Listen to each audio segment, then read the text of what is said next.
Okay, ladies and gentlemen, I am your host Phontomen, and welcome to today's show. Now, well, the show starts later at about 8 o'clock.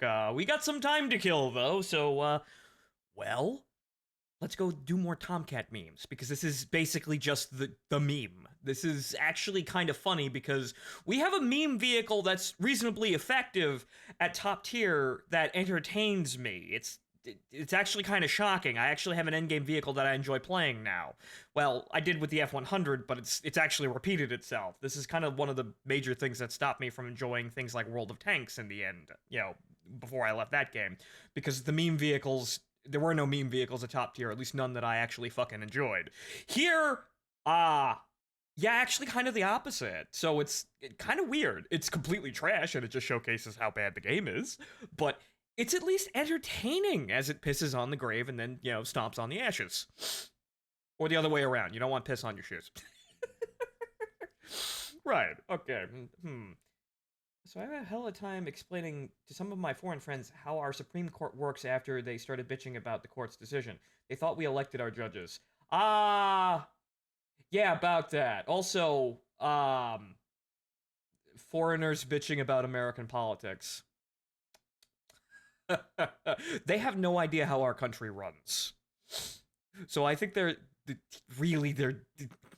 I know they value their own criticism because you wouldn't say anything if you didn't, but something tells me they have no idea what the fuck they're talking about. Which, well, Dancing Fool, you just proved it, because they didn't actually know how the system works. How exactly do you expect to actually, be, making helpful suggestions and how to fix something when you have absolutely no idea how it works in the first place?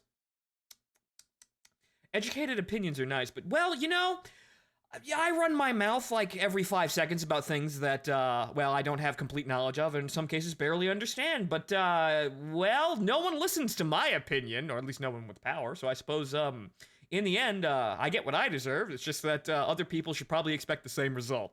Yep. We're all talking to ourselves out here. And the court is literally one part of our government that there is no actual oversight from voters at all. Well, in some cases, yes, but, that might be considered a bad thing, but the Founding Fathers were against direct representation because it causes stupid things to happen. Populist movements are not always correct, seen by wokeism. So, actually, the Founding Fathers called this shit, and then there are stopgaps in place to stop it from overrunning the entire country. Good job, Founding Fathers! So, yeah, the Founding Fathers were very smart people, and they designed a system that is actually pretty fucking sturdy and hard to abuse, unless you have total control over the system. And total control over the system is actually kind of hard to acquire. So, yeah, America's good. America's actually good. We just have really dumb people running it. But anyway, less politics, more video games. Hello, folks. But yes, well, it's always nice to have a chat here. And, well, me and Dancing Fool have, agreeable opinions. Why is everything so quiet? Is it because I turned everything down? I think, you know what it is? I think I know what it is. Options, sound. Yeah, that's basically 0. There we go. And also, headphone volume might be down too. I'm getting new headphones, so I won't have that anymore. I'll actually be able to use my mixer. Only Congress and the president can do shit to the court, and only one Supreme Court justice has ever been called upon. Has ever been called up on it in our entire history. Yeah, it's almost like the system works, and you don't really need to fuck with it. And the people that want to fuck with it are people who want to get their way when they really shouldn't be getting their way. But anyway, we can walk and talk here. Or fly and spam phoenixes and talk. A lot. But, no, the system by which America runs is actually, pretty good in terms of, guarding against faults and corruption. It's just that, well, you can't guard you can't guard against all forms of, corruption and faults. It's just that it's way better than people like to think it is, and, well, predictably, with the whole Roe versus Wade thing, people are screaming that we need to dismantle literally everything, just like they were screaming that we needed to dismantle literally everything when Trump beat Hillary Clinton. Did they know how our voting system works? Did they know why? No and no. they didn't get their way, so they want to tear it all down. But that doesn't mean it's actually bad. Just because you didn't get your way doesn't mean the whole system's rigged. Also, that's really loud. Once again, ear pro and Warthen. Maybe that's why I had that down there.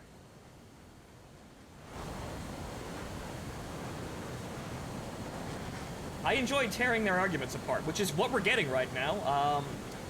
If you are one of the sane people that managed to survive 2020 and the preceding years, congratulations. We all get to wear a giant shirt that says, "I told you so."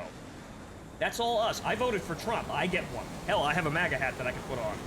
That's saving for a special day. It wasn't even mine. I didn't actually buy it. I just fucking found it in the garage. I have no idea how it got there. But maybe I didn't need to look for it. Maybe it found me.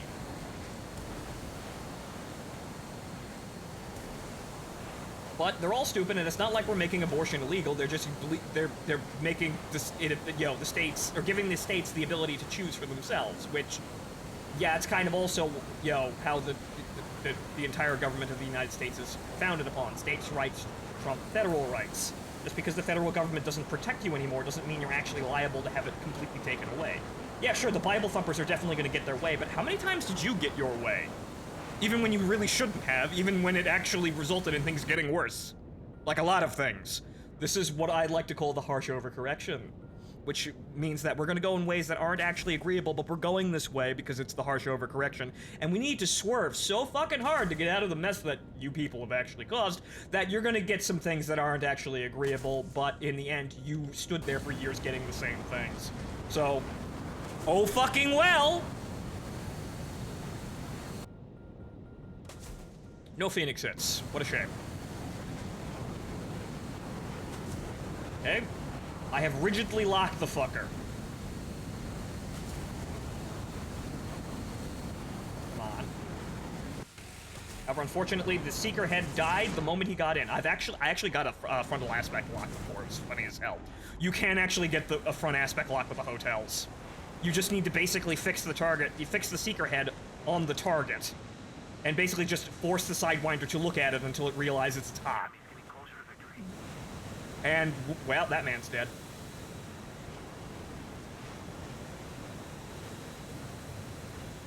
That man is also dead. That guy right there. Come on, Sidewinder, I believe in you. Come on, Hotel. And it immediately... That didn't even go for flares. It just lost track. That's the missile, Sidewinder. No. Come on. Oh, for the love of fucking Christ, this fucking shit. This is why I hate fucking with the radar. Even though the Sparrows are legitimately better than the Phoenixes in a lot of ways, the radar is so fucking finicky, it's stupid. Hey, vertical scan worked, but then the man is dead. Vertical scan actually works for about 3 seconds. Oof. Oh well. If I wanted more efficient kills, I'd have Sparrows, which I do have the Navy standard loadout now. But this is, like I said, it's a meme. This is enjoyable, not because I'm winning, because it's actually kind of funny. I get the small victories, like hitting people over the, hitting people at the start of the game with Phoenixes, and that's about it. I don't really care about the match results. Yes, if I get ace or, team wins, fine, fantastic, but I'm not really caring about the results. Because in the end, what is one individual victory in War Thunder? It gets you on your way to, grinding things a little bit faster, maybe gets you a little bit more money in your pocket, but the Tomcat doesn't actually make money, so there's that. And I already have all of the planes that I want, and I know that no further planes, there's nothing to research, is going to modify my... I'm not going to acquire more power. We're at the top. Currently. But researching more planes is not going to fix my problems with War Thunder, so it's pointless. So all I have is the haha Phoenix go zoom. It went for the missile. Missile hot. But that's, again, this is another fucking problem we have in War Thunder. Friendlies, bots, and missiles have louder radar signatures than enemies. Totally arbitrarily, most likely. It's probably just artificial balance. Even when the enemy and your friendly are the same fucking plane, in basically the same area, you will lock up the friendly more easily for reasons. they really just totally fucked radar implementation. They're really trying to hide behind it as long as they can, but in the end, yeah, this is only going to get worse. We're only going to get more reliable Fox 3 missiles that totally just disregard how radar works.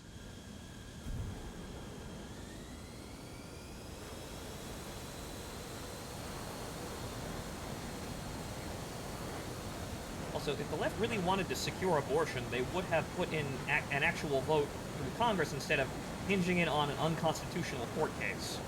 Well, that's the thing, they're stupid, and also they don't actually care about half of the things that they actually want to say that they do. They're just... It's not about actually doing things correctly and actually securing the values of literally anything. Like, securing the idea and the rights of anyone. It's about looking good for the photo op. It's about being there to say these things, keep these issues around, to look like you're the only one fighting for them and to look, good in the public eye, which is probably why it's always there. So that left-leaning people can campaign on the idea of protecting these rights because they never secured the rights in the first place.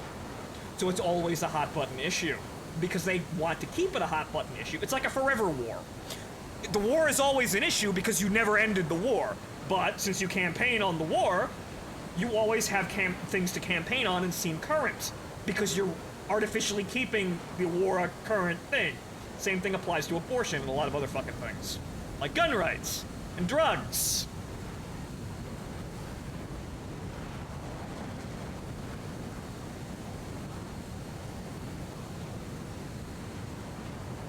And Dancing Fool exactly on the same page here.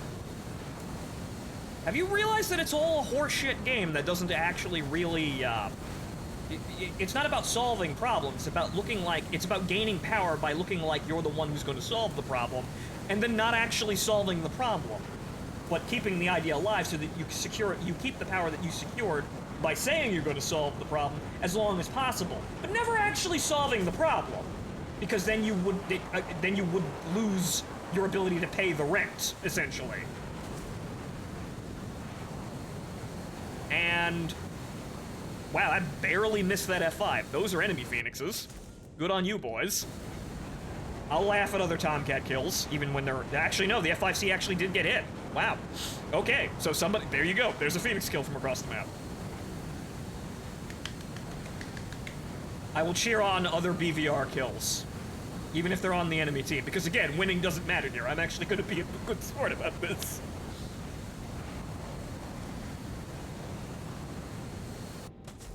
I'm actually this is actually gonna probably wind up making me a better, have, a better person and having more sportsmanship about this entire affair. Because winning doesn't actually matter currently. Too close. Too close, too fast. I got it. I got the lock, but the missile didn't have enough time to pull.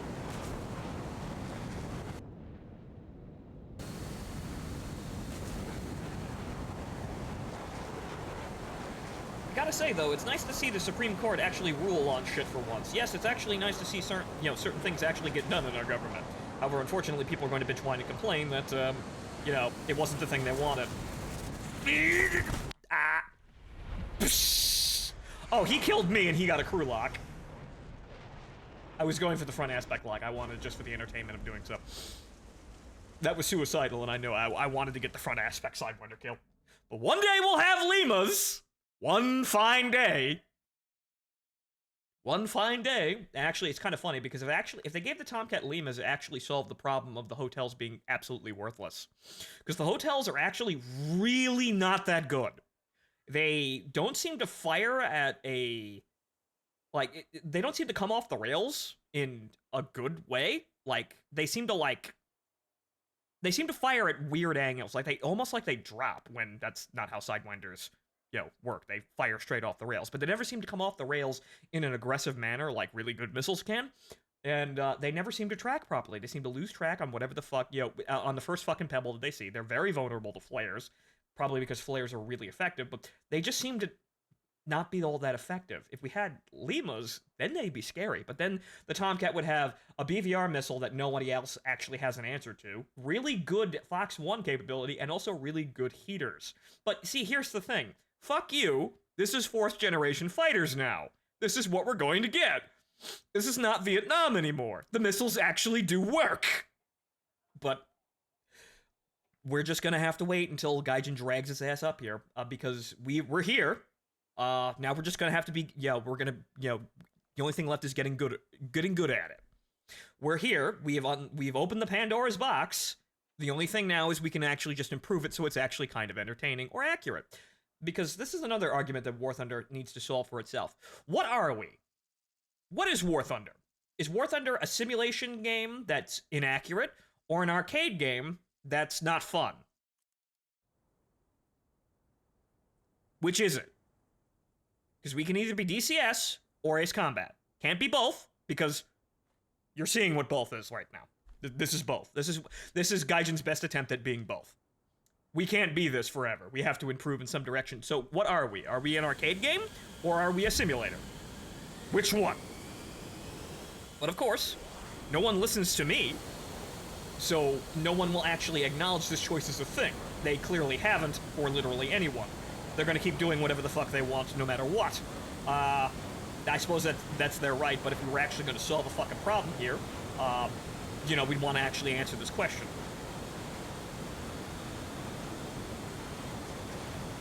Also, they really need to find out who leaked the draft, that draft, because that's super legal and all. Yes, it is, but it's probably some disgruntled... You know what it was? It was probably some disgruntled left-leaning personality that knew it would cause outrage and wanted to bank on the outrage of leaking it. They thought they got themselves a fucking golden ticket, and they wanted to grab it, and they wanted to use it again as scare tactics to get the government to, get people in the government to continue doing what they want. But the sad thing is, no, because Biden's whole administration and everyone around him is doing such a terrible job that shit don't work no more. Thank God. We are now in the situation where the common man has realized, even under his incredible stupor, that, hey, wait a minute, things were better under that Trump guy. You're all full of shit. Thankfully, he's finally realized this. Smarter people knew this, but the dumber people, not every common man is, tuned into politics. And you can say, quite honestly, that, the last couple of years has put us really far into politics.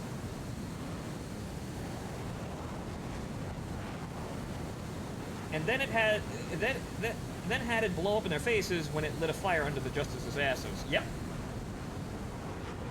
Everybody's tired of this shit. No one wants to be, put into scare no one wants to be scared into doing things to comply with cancel culture and, obviously corrupt liberal politicians who are clearly not doing anything right, but are banking on the idea, hey! Well, there you go. There's the kill. Ah! Can we get 3? Can we get 3? Come on. Come on. Is there a 3 out there? I fired 6. Nope. No, okay, that's it. I'll take 2, though. That's the most I've ever gotten in a single volley. I don't know what's stopping me from getting 3, but there it is. You see, here I'm rambling about politics, and the missiles are playing the game for me! Yes, good! Welcome to the future! The future is now, old man! The future is now! I get to sit here and ramble about politics, and the missiles kill everyone for me. Fantastic. Isn't the future grand? I know what that is, and I'm gonna keep dumping chaff until it goes away. You might be above me, though. Nope, okay, we're good. Alright. That's an AI. See, that's what I live for there. Just kind of, being entertained. That's what I'm doing now. It's not about winning, it's about winning the way that I want to, but even then, it's not about winning the whole match, either. Hey, I'd like to target that guy, like right there, who's literally right in front of me. Yes, that guy. That man. That man right there. Box 2, that looks good. He doesn't seem to be paying attention. That's going in, and that's... Bam! 3 kills. Splash 3! I got a MiG back there. Mug. And that Vigan's got him. No, the Vigan didn't get him. Come on, Vigan, you're super awesome. I'm barely playing the fucking video game and I'm not pacing you. Come on now. Everyone likes the Vigan, right? Vigan's so fucking cool, right? Fire to Mafia is always right, right? Come on. Fucking hop to it.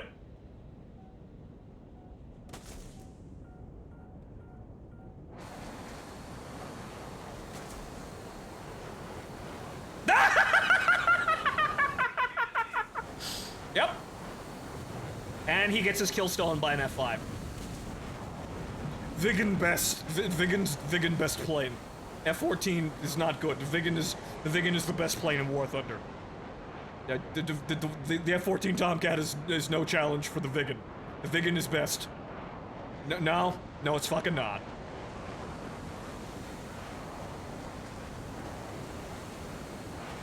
Okay, I don't know what that's locking on, but it can fuck right off. But you know what? Just fucking turn the radar off. Just fucking turn it off. There we go. Nope.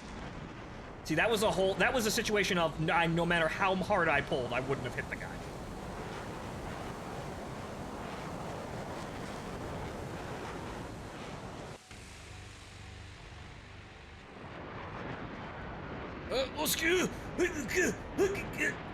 Red out.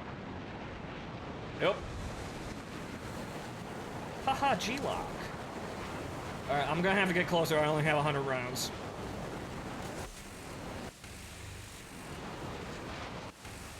Also, I only have a minute and a half of fuel left. Come on. Come on. Oh, well, I'm out of ammo. Well. Oh, no. Well, I guess my teammates can handle this one. Come on now. Vigan, redeem yourself. I've only got so much OP, man.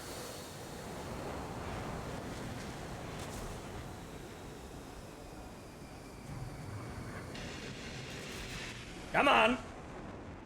There you go. Now get the other fucking guy. Well, I throttle down to 30% throttle and just kind of glide now. I'm out of oof. And it's the last man too, so all I gotta do is just sit here and stay airborne.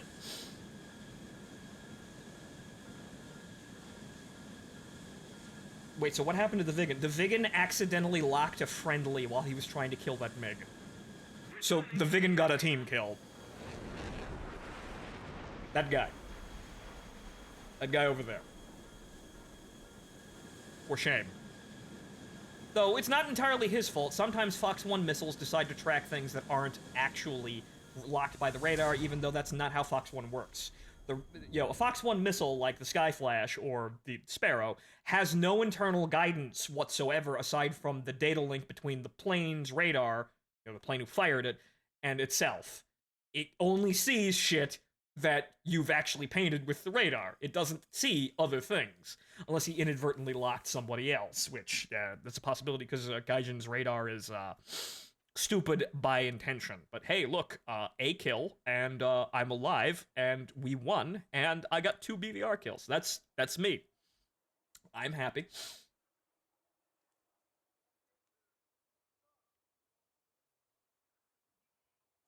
I only don't play these games so hard. Sir, you might want to reword that. But yeah, foreigners need to shut the fuck up about U.S. politics, especially when they don't understand the basics of how the country actually runs itself. And also, while we've, when we've demonstrated certain aspects of our country are really good, like that whole Second Amendment, in the situations where we look at other countries, like, say, Australia, where the military just kind of rounds people up and puts them in fucking camps. Why didn't that happen in the United States? Maybe it's because people would have said, hey, no, fuck that, that's against my rights, and, shot at any federal officers that, would have tried to do that. I wonder why that didn't happen in the United States. Maybe the Second Amendment is a good thing. And maybe it's, maybe certain founding fathers and politicians realize that the Second Amendment is good because it's the last line of defense between the populace and a corrupt government. Maybe it's good that we have some ability to arm twist politicians into doing things correctly.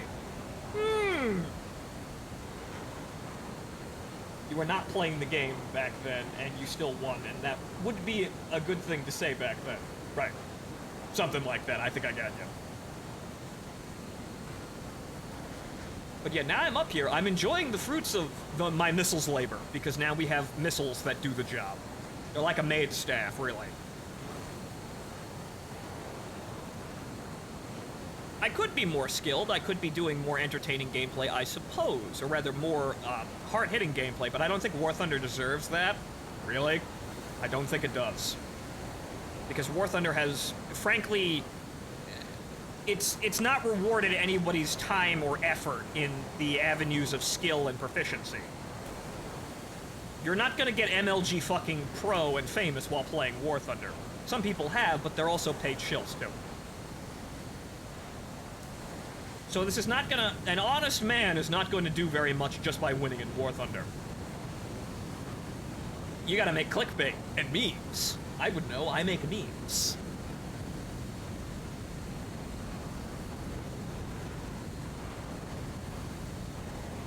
So let's see how many kills we get here. Boy, them missiles are flying. They're all going towards that formation, so let's go see. Let's hope the boys actually get the kill.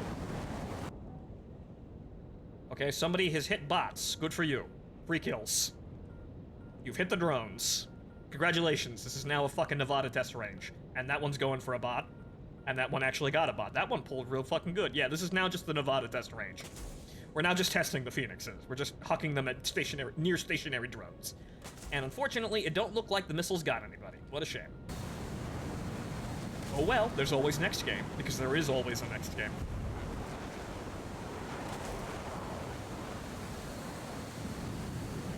Hello there. Will I get that heart block? You know... nope, that went for the flares, even though it was caged on the fucking target. It was literally caged on the fucking target, and it still dove for flares. You only had one thing to lock onto, and you still managed to fuck it up, Hotel.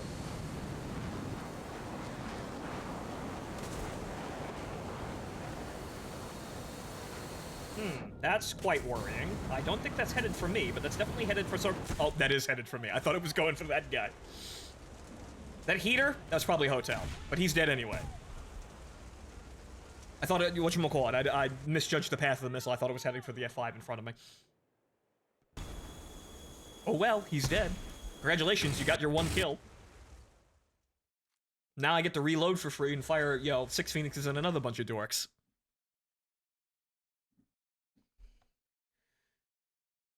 The only famous fellow who played War Thunder was Fly Daily. Yeah, that guy who makes clickbaits, and people insinuate that he uses fake actors for his gameplay.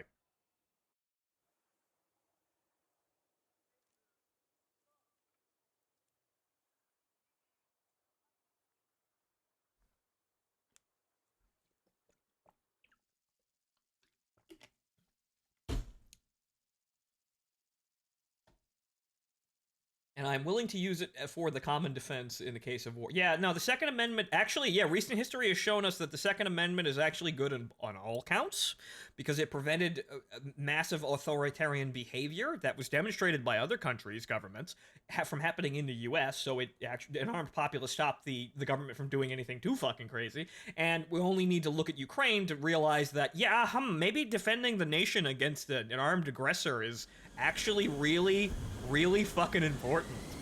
And if everybody's fucking strapped, it kind of makes things hard for an invading army to take control of the United States. Actually, to the point of bringing it to impossible, because the immense resources of the American military and government, combined with the immense land mass of the continental United States, already present a massive issue for an invading army. Partisan resistance on top of that makes invading America untenable. You can't fucking do it. The only country that would actually have a chance at invading America and succeeding is America. And even then, it would still be a horrifying, like, World War I tier quagmire. I mean, there's a guy who owns a decommissioned Black Hawk. I'm of the mind that it would be funny if we took the Second Amendment to an extreme, then we basically armed people like Valkyria Chronicles, where some guy has a fucking tank in his garage. Maybe we have an Air Force, too. Maybe pilot licenses are as common as as common as driver's license, and heavy like truck driver licenses also apply to tanks. Quick question: aren't America fighting America already? Kind of. Yes, it's one of those times in American history where everybody gets into a fucking kerfuffle about shit. But the side that's wrong is currently on the path of losing, and it's getting there. Clearly, everybody's had it up to shit with all the liberals just yelling about how how this is all fucking fine and dandy when it's clearly not, and they have to lie and defend Biden at all costs because they can't actually walk anything back, because if they start walking things back, everything that they've done in the last couple of years falls apart. That guy right there. That guy right there. Thank you. No, not that guy. That guy. Wait, hang on.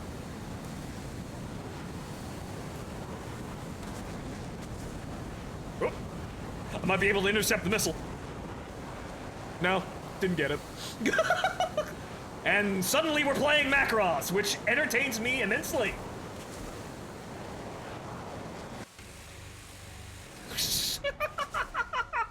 I've got one left. Come on, you fuck! What the fuck? I pressed the button and then the missile decided, no, I don't want to activate today. I'm not feeling it. What is that bug? I pressed the button once and the missile doesn't, I'm still flying, actually. Never mind. Okay, let's try that again.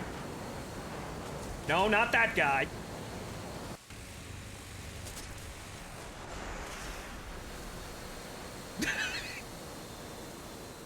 That is so dumb. It's like like the system just violently fucking like stops me from actually playing the game. I thought that was my mouse for a long time. The button was just kind of freaking out, but no, why? Why does that happen like that? I mean, we already have a queue-up time for a radar missile, which is radar missiles do not have queue-up times. You lock the target and you dump the missile. Even the Sparrows do not have queue-up times. This is all already not working properly. And you would not actually queue up a Sidewinder the moment you wanted to fire it. The Tomcat specifically has a button for Sidewinder Cool, which actually, I believe uses liquid nitrogen to cool the seeker head so it's more sensitive to heat sources.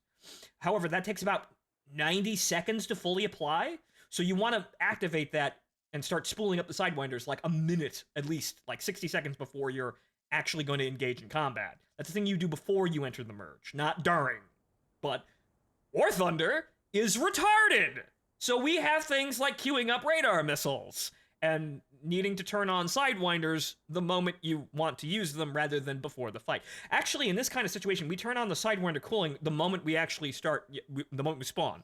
Like right now, I had hit that button. Well, good lord, the sensitivity. But that button right there, Sidewinder cool, that's what it does. Just like the gun rate that doesn't actually fucking work.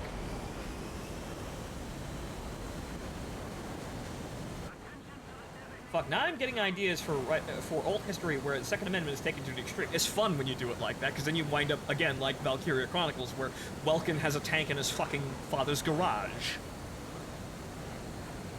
Except you extend that up to military companies marketing, second string or cheaper alternatives, like, say, the F-5, to civilians. Everybody gets a Tiger Shark in their fucking garage. Why? Because it's not top-of-the-line military technology, however, it's just as good. And unlike you couldn't sell the top-of-the-line military equipment to other countries, says people like Jimmy Carter, you could do it to private citizens that are also American citizens, right? That makes sense. That's still technically America.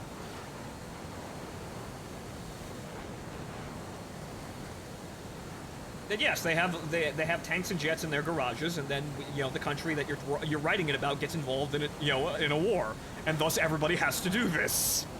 But you have a couple of chapters where it's kind of like getting your driver's license.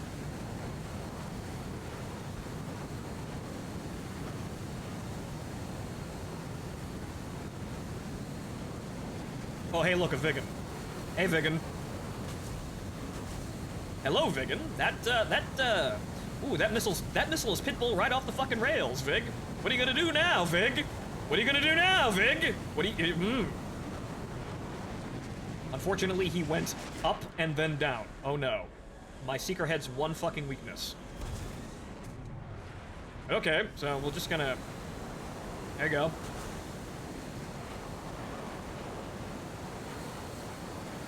Alright, what if I use the bigger missile? What if I use the big missile? Fortunately, I can't get a radar lock, but... He's right fucking in front of me, and I still can't get a lock. He's literally right in front of me, and I'm actually gaining on him.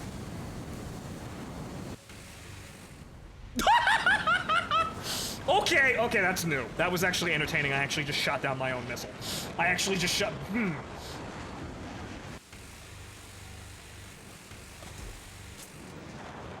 I poked you.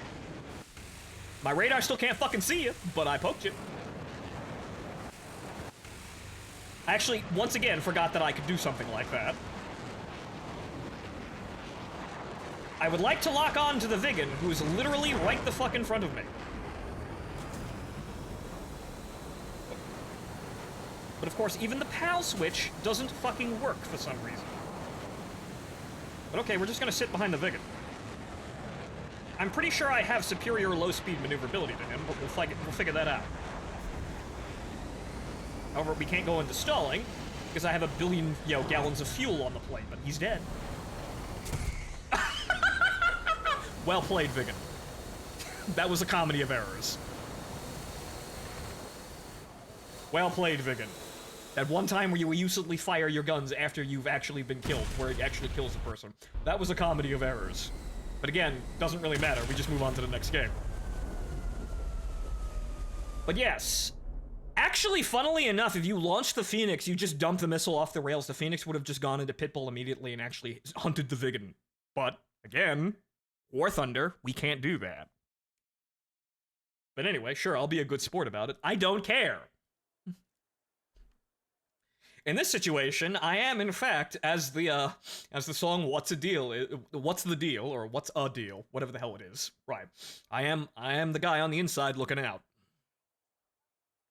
And there's no more wind in my soul, and I've grown old. I have a meme. It's simple and enjoyable, and the results of each match don't matter to me. What's a deal? That's the name of the song.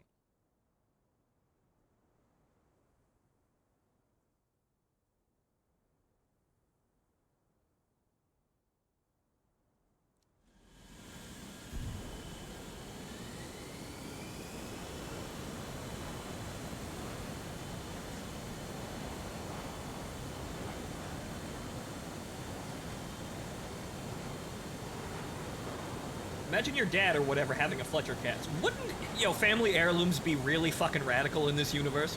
What about all those aircraft carriers we decommissioned as artificial reefs just going to, after very expensive deconning, to private citizens? What if just some fucking state's militia owns the Forrestal?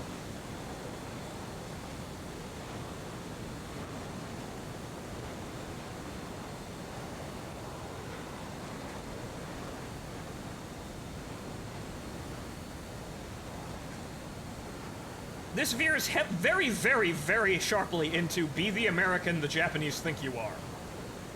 And I would know that because I was also playing No More Heroes because it was on sale.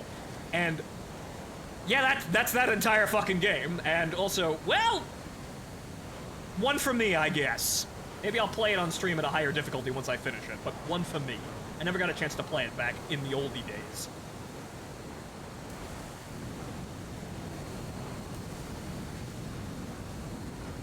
Imagine Daddy owning an Iowa class. What if, imagine all of those naval ship museums that are not actually fucking museums. What if they operate as museums as a secondary measure to keep the water out of the boat? Be the American that most of the world think you are. Yes. I think the world would be a whole lot better if we had, like, comedy tier anime Americans and, like, America and Judge Dredd or something like that. I think the world would probably be a better place there.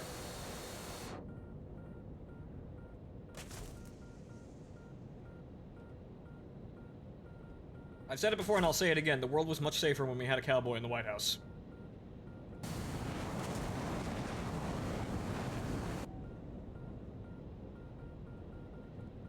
I seem to be vindicated by the situation, because what happens when we don't have a, well, look outside and tell me what Biden being in power has actually done for anybody. Nothing. Aside from making the oil companies real fucking rich with the all them price increases. You see, there was a guy there. So, there was a guy there. Once again, the radar's like, nah, man, I can't see shit. Jester in DCS is way better than this Rio. I'm gonna call this guy fucking clown.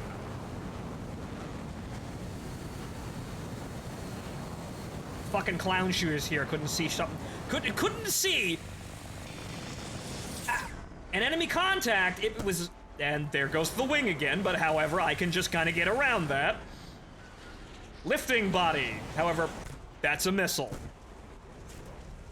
See, I'm unprepared for the head-on here because I want the missiles to actually do something. But if I wanted to do head-ons, I could use the Navy standard loadout.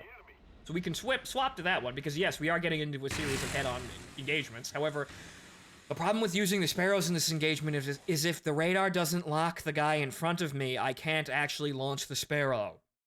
So, catch-22 here. The Sparrows are better at head-ons, but if I have to rely on the radar more, and if the radar doesn't work, I'm not good at head-ons, aside from just, you know, gunning people. But we can swap over to the Navy standard, which still includes 2 missiles. And honestly, with the Phoenixes, you only kind of want to have 2 missiles because I have never killed more than 2 people. I have never gotten more than 2 kills. So, as the Navy does it, 2 Phoenixes underneath the plane and then 3 Sparrows, probably actually a sensible loadout.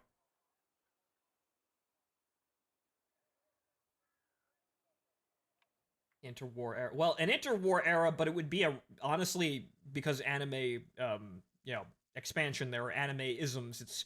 It's kind of it's not an interwar tank. It's like the early years of World War II. So basically, what you'd wind up with is like an Easy 8. Because anime, not that the creator of, you know, not that the creator of Valkyria Chronicles would give us anything to stand on, because that man thinks America is evil. As is the writing for Valkyria Chronicles 4, as the man swears that America is the worst place on Earth, as he writes a country doing the same thing, that he is giving much more forgiving airs, and failing to see past his own nose.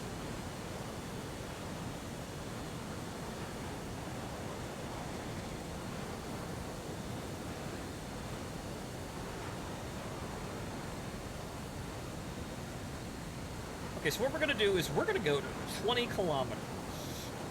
Because I get rare hits at 30, but I don't know. We'll get up to speed, we'll go really fast, and then we'll launch 2 Phoenixes at the target at around 20. And hey! Wait a second. I didn't notice the bar on the radar. That's actually... Huh. Okay, so what's the no escape zone for a Phoenix, says War Thunder?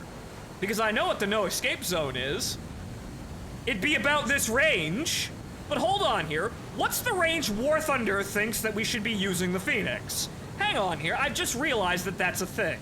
I didn't notice that there before, but what's this? What's the range, says Gaijin, that the Phoenix is optimal for? Even though that's entirely horseshit. Okay, so we have a target at 21 nautical miles here. What's the kill zone for this?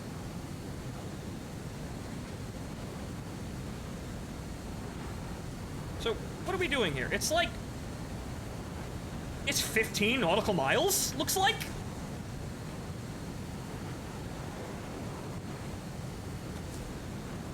Yeah, what the fuck?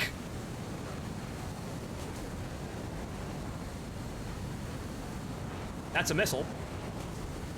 Yeah, fuck you, you're already out of range.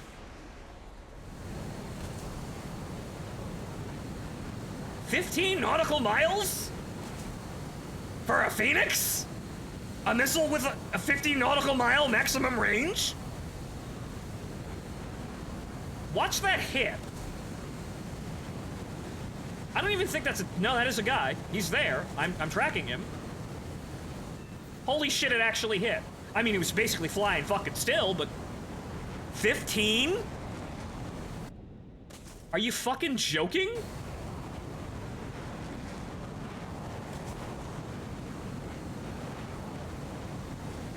Okay, so Gaijin has decreed that it's 15 nautical miles for the optimal range of a Phoenix.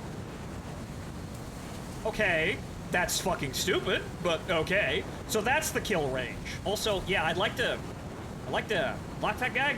You know, that guy that I just had a stable lock on? That guy right there. He's dead. Thanks, Radar.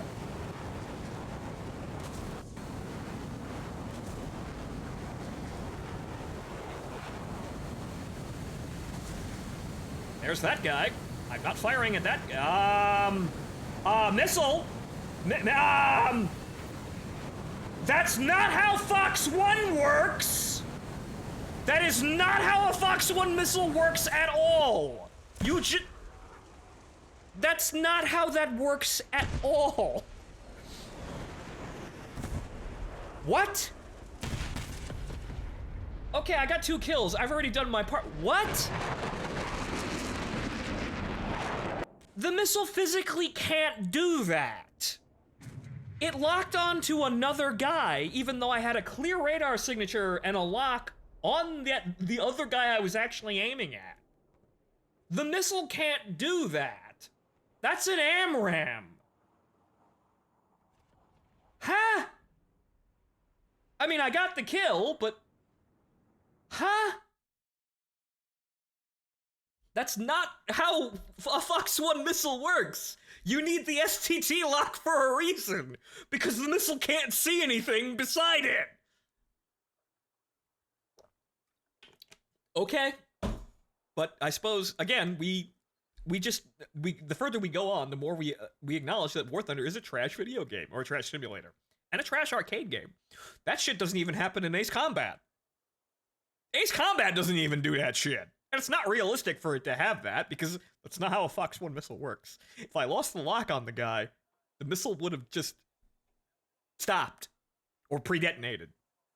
But no, that's actually really bad, because a Fox 1 missile is actually supposed to be your reliable in-fight missile. You don't fire a heater because it has a mind of its own. In a furball, you don't fire a heater because if it comes off the rails, it might track a friendly in the furball. It has a mind of its own, you have no control over it. You don't fire a Fox 3 missile because it has its own radar seeker that doesn't listen to your plane once it's actually active. That's pitbull mode. Then it'll basically act the same way as a heater. It will go after whatever the fuck it sees. So it might track a friendly. A Fox 1 missile is slave to a specific target and only that target. So that's actually the only missile that's kind of safe to fire at a furball. But Gaijin apparently doesn't think that, because I just had a missile inadvertently track someone else. Even though that's actually impossible for the missile to do that. But we already know War Thunder is a terrible game. I guess I'm just entertained by having more proof. But no one listens to people like little old me. Nope. See, the sad thing about the future is that you can be right, no one will give you credit for it. Even if you're actually right about something really important. No one will ever give you credit for it. Or rather, extraordinarily rarely you will get credit. Never say never for a lot of things, but for the vast majority of the situations in life, you can be right. You could be exactly right. People will just kind of walk away rather than admitting you were right and just disappear. Sadly. Okay, so Mr. 15 nautical miles. Let's see if that improves hit probability. Because the missiles go active. Those are bots. Because the missiles go active at, I think, 8 kilometers, or rather 9 kilometers. They automatically go active. I'm not quite sure how they track without... They track targets without, you know, terminal guidance, you know, from your plane. But oh well. Okay, that's actually within range. I guess it's because he's at high altitude and he's moving right at us.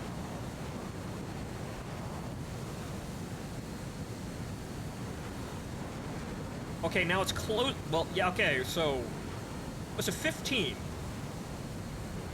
That's actually going for the entirely wrong target, but I guess it's trying to lead.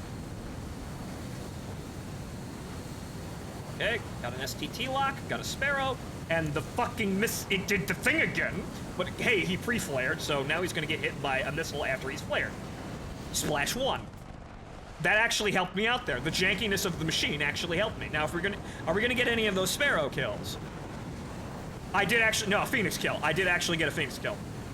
Okay, so it's 15. The magic number is 15, says War Thunder, even though that's not right, but okay. Granted, awareness is a key issue with avoiding Phoenixes. They're not, 100% reliable even in optimal launch, situations. But, yeah, no, we could hit people reliably at 50 to 75 to 100 nautical miles in DCS. I think you would probably be able to do that in War Thunder. I'm gonna trust DCS's memes more than War Thunder's memes because DCS is trying to be a simulator and War Thunder is not. War Thunder is saying it's a simulator on the box to get stupid people. Like me. But okay, so that's 2 kills. Aight.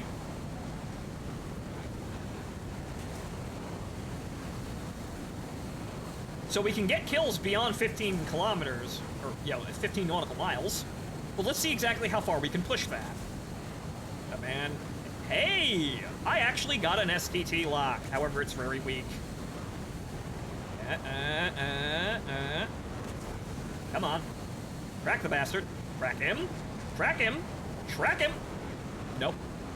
I got a missile that decided to track something of its own accord, and it can't lock an SU-22, moving directly in front of my face. And you're fucking dangerous, too.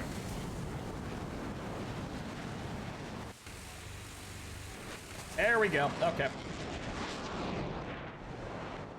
That's 3 kills, and I think that might be the ball game. There's only 1 guy left, I think. Splash 3.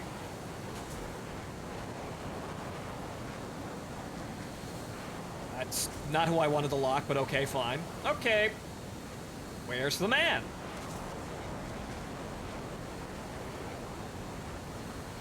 Oh, okay, they're all dead. Okay. Also, I still have the air breakout. Afterburner with air breakout.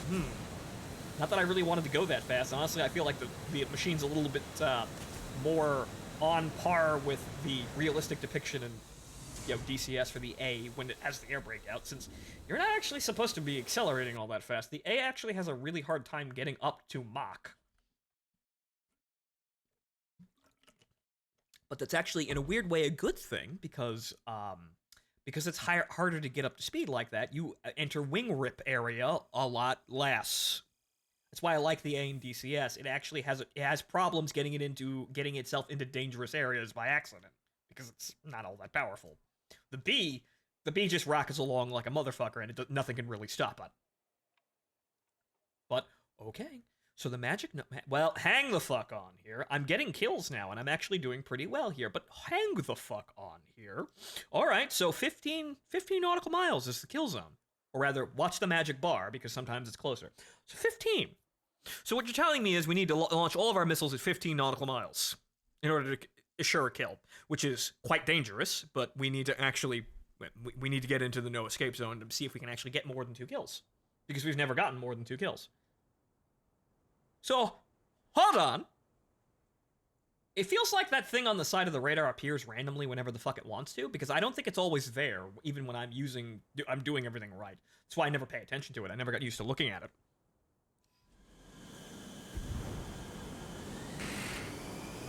That's a thing on, like, planes like, in DCS, the F-15 has that in the bottom right corner of the HUD, I believe. It's been a while, but that's that magical little measurement bar that tells you you're out of range or in range and he can't get the fuck away if you puke right now. That's there, so I never really got used to looking for it. But okay, so what we're going to do is we're going to get within 15 nautical miles of the enemy, and we're going to launch all of our fucking missiles, and then we're going to run the fuck away. Because we're going to be really fucking close.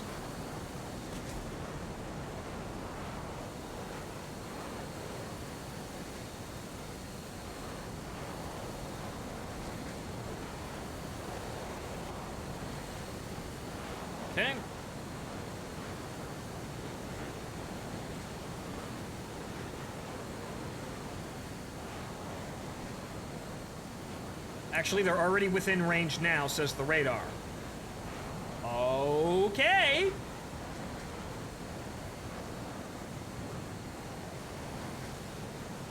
Radar says this is the optimal kill zone.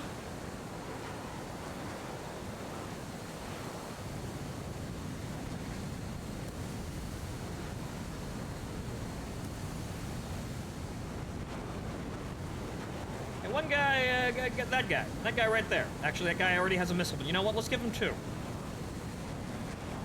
And now we're gonna very, very quickly run the fuck away. The missiles are in the air, they're gonna do their job, or they're not gonna do their job. And it looks like, that one may have ditched the target. I can't see the dot it's following. I don't know where it's going. Okay, that one looks like it dove into the terrain. No hits. Okay, so no hits.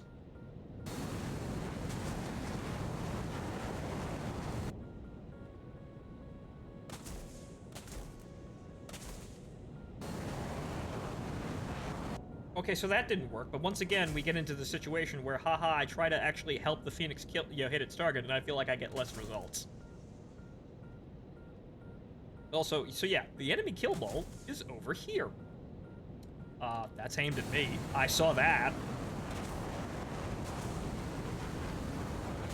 I see that shit, and I'm over my airfield, buddy boy. You fuck off with that shit.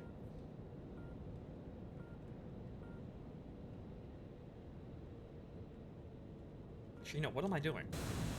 I will just fly to the edge of the map. What's stopping me?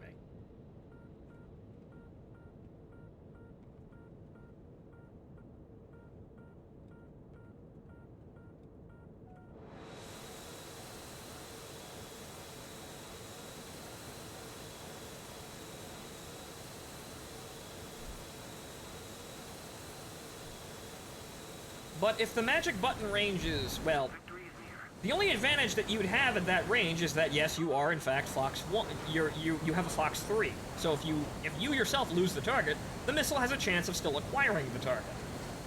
That's what makes it slightly better than the Sparrow, but you're a Sparrow with 16 Gs of pull. That's actually not that great. And all of my team is dead. Okay, well, I guess we're just getting kills now. Hey, yeah, I kind of want to lock the guy I'm staring at, like that guy. Yeah, that guy. That guy right over there. Those guys technically aren't even in the scope of the radar. Like, the sweep angle of the radar isn't properly painting those guys. I'd also like the radar to not jump to random fucking targets that and actually stick on people that I'm actually locking, like that guy. Right there. That guy. Yes, that guy. Yes, that man. The MiG, who is literally the closest threat to us right now, but then there's that 23 coming straight the fuck at us.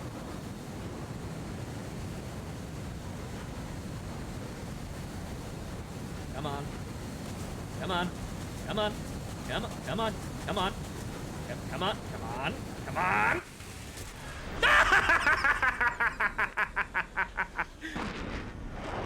I got him. I don't know if the Sidewinder actually went off and actually hit him. That might have been my... Actually, no, that wasn't my missile. Someone was tracking me. But no, I got it. I got the front aspect lock. It's just that I literally took the missile off the rail and threw it into his engine intakes. Oh well. But as you saw, I was getting better results with the Sparrows, because the Sparrows are, in fact, better missiles in these situations that War Thunder puts you in. But I want Phoenix memes. But it seems as though, yeah, 2 Phoenixes are really all you're gonna need, because you will never seemingly get more than 2 kills. If anyone has a bigger multi-kill than 2, I'd like to see it. Because I have yet to see my missiles do that, and I don't think anyone else has either. So it seems like just having 2, just for the sake of having the capability of, slapping a guy at long range at the beginning of the game, seems to be the optimal situation, and every other pylon gets Sparrows. However, you could also get 2 more Sparrows out of this by putting the Phoenixes in the back of the funnel. However, I'm pretty sure there's probably a very good reason why you don't see that done on Tomcats. It's probably a weird-ass, aerodynamic issue that probably causes problems if you do that. But you can't do it in War Thunder.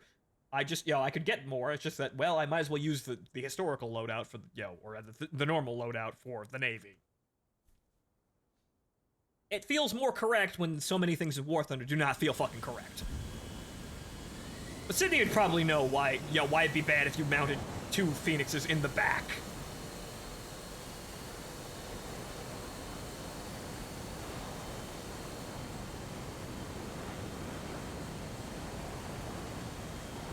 Not that War Thunder has aerodynamic problems in this game. Basically, having shit on the plane just adds to a passive modifier across the entire plane.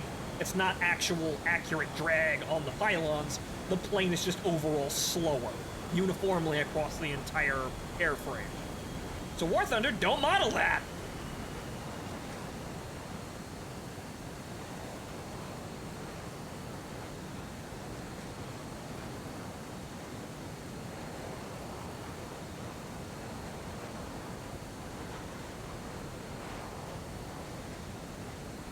Okay, so we're gonna pick 2 guys out of this whole fucking formation, and they're gonna get shot.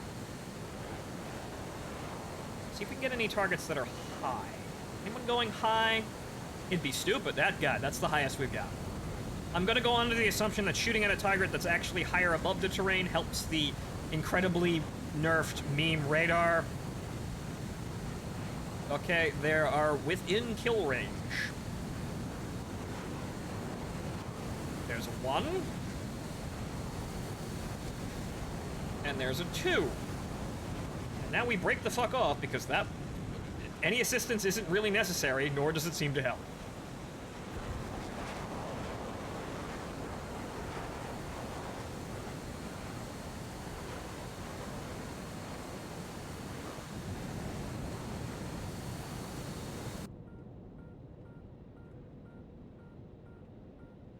Good luck, boys. There's only 2 of you. That actually looks like it's tracking properly. Well, it looked like it was tracking properly. Can't tell now. The trail was headed towards the target. Don't know if it actually was gonna hit. And, it don't look like it. Nope, no hits. That is a missile. Okay. Get that STT lock, and I lost it. And... okay.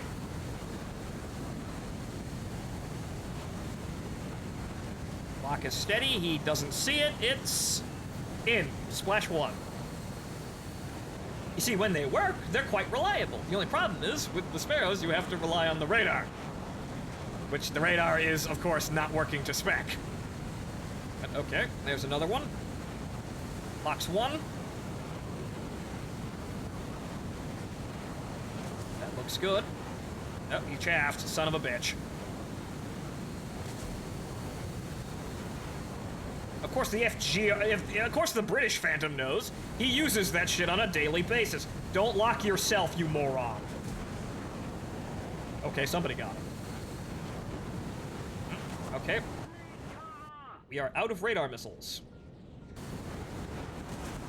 That means we don't need the radar anymore. I've got a lot of scary things behind me, though. That's kind of a concern. Turn the radar off.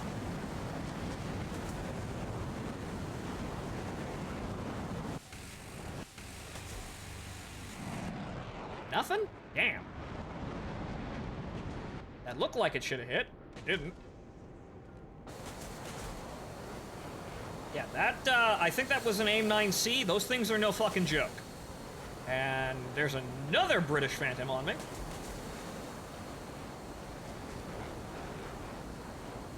We're gonna have an issue. Is that tracking me? Don't look like it.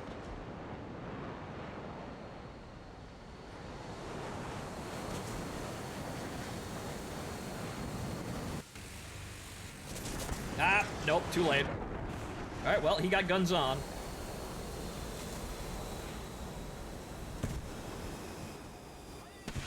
Well, I got a kill. I paid for my spot. Unfortunately, my team is going into the dumpster. Though it looks somewhat equal, but I don't think we're going to... well, actually, no. We seem to have number superiority. I thought there were less teammates on the scope. That's entirely possible for the team to win, especially if they knock that guy out. He is dead. And then all 3 of you bounce that fucking F-8. Come on. Get him. They got him.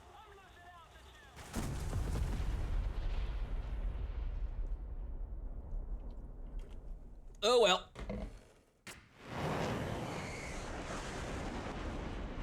So as you can see there, the game, it seems balanced, but the problem is it's not necessarily realistically balanced. The problem is that a lot of the elements that want to seem realistic are actually bullshit arcadey nonsense. Like the radar in the Tomcat is not this unreliable. I'm sorry. It actually doesn't, fail that much. Yes, chaff does actually work against radar. However, in some cases, I would not have dropped locks like I did, or, it wouldn't, phase in and out. It wouldn't be so fucking, barely just there. You're using the full power of a radar system that can bounce 6 guys at once. Definitely, though, speaking accurately, trackball scan doesn't necessarily use the full power of the radar. It's a cute computer gimmick in the background where you save where the enemy was and then thus gain a lock or a firing solution based on that data, not an STT lock. But the STT locks are garbage, and they get dropped by literally anything, seemingly randomly too. So, if you know anything about planes, you can see that the radar is trying to be something that the game is not. This, funny enough, it just makes it more like Arcade Plus, which is what everybody called Realistic Battle, or anyone with some sense. You can't try hard this, because it's so glaringly inaccurate. So, what's there to do, aside from basically just kind of meme, and then take the enjoyment out of it? Oh, they're destroying the game! I don't care anymore. Hell, I stopped caring when I was playing the Harriers, even though I could admit, yes, the Harrier was fucking broke as shit at 9.3. But I don't really care anymore, because that ceased to matter. Yes, they can nerf things that are seemingly glaringly overpowered, but they also just, they do things that aren't necessarily realistic or sensible, and create new overpowered things every other fucking patch. It's not a system that gets fixed. So basically, the only thing to enjoy about War Thunder is what ridiculous, stupid, broken thing they put in this match. There is nothing else besides.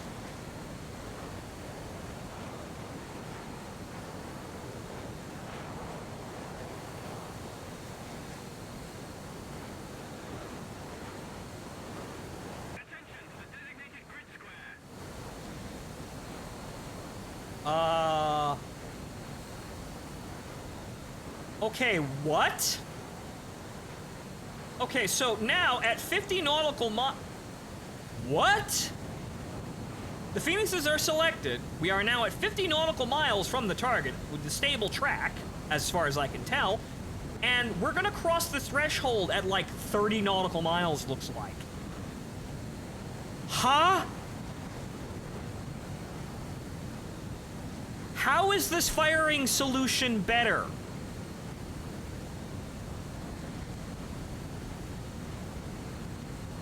Huh?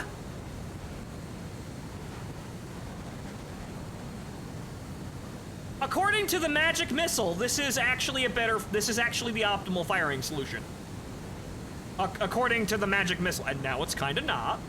And now I lost whatever fucking target I was tracking over there. Sure. I think one of those might be a missile, but sure. What? My speed to the target, his angle of attack, and his speed closing on, on me, does affect the missile's optimal range. Obviously, the missile's gonna have a shorter time to, get within range if I'm heading towards the target really fast, and he's, nose hot directly into me. So obviously, if he's traveling away from me, the missile's gonna have a shorter range, and if he's traveling away from me, the missile's gonna have a longer range because it has to catch up with the target that's leaving. However, this equation for how this works in War Thunder doesn't seem to make any fucking sense. Because it's 15, and then it's 20, and now it's like 36. What? What? What? Okay, just trust it, apparently. Trust the bar.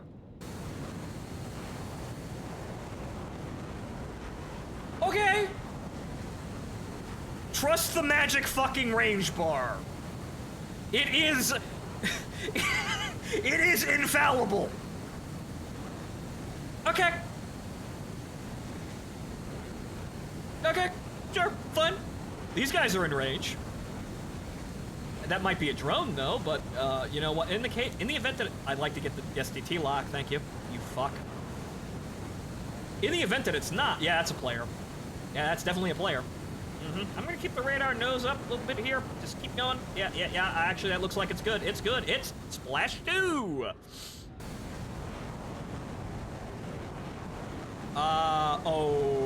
Okay. I have no idea what the fuck's going on here. I'd like to get that guy who's really fucking close.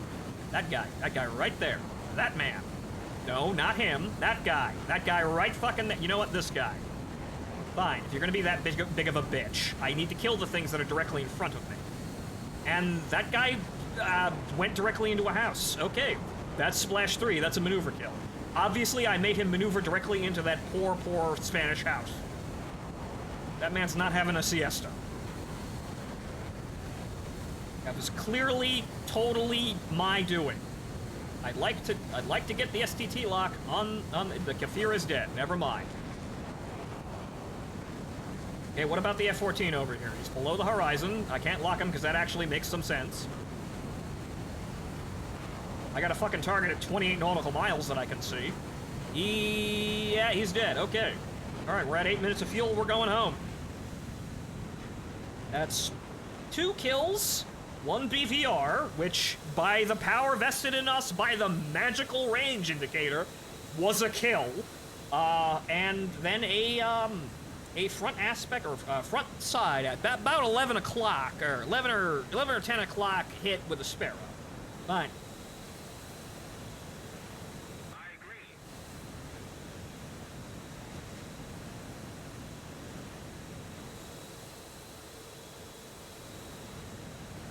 Now, you see, this map size is actually somewhat sane for top-tier jets, and I think it's probably going to be here more often now.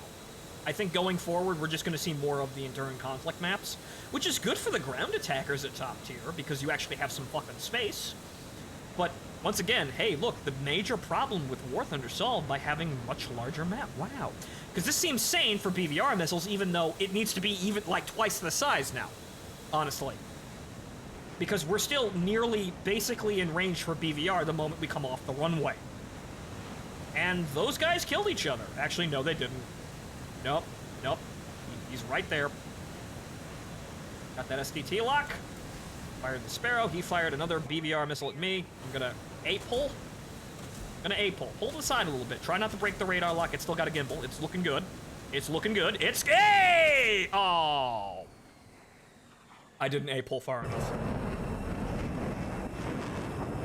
And he's still alive. Well, he's gonna be dead now, but okay, fine. He's stricken. So that F-14 probably gonna kill him, but I didn't A-pull enough. Should have F-pulled, but I didn't want to break the lock. The lock was good, and I did get the missile hit. But then again, maneuvers that actually throw the radar off? There's no guarantee these actually work in War Thunder. Because, yeah, spitting chaff and, you know, A-pulling, going defensive, seems to work. Maybe not for the reasons it's supposed to work. And then people flying directly in front of you can't be locked for some bizarre fucking reason. But hey, we won. That was the last guy. I made basically no fucking money, but oh well. I'm not here to make money. But, alright. Gonna go to the bathroom. I'll be right back.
All right, I'm back.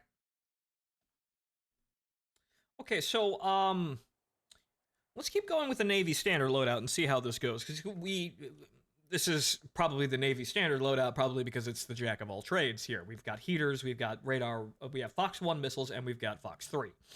So we can kind of do everything acceptably that the plane is capable of doing, or we have a response for any situation here. So this is probably why the Navy does this way. As it seems, and it seems to work out in War Thunder because we have a complex, we have enough missiles to deal with multiple targets in multiple situations. However, the hotels are kind of garbage. And everything else is subject to the radar. Still have the gun though.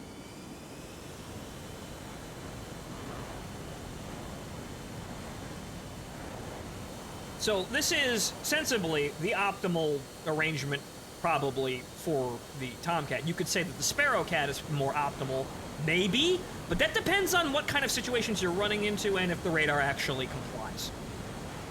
And I feel like it's a mistake to not use the Phoenix at all because you are the only plane with the capability of shooting from across the map and getting a kill, and that's very important.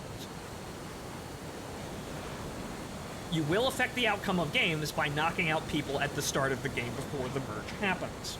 You can't argue that you won't. You could argue that it's not that big of a deal because of the hit probability issues.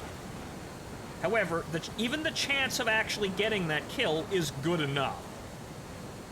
And it is only going to get better from here because we're going to keep getting missiles that are better at long-range shots like this. Or rather, long-range air quotes, because this is about as effective as long range as you're going to get here. Okay, that one's within kill range, but he's kind of low. I might lose him in the terrain.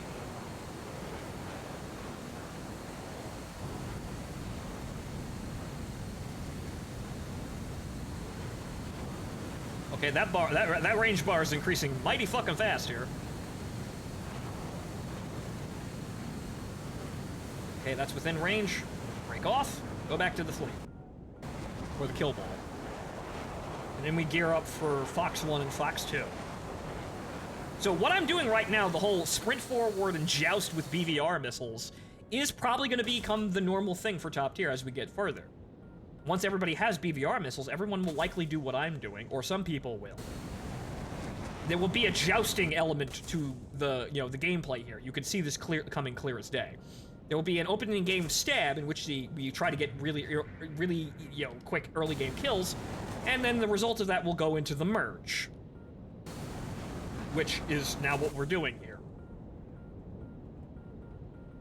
Doesn't look like we hit anything, but yeah, I'm gonna trust the bar from now on, because that seemingly is actually getting us results.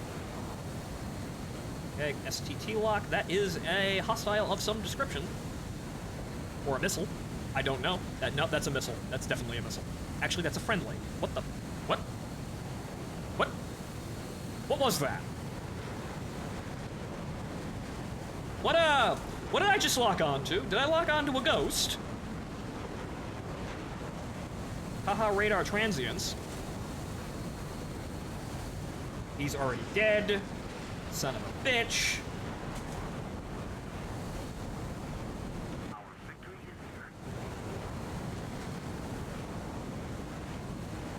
That guy isn't locked on to me. I've got the... Come on, terminal guidance! Come on, no. But you see, yeah, it's fine, chaff, but he didn't lock onto the chaff.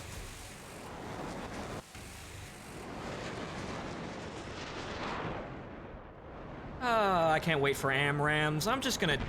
Ow. I got surrounded because I made a turn for the enemy team there. Yeah, we didn't get, no luck here with radar locks from our team there. So we effectively lost the merge. Oh well.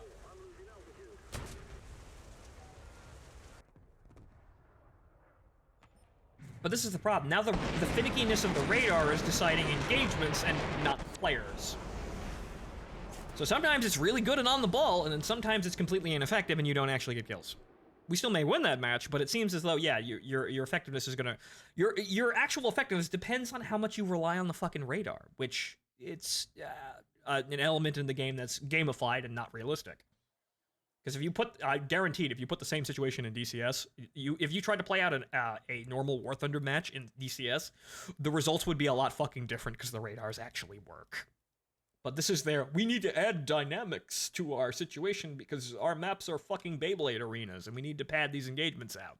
If everybody has accurate radar that actually works as intended, then everybody's got nearly assured kills and people get those kills really quickly and then the game is over in 30 seconds. But the game's already over in 30 seconds!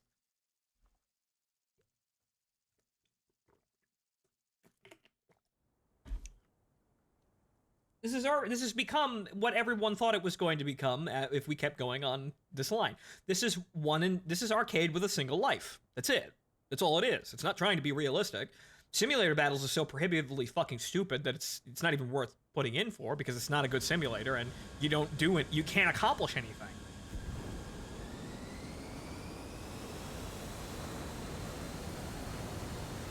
You can grind incredibly slowly, but if you wanted to play Sim in War Thunder, you'd probably be better off playing IL-2 or DCS. Granted, those games don't have as good of multiplayer setup, which is about the only good thing that War Thunder really has, but you have a good groundwork for not a great game. But I can argue all day long about this, but unfortunately, yeah, since 2013, no one's been listening to my opinion. I guess I'm just doing it for my own health here, and also that talking is most of my job. Legit, I do make my money by talking.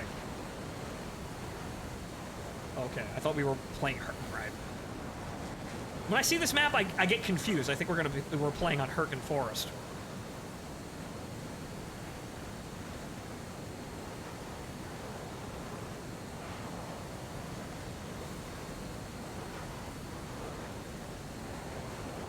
Okay, so there are magical targets in there. Is anyone going high? No, those are bots. That one's going high.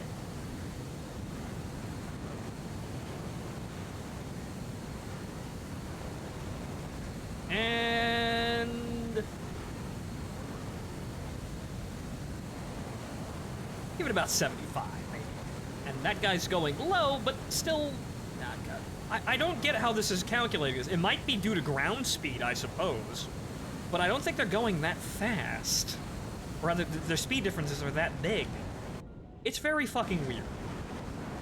Yes, there is some variability in that bar in real life for, again, positioning and whether it's somebody's nose hot or cold, i.e. looking at you or not.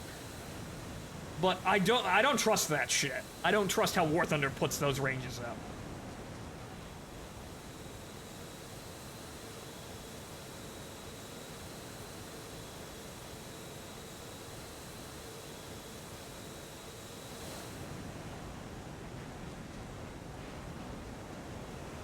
Okay, so we got two guys, looks like, popping flares down there. That's a kill!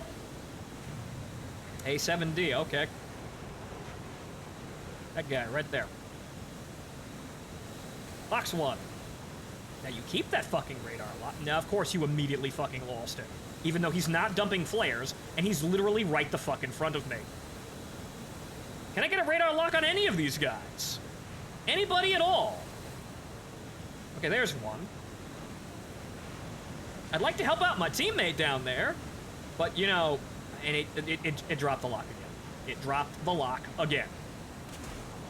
Holy sweet mother of fucking Christ.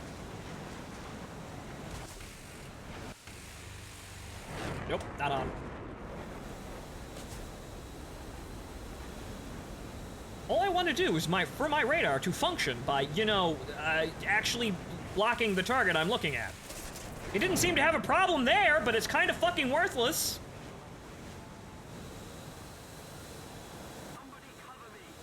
I'd like to... Well, that's a wing fire. And then I'm into a flat spin because the game said so.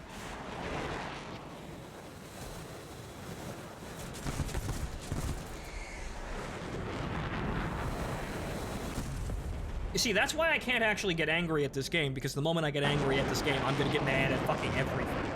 Because it's so blatantly obvious that the game is being horseshit. Everything about it is nearly horseshit. So that's why you just walk it the fuck off and keep going. You get whatever fun you have. Like, we nailed A7. We nailed an A7 from across the map. That was far from the most threatening thing out there. But we still nailed him, and we paid for our spot. Now it's just up to the rest of the team.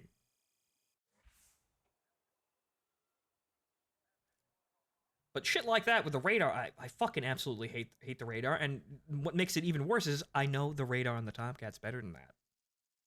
I've played it. I've done it. I've hit 4 fucking floggers from like 50 nautical miles with Phoenixes. I've hit them with heaters.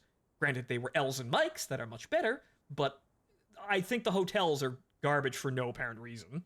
I don't trust their implementation, even if they are a rear aspect missile. We had the AIM-9J be an absolutely fucking amazing missile, and then now it's not because Gaijin changed some things. So I don't trust their implementation, and I don't trust what they're actually looking at in terms of what they determine as historically accurate, because I know they actually gamify shit. Look at the radar. So there's so many things to get frustrated at in this fucking game that you would be frustrated at the entire game if you if you pick one. If you just start picking problems, you're gonna find that most of the game is a fucking problem.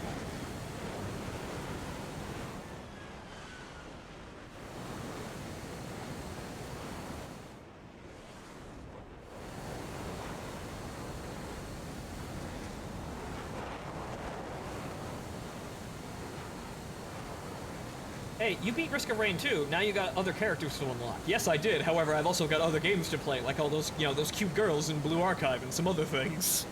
So, Kami-san, we'll get back to that, but I wanted to beat it to say, okay, we beat it, now let's go do some other things first, and then we'll try and actually run a co-op night somewhere around the end of this month, I think. Scheduling. I enjoy the game, but I don't want to sit there playing just that game. Unless you told me it would be an absolute golden ticket to fame, which then I'd make some considerations. However, unfortunately, nobody can guarantee shit like that for me right now.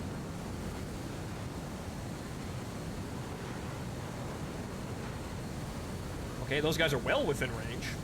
There seems to be a minimum range bar that, yeah, there is a minimum range for that. So there is a, it's too fucking close according to War Thunder. I'd be dead if I actually tried to, to get the missile to that range, though.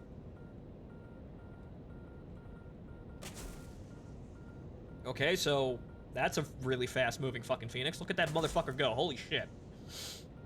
They idle at, they cruise at Mach 4, but holy fucking shit. Alright, am I gonna get any kills on the grounders? No? Nothing? Somebody died. I don't know if I had anything to do with that, but somebody's dead.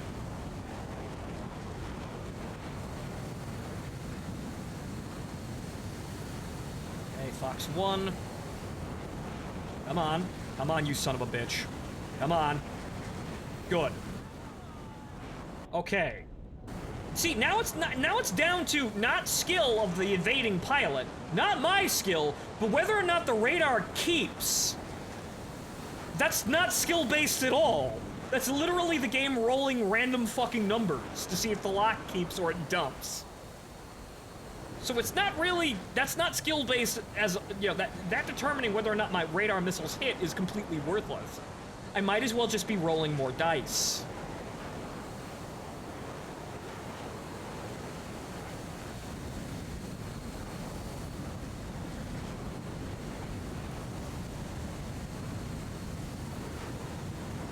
Come on. Come on, that's a good track. Come on, get in there. He actually missed.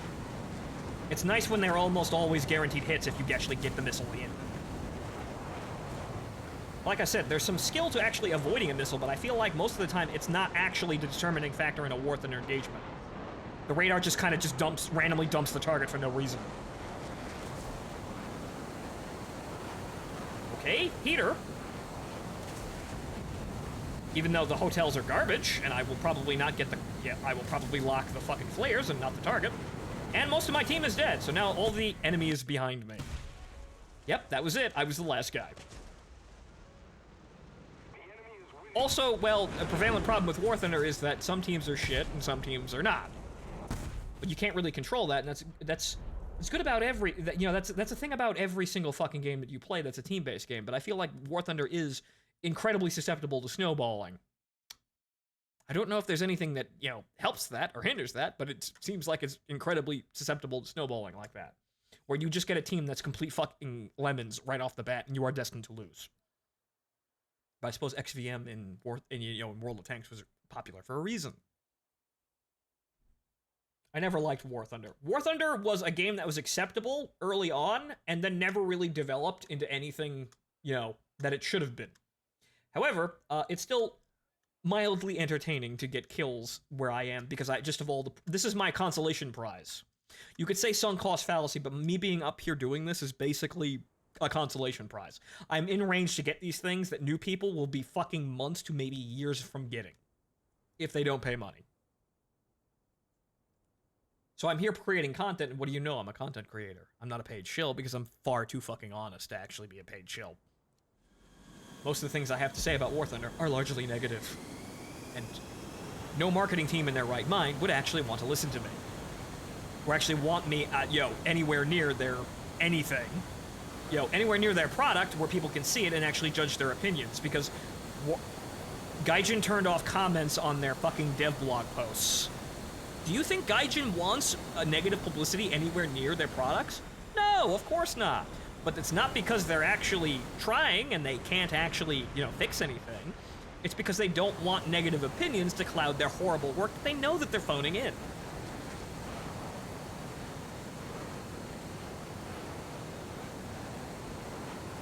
They just want to get rid of negative fucking press around their products to pretend like everything's A-okay. Really, it's a game, it honestly is just to fool stupid people. It's putting the blinders on stupid people who can't see from the outset that their game is garbage. However, that doesn't necessarily work. However, a lot of War Thunder content creators are essentially paid shills that can't say anything negative, or they lose their fucking golden ticket. But again, I'm honest because I'm not being paid. Lord knows my life would be better if I was being paid. Oh boy. All them sweet, sweet referral codes that I'll never get. What a shame.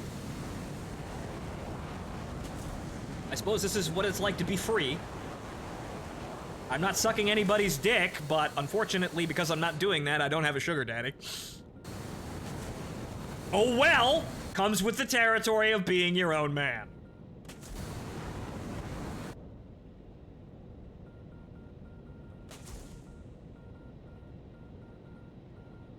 Let's see if the magical missiles actually hit something, because they seem to have pretty good hit probability now. I seem to be getting, not every game, but I seem to be hitting something. That's a lot of guys. I am merging in not the right fucking area, and that's locked onto me. Or it's not. Okay, nobody sees me. Okay, let's see if we can keep this lock on this jackass. Come on. Come on. Hey! You see, that guy even flared, and he still died. Fox 1, get in there. Get in there. Oh. Okay, so where did that come from? Damn. That's the risk of emerging like that, because you're gonna get immediately fucking surrounded. I didn't go with the kill ball, but oh well, I got a kill. I paid for my spot, that's it. Now there's just one less player on each team that started the game. That's it. It's still technically a fair fight, and I still paid for my spot. So I removed a player from, I removed the player from the enemy team at the cost of my own spot. But since it was so early in the game, the only thing that means is that there was two less people in the game. And I even managed to make one guy waste a missile to kill me. Or expend a missile, but not that it really matters. But then again, technically it does, because the F5 only has 2 missiles.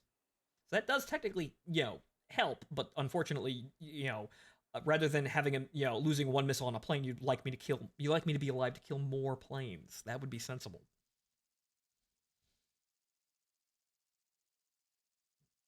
But oh well, I want to merge into the immediate fights there, but you just have to, it's a game of waiting for people to be distracting and making bad moves. You have to wait for the turn fight to happen in order to actually be able to get a safe word in edgewise.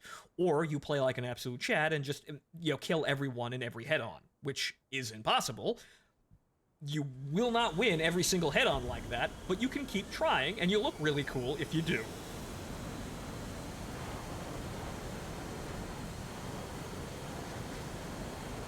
But no famous skills there, so the bar is not infallible. The magic bar is unfortunately not infallible. It can be dodged.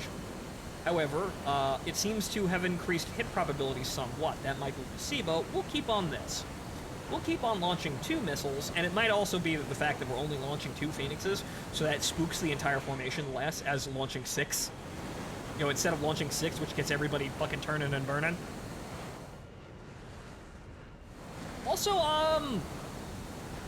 so, okay, it takes a while for the bar to actually appear.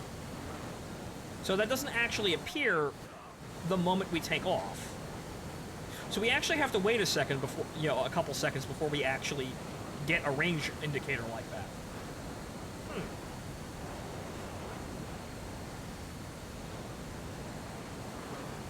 That might be a gamification thing, but who the fuck knows? Certainly not I, because, well, War Thunder is entirely, mostly gamification. Okay, we're gonna get to about half the bar, I think. Yep, yeah, about there. That's good enough. 15 kilometers, I need time to turn the fuck around. Okay, good luck, boys. Get a kill for America. And now what we're gonna do is the sensible thing, which is we're gonna just slot in behind the entire formation. Which I should be doing most of the time, but I want to turn in and get more kills. But no, we go to the back of the formation. First in, and then last into the kill ball. First in, first out, and then, you know, last in again.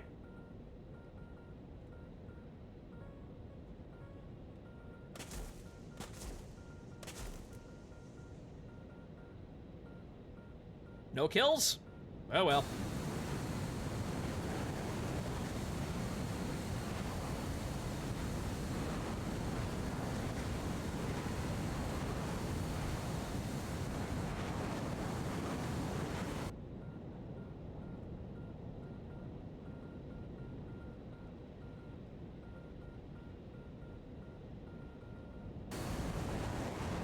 Now, if you had a whole squad of Tomcats firing all Phoenixes, you'd probably be able to get away with just having, you know, just having heaters.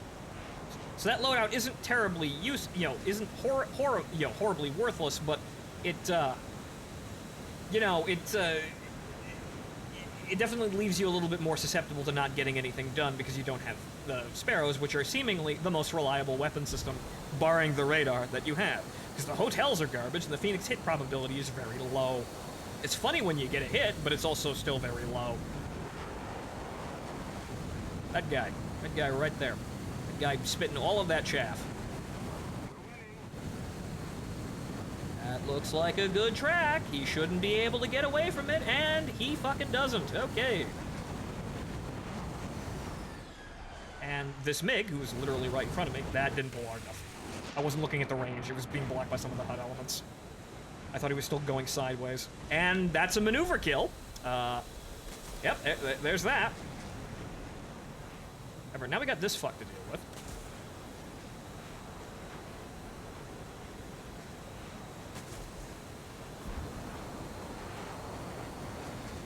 Yeah, this is a bad idea.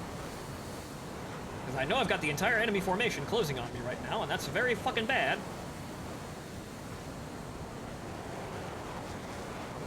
Hopefully he, doesn't come back to fucking kill me, or my friendly that...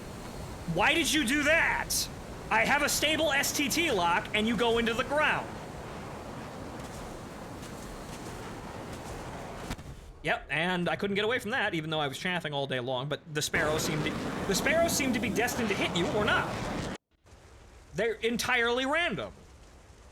And again, the Sparrow wouldn't be conflicted by that, because again, I'm guiding the target and I had a stable STT lock. It wouldn't be that bad. But of course, we just saw a Sparrow take out, you know, a hard left at Albuquerque and hit a guy I wasn't even aiming at.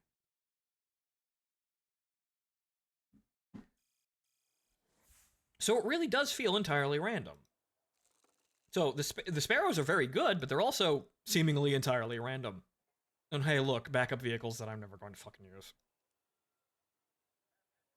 Unless I decide to play arcade for some bizarre reason. You know what? Let's do some more experimentation. Unfortunately, as the kill ball collapses, we find ourselves in very bad positions, but Let's see if we can get increased hit probability with the magic bar map now. Didn't seem to work out before, but honestly, I don't want to rely on the fucking sparrows. I really do not want to rely on the sparrows, even though they are, again, reliable weapons if the radar behaves. But it's not the missile, it's not my plane, it's the radar. Which I know the radar is gimped because Gaijin said so. Because otherwise, if the radar functioned, we'd actually have really terrifying fucking missiles. So it might be the apparent effectiveness of the sparrows may be in compensation for the gimped radar, because if the radar works, you almost always get a kill. But, you know, if I wanted gacha mechanics, I'd play the game with all the half-naked women. Just saying. But then again, as I take off with the phoenixes, at least this is easy. At least you're not bullshitting me when it's you know, dice rolls. For the most part.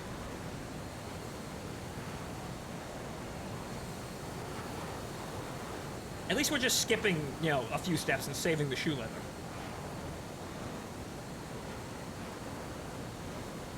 Now, not too much back and forth here to just wind up with random RNG determined mechanics. Okay.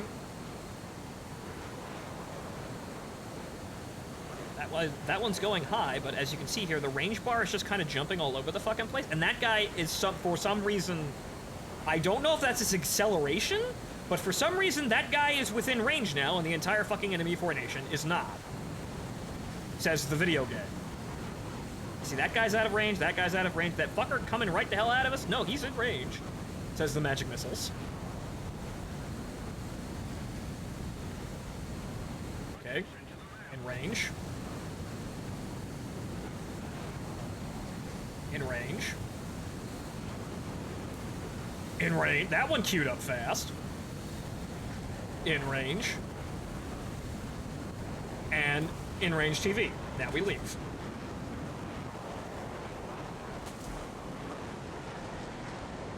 I don't trust the magic indicator, but, well, let's see what happens.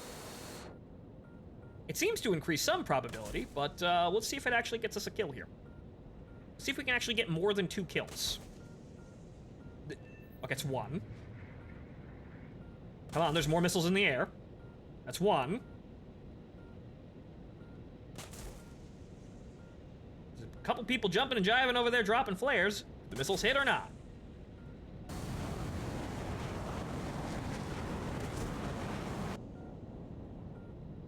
Nope, no more hits. So we got 1.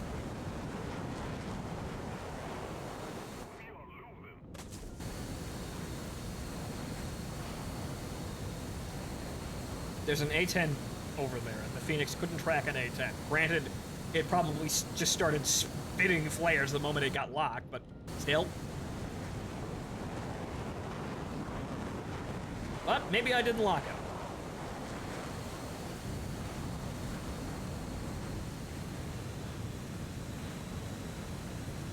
Okay, we're gonna cool it with the burner here, since,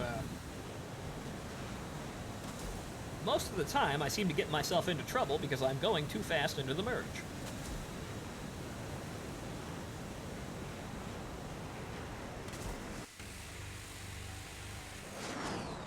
Just kind of sprayed it over there just to get it, but I'm going slow enough, I should be able to stay behind this guy. And somebody gets the kill anyway. Oh well. So as you saw there, I actually didn't G-lock and I managed to stay behind the fucking guy. What the fuck lock is that? What did you just lock? Also, when I'm just reliant on heaters and guns, I can just turn the stupid radar off and it stops my missiles from really doing stupid things. Like caging on targets that I don't want or will not hit.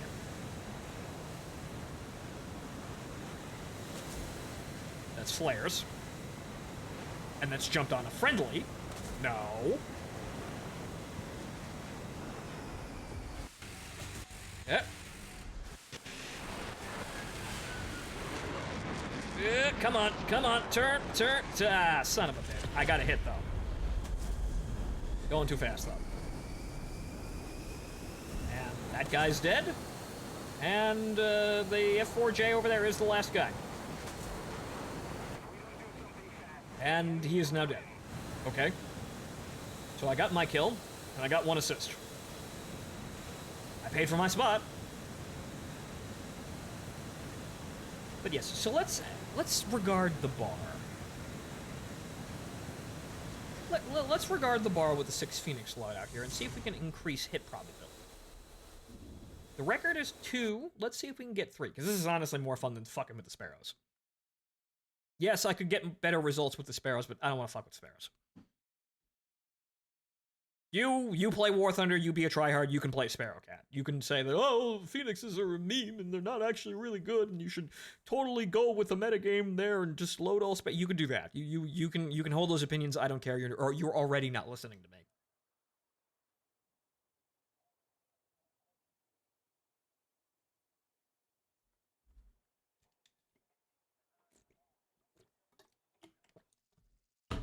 And also, this isn't even the main show today. I actually have to save myself.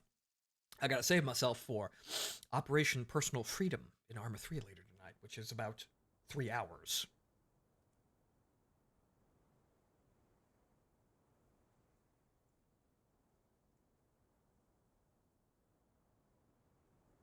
So, making the game play itself is actually probably the most entertaining. Well, the most sensible. Entertaining, and then the most sensible course of action, if I have to sit here and kill time.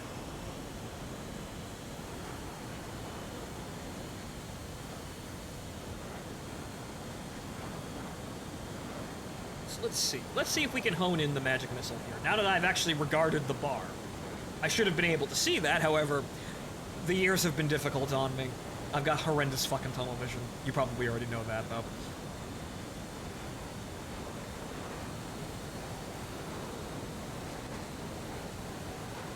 Also, I like how I'm tracking the target outside the scope of the radar, because it's technically not getting down there, but it's still getting the track file anyway.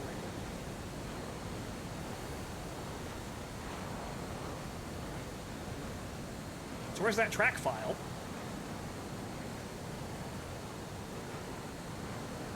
Where's that track file? It ain't range. And I'm painting the targets. Is it altitude based?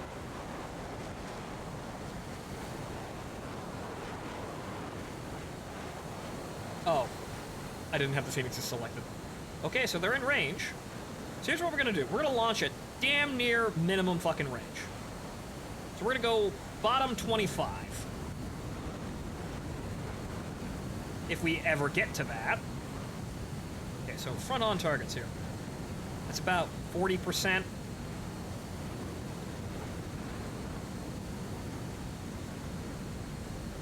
It's fucking 10 kilometers. It's basically within visual range. Okay.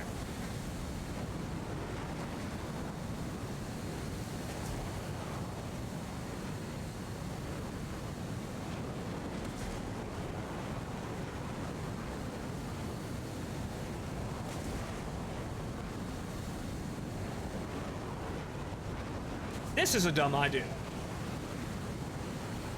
Because now I put myself in an incredibly bad fucking position.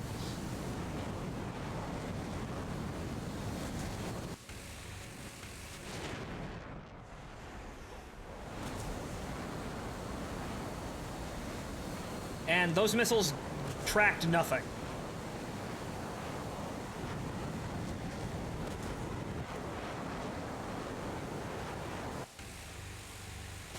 I don't know what the fuck you're locking on, but it's not the guys I'm trying to shoot.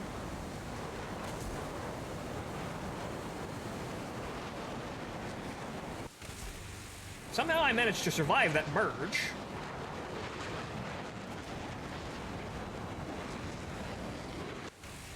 That's a little low, kiddo. It's a little low. Oh, well, now I'm out of cannon ammo, but oh well. Catch! I still got him. Okay, so 25%. No. That is too close.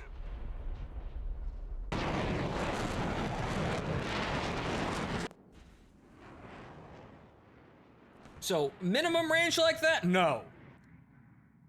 That was like bottom 25 to 15%. That is too fucking close, even though the missile technically, according to Gaijin's metrics, that is still technically within launch range. But as you can see, we didn't get any fucking hits. It's probably because the G load on the missile coming off the rail is too great and it's going too fast, so it doesn't. It's like launching a Sidewinder at close range. The missile comes off the rails, it's got too much acceleration, doesn't have enough pull, and so it just kind of sits there in its lockout timer and doesn't actually get anywhere near the target. So there is a quite clearly too fucking close range, or at least in that attack angle, even though nose hot is the optimal launch vector for these missiles. But because the missile only has 16 Gs of pull, no. Okay, so now we'll do 50%.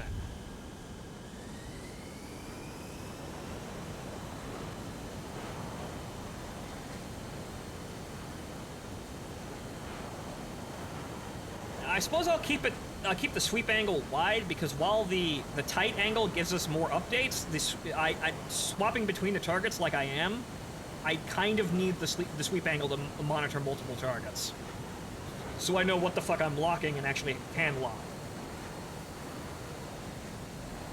Point that shit at the horizon, or well, that's past the enemy base. That's on. Where the enemy is, they're below the horizon, so they're behind those mountains over there. Get a little height.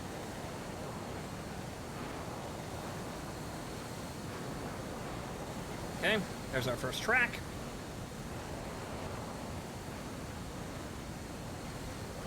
Which, we have no bots on this map, so I cannot actually misidentify any targets. Well, actually, no, there they are, way over there. That appears to be them. Okay, so we're entering... was entering launch range. Okay, so we're gonna go 50%-ish, about. There's no indicator for exactly where the middle of the thing is. You would see the no escape zone somewhere on this radar, but it's not here. Okay? I'd like to target the guys in front of me, thank you. The guys that are literally right in front of me. Those guys. Those guys literally right in front of me. Holy fucking shit, radar.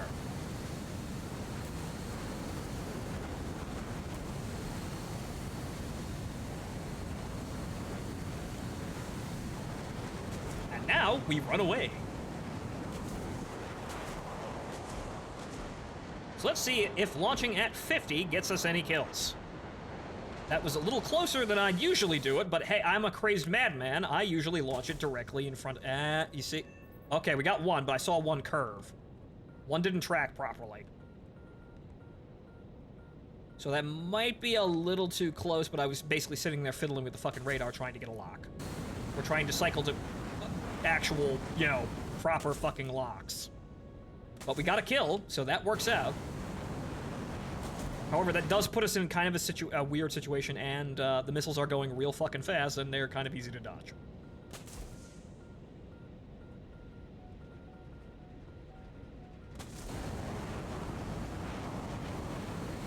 But we need more than one sample size here to determine whether or not this is actually viable.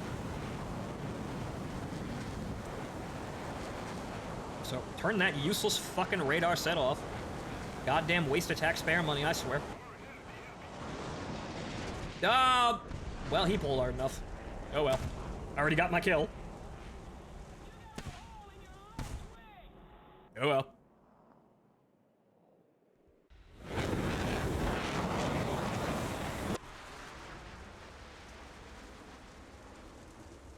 Okay, so 50% we got a hit, but we saw one missile behaving somewhat erratically because it was going so quick. Which, the missile accelerates to like Mach 4, so that's kind of a problem. But the thing is, do we want to hit it before it gets to that curve or after it gets to that curve? I don't really see. Well, and we've got hits across the map, so we've got it at the extreme end. Seemingly out of the missile's maximum range, according to Gaijin, even though the missile's maximum range is 50 nautical miles. I believe that is 50 nautical miles against a target that's nose hot. So a target in the front aspect that's looking directly at you, that's closing, that's 50 nautical miles, or closer. I believe the actual rear aspect shot of a target moving away from you is lower than that, but it seems as though Gaijin's like, that's the range. or everything.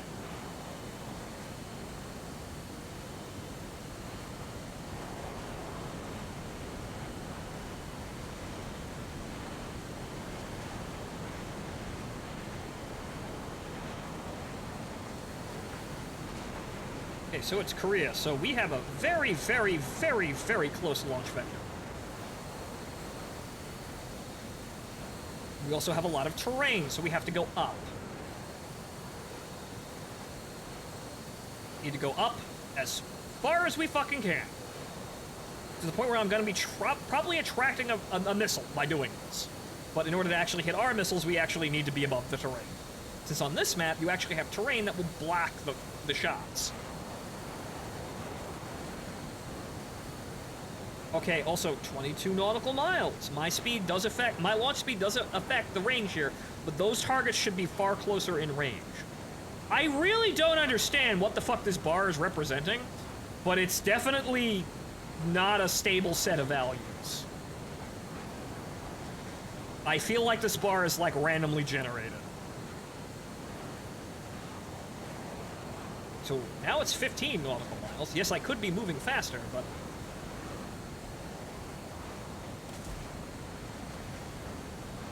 Okay, so we'll call it there. And we'll call it there. And there. That guy's moving through the terrain. That's probably a bad lock. That's an enemy. That's an F5 literally right in front of my face. And that one. You go long, missile. Oh, I got a kill assist. I fired at that F5 and the missile basically failed to track the entire time. That one looked like it was trying to... That one got close. That one tried to pull, but didn't pull. Didn't have enough time to pull, so... I still got someone out there, though. This is too close. So as we're seeing here, the missiles, well, obviously launching them directly into that F5's face was a bad idea, but the missiles are, this is seemingly too close for the missiles.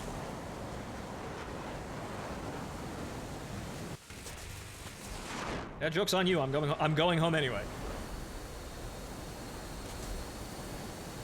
I'm fine. My big-ass fuselage absorbed the kill for me. Or absorbed all those shots. I'm fine. Everything's fine.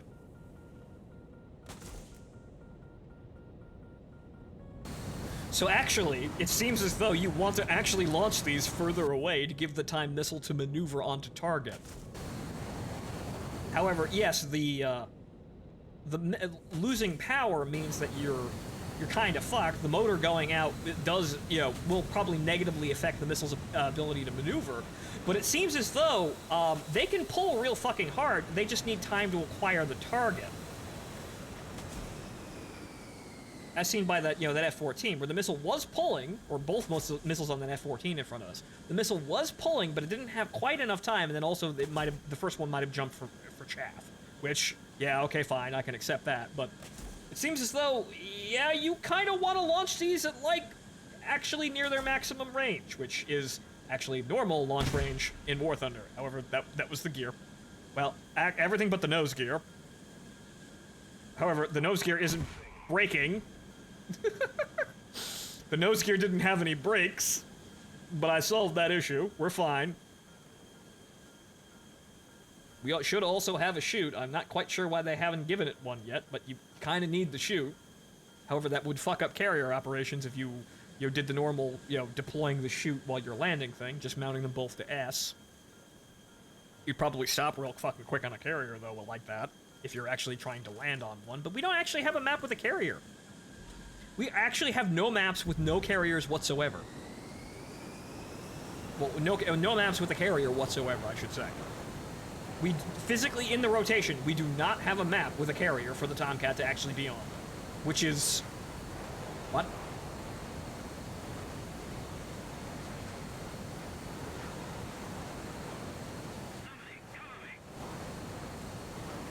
Okay, so while we're on the ground, I'm not getting that lock, even though I do have a target. I do have a track. I do have a track, and the Phoenixes are selected. So, what's the deal? What am I doing wrong here? Why am I not getting a track?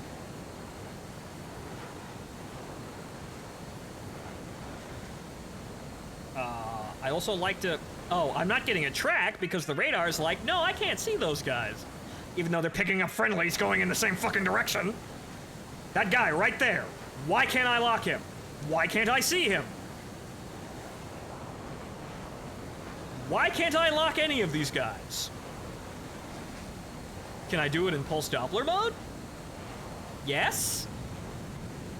Actually, yes. No. Wrong guy. Also, the pulse Doppler mode is not showing at IFF.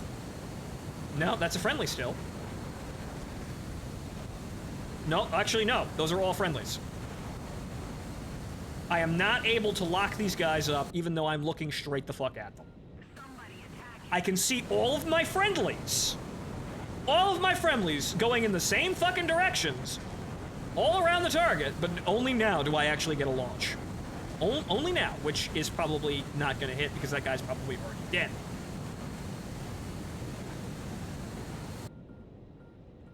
What is this nonsense?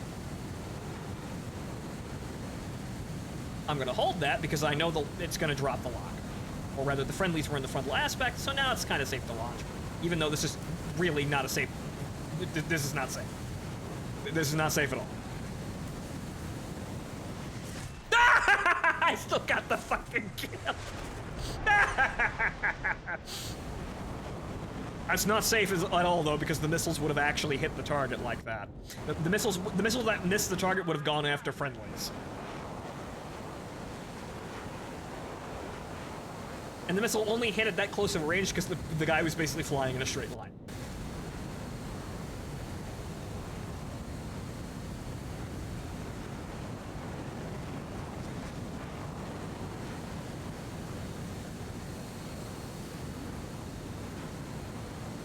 Alright, kids.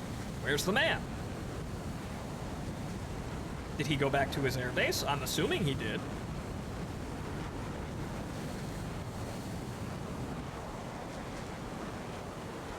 I've still got 2 Phoenixes. I think I see a black dot over there.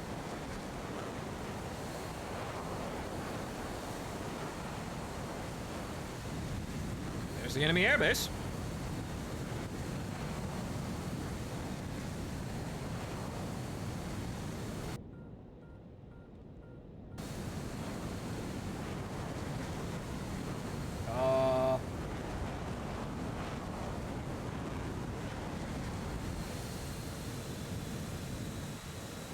I don't see a dot.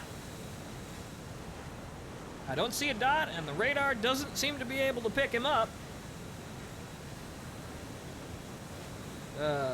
Pulse Doppler mode, anybody? No? I don't want to go into the Roland's field of fire, but nope. And those are all friendlies. We can pick them up just fine. Or one of them.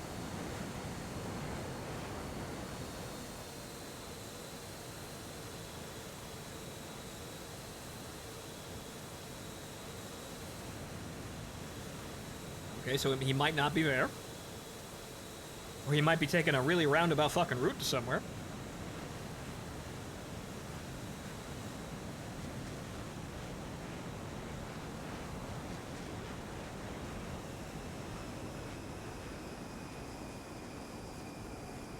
Oh, there he is. Right in front of me.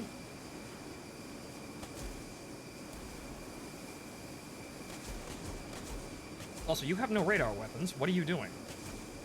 It's probably the... No.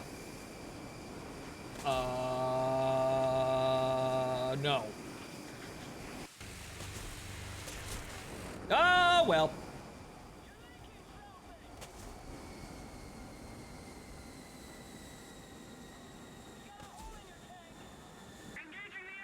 Well, I spotted him for us. He's over here, guys. I'm making him waste fucking more ammo shooting at me, though.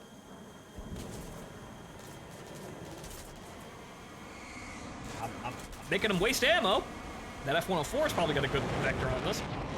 Alright, can I Just can I get the nose up? No, I'm gonna be hit by the Rolands, but the F-104's got a good track, and he's got 4 guys to shoot. It'll be fine. We'll be fine.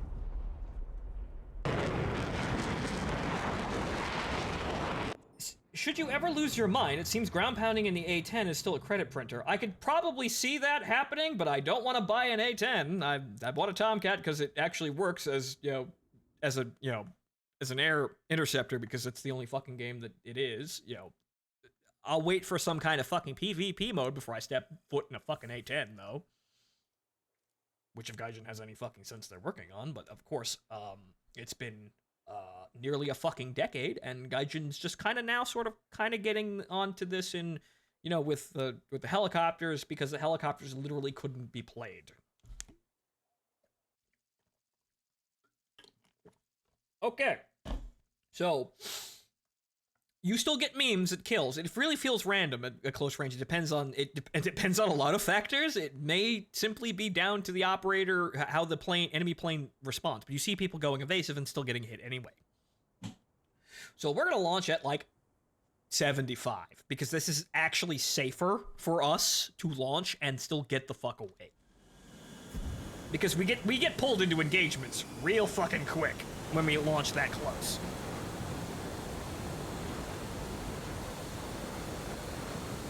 And since War Thunder is a game where it's kind of hard to actually extend or escape, you kind of need to worry about that.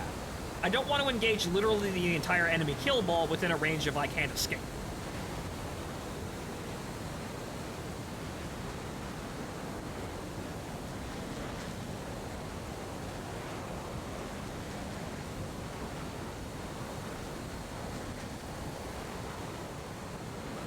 Okay. That appears to be the enemy,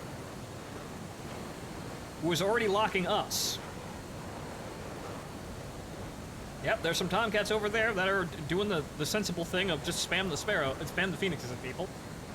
Can really hardly blame them, because it really feels like that's the only thing that determines the effectiveness of the mechanic. Okay, so launch. Launch. And that one's jumping and jiving around a little bit. But launch. Launch. And launch. And launch. Now we turn away.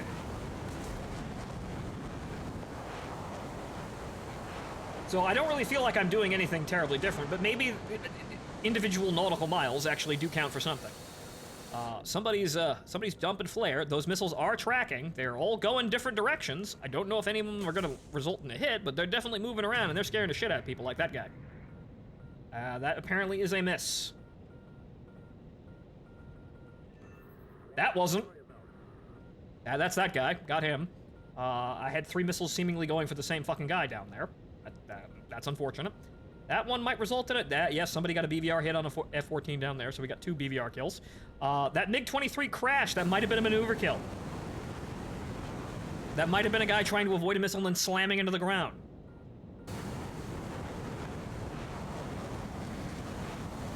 Or rather, popping his wing off. More accurately, most likely. Okay, so we got a kill, and the missiles seemingly were tracking, so then it came down to operator, intervention there. Because that one target that was dumping flares and moving real quick that had 3 missiles on him, yeah, he was dumping flares and, going defensive. So that seemingly was the guy dodging the missile. However, from what I could tell from my position, all of the missiles were behaving sensibly. They were locking and tracking targets. Did they hit? No, but the missile's never guaranteed to hit. Unless you have the wonderful no escape zone, which we don't have on this plate. The F-15 has that, but let's see if Gaijin actually models the you can't get away from this missile.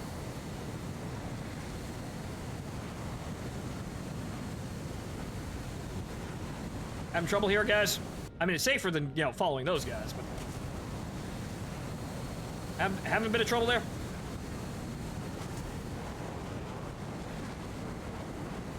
No, he's dead.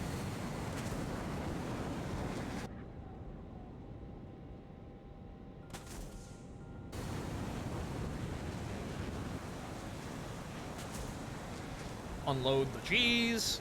Unload the G's.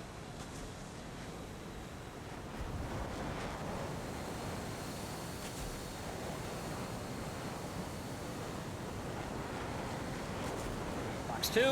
That actually looks like a front aspect lock. Come on now. It was a front aspect lock, but the missile went, what? After it launched, when it should have been tracking on basically the hottest heat source that it could see. And he's dead. Good shot on that guy. That F-4J is the only guy remaining. I can't see him. Ah, he can pull harder than me. Oh well. The wonders of G-Lock.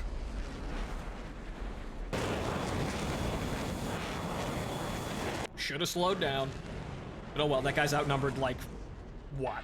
5 to 1? And there he goes. Alright, done. I got my kill. I just wasn't in a position to get any of the other kills because I fell in behind the kill ball. See, that's kind of the issue. Most of these engagements are over immediately. So the kill usually goes to the first person in the engagement. If we die behind kill ball, we're not going to be the first people into the engagement. It's kind of the opportune thing. We don't want to be in there.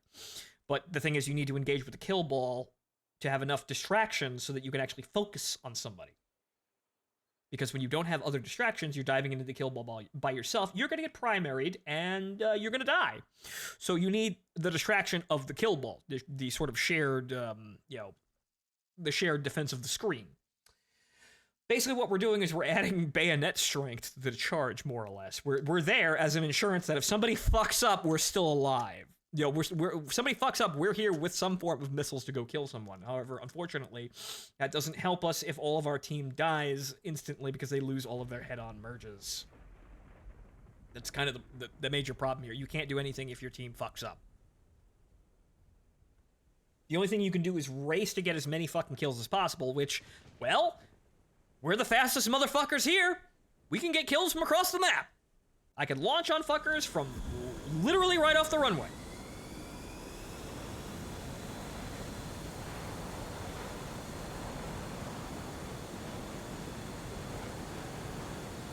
So in terms of hastening the destruction of the enemy team to assist our team into the merge, we are in fact the best at that because we have BVR missiles and they don't. Or rather, nobody else does. This would be, an advantage for American teams had we actually have American teams, but unfortunately, America is on every side now. Because what the hell is factional matchmaking? Can't have that.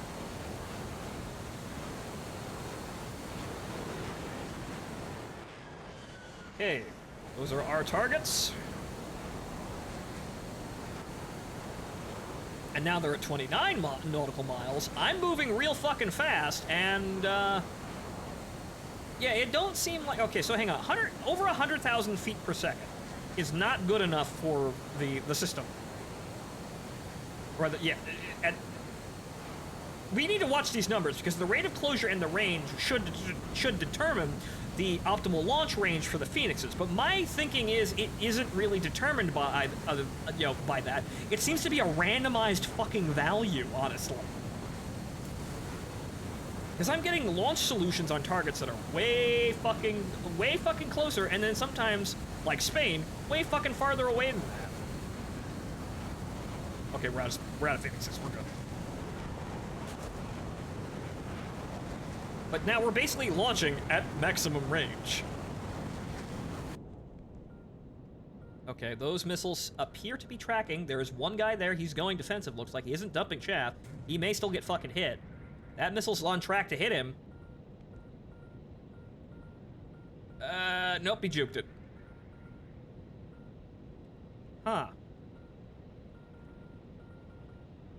That F-104 diving in there, still managed to get a fucking kill on the head-on, but it looks like the missiles got juked. So I'm just gonna say we're just gonna launch as soon as we can actually get a solution. So now it seems to be coming down to people dodging the missiles, which is sensible. You can actually avoid these missiles if you actually go defensive properly, but Honestly, it feels like we're fighting the radar and the missiles themselves. And also, all these guys are at low altitude, which, you know, fucks with the radar because the radar arbitrarily doesn't work at low altitude. So, honestly, it seems like, yeah, you just launch at max range. Because I was effectively launching at max range minus like 5 nautical miles, looks like.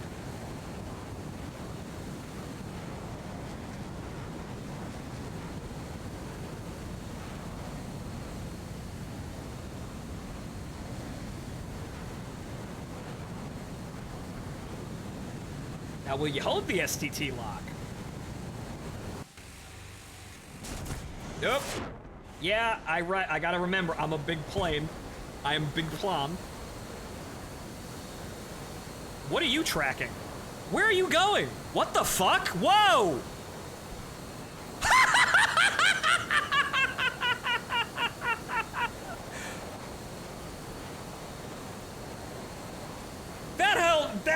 That hotel left with a purpose. God bless America! I have no idea how the hotel acquired that guy, but he still fucking got him. I still got my kill, though. I didn't hit anybody. I got hit by the first guy in the merge, and I didn't hit nobody when I, I didn't hit nobody with the Phoenixes, but that hotel left the rail with a fucking purpose. That man, that fucking missile was going somewhere. America needed that missile, and the missile answered the call.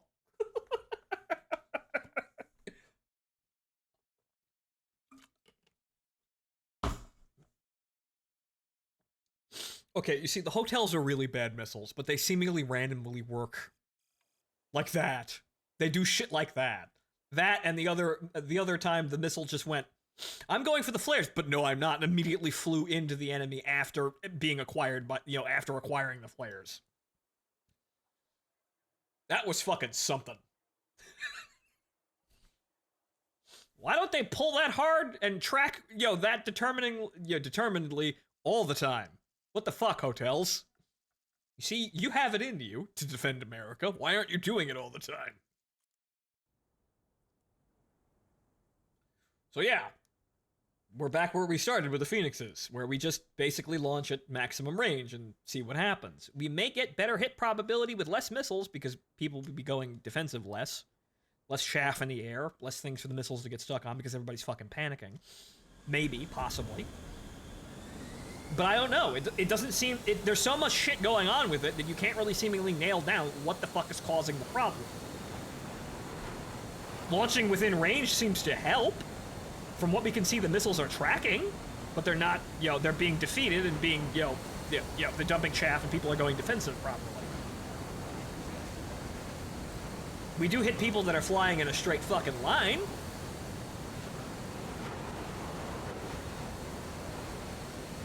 Also, what the... I don't think I've been on this side of the airfield when this shit happened. Wait a minute. Wait.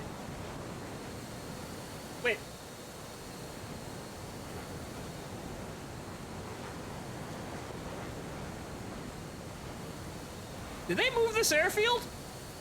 I think they did. I don't remember the mountains being this tall. Wasn't it over there? Maybe they're putting mountains in front of us to stop us from BVR shooting. I could have sworn that we weren't behind this mountain, or this mountain wasn't that tall. Because I thought I was on the other side of the map for a second there. Maybe I'm going nuts. Okay, those targets are within range. Launch. No. Launch. Launch. We can actually see the dot on that one. Launch. Launch. And one more. Yeah, that guy. That's probably 2 missiles on 1 target, but fuck it. No. They definitely moved the airfield. Because I remember, being able, pulling over the bay like this was a lot, we were further away. So we were on that ridge rather than this ridge. They moved the airfield. When they did that, I have no idea, but they probably did it to stop spamming of Phoenixes. But it looks like all of those missiles went into the ground.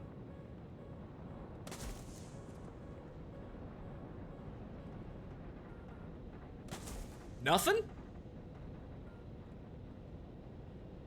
Huh. Okay.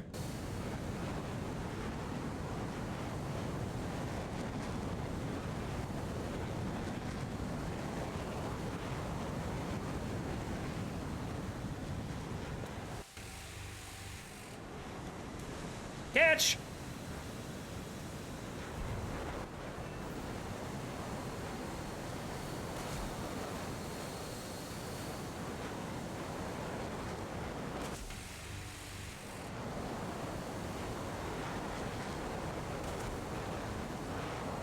Alright, which Migger are we getting here? Which Migger? No, you fool! Oh, Jesus fucking Christ. Okay, that was fucking close.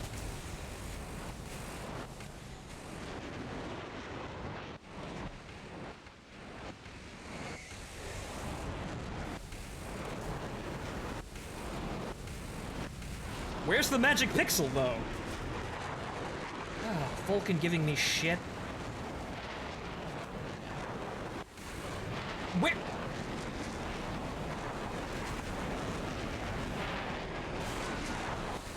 Nope. Maybe I could force him into the ground like this.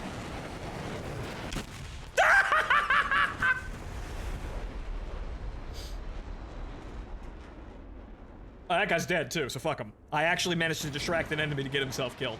My stupidity actually lined up another kill. Well, why didn't I get notified, stupid app? I'm really not surprised that Twitch is not working in my favor with these sorts of things. I don't know. I'm not surprised. Maybe I don't get server space because I'm not cool enough. But okay, so, got a kill there. Didn't get guns on because, I don't know, sometimes the guns just do not cooperate. I think I'm pulling, but I'm not pulling hard enough, apparently. The tracers are a lie, as I suspected, but sometimes I'm just not on with a gun. Oh well. I'm playing enough fucking games. I'll probably get good at it, however, it's probably not helping that I'm actually playing, you know, BVR combat and thus not really using the guns. However, surviving with 2 heaters and guns after you use the BVR missiles, technically speaking, does constitute training with them. So I'm kind of all in for that. But also, fuel tank, it's this map, which we managed to get a kill on. Hilarious fucking range.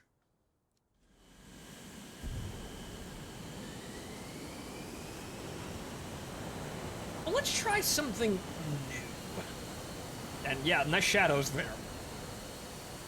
Let's try something new here. What if we just kind of loitered and occasionally launched Phoenixes at people? Which is really not what you're supposed to do in this situation, but none of this game makes sense. That's why it's kind of bad. Or rather, extremely bad. The only thing that saves this game is the control scheme. That's it.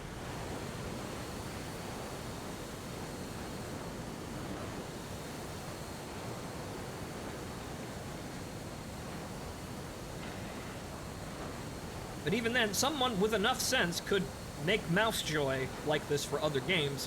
It's just that they typically don't.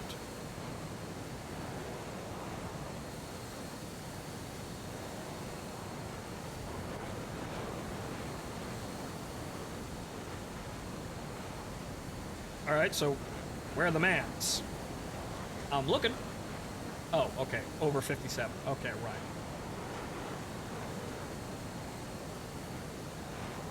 That'd be them.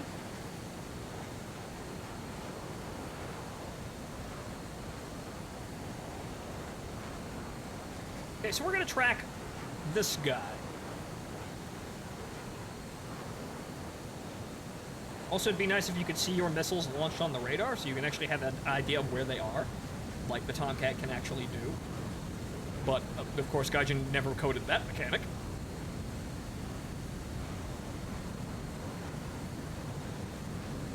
So here's what we're gonna do. Looks like somebody up there just fired a missile. Yeah, that guy. that guy right there. That is a Tomcat, most likely. So what we're gonna do is we're gonna get real fucking fast. We're gonna launch that missile and then we're gonna hit the brakes. And try and guide that shit in with one, one missile at a time.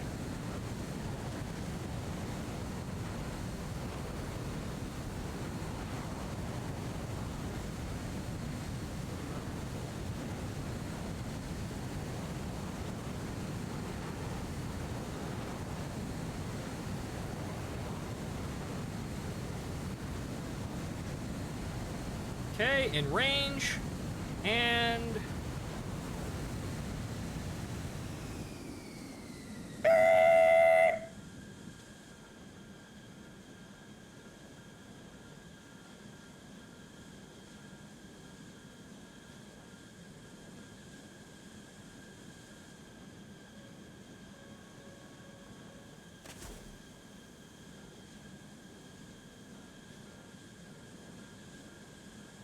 All right, missile. I believe in you.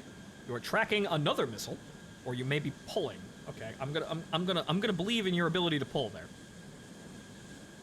I've kept track of the target the entire fucking time. Those two missiles, cruising in at like Mach 4, missed. What about my missile? What about my missile moving at an incredibly slow speed?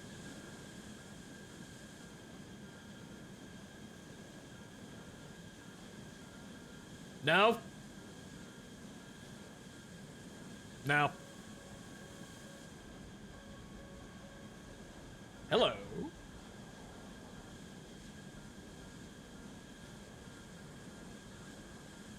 Here I am just kind of idling. Just kind of sitting here chilling, man. He ditched the hotel. Okay, get further away.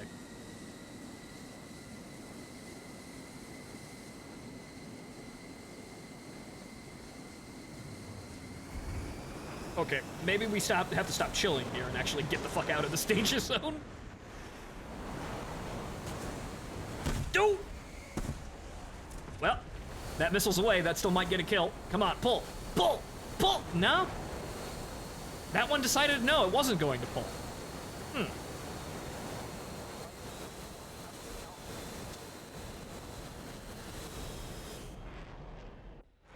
Okay, so that didn't work at all. We just spent a lot of time for one kill that we didn't get.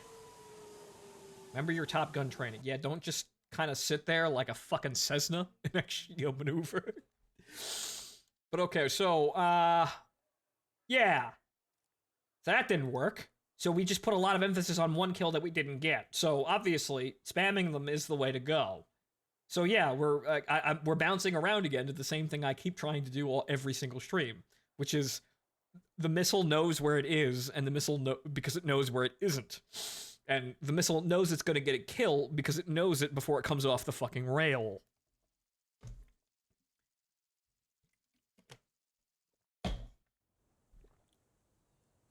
And so, in conclusion, you're not really doing anything wrong if you spam the missiles at the enemy at the start of the game. So long as you're obeying the bar, which might get you more kills. It seemed to get me a bunch of one kills. Yeah, one kill volleys. Maybe. But then now we're not hitting anything again. So it is down to... the only things that we can do is observe the bar and then hope they're stupid. Regard the bar. Observe the gauge. And then hope the enemy is too stupid to dodge.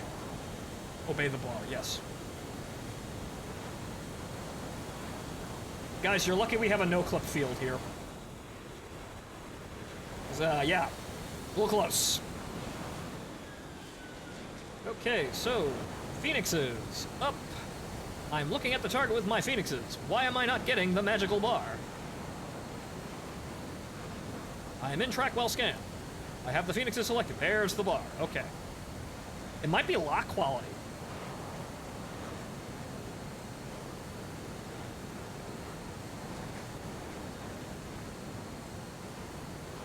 That guy, yeah, okay. That guy's not in range. I mean, that guy's going full burner towards us, it looks like, but Jesus fucking Christ, guys.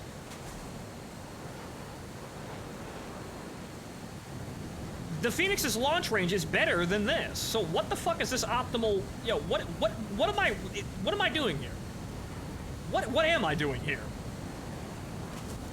What is this bar supposed to represent? Is this the no escape zone? Because I don't think it is. Because clearly they're still escaping the missiles.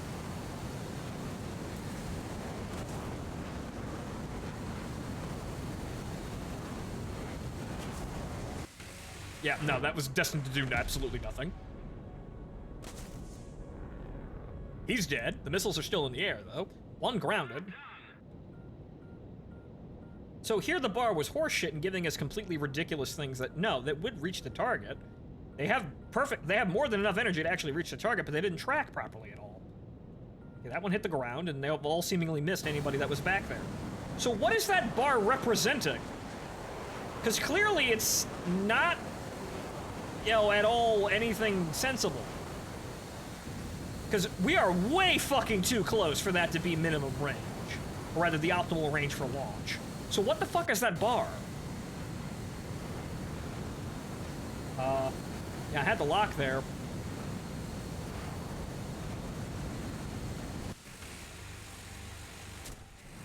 Nope. I tried to get the head-on aspect lock, so oh well. Joke's on you, I was intentionally being retarded. I wanted to see if I can do it, because sometimes it'll let you do it, but... Oh well, trade!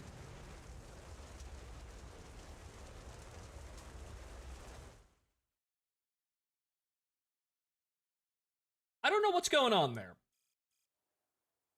So that time, it seemingly, I don't know how that calculates the launch conditions. Because I don't trust it, because it seems to change very bizarrely every time we get a new map. It seems to be tagged to map size. Because it's way longer on the bigger maps, and way shorter on the shorter maps. I don't get it. To the point where it was fucking with us out of, range for, whatchamacallit, in terms of range for, the launch there at, fucking 15 nautical miles. Whereas, we launched at a target it was apparently within optimal range at 34 fucking nautical miles on the big Spain map. So what's the dealio here? My position and speed, and the enemy's position and speed, would affect that gauge in real life on real planes, but something tells me not as much as it does in War Thunder. So fuck the gauge.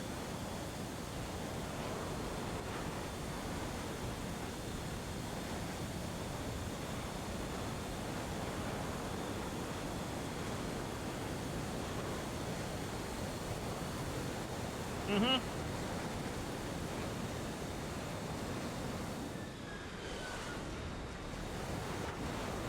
I don't know why I'm not getting my lock there, but okay. See, I'm not even getting the gauge here, even though I logically should be able to. There it is. Okay. Okay, so we're just gonna launch well outside this bullshit range that it's trying to tell us is optimal. I may not hit, but I seem to may not hit basically everything.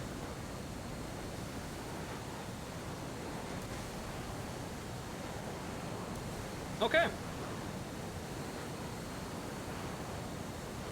So that was 30 fucking nautical miles, basically. These are going real fucking wide in terms of tracking. I am still continuing to paint the targets, so they should actually still be data linked. So they should be still getting updates from my plane as they travel like this, and... Yep, nope, that's accelerating. That went to haha Mach 4. Let's see if we get any kills like that.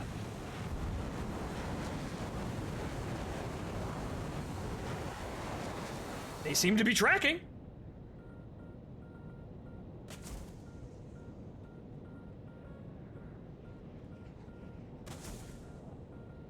I don't know what the fuck's going on with that missile. That's just going wibbly wobbly all over the fucking place, since that is apparently a performance of a Phoenix in some cases. It don't look like we hit anything, though, unfortunately. But wasn't that basically the deal the entire time? And that guy flew under the ground. That guy's passive grinding for upgrades. The system is 100% effective 30% at a time, all the time. So yeah, no kills there. We can say, oh, well, Phonto, you launched outside the bar, but I've been getting kills with ignoring the bar beforehand, so I'm not exactly sure what the deal here is. So apparently, with the Phoenixes, absolutely nothing is certain. Launch them at your own fucking whims.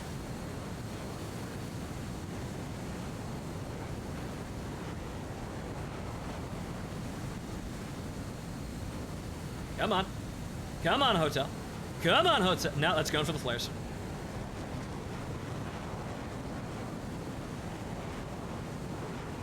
What the fuck are you locked on? Yeah, fuck it. Pick something hot. Yeah, like that. Exactly like that. Yes, exactly like that. I barely dodged that missile, but yeah, no, just fucking. Oh, the radar's fucking caging the missile on something stupid. Nah, fuck it, launch. Fucking go get something hot. And it did! God, the fucking hotels are stupid. Sir, you are putting yourself into a flat spin, and that is dangerous. You're dead, but not. You wouldn't want to do that in a real Tomcat.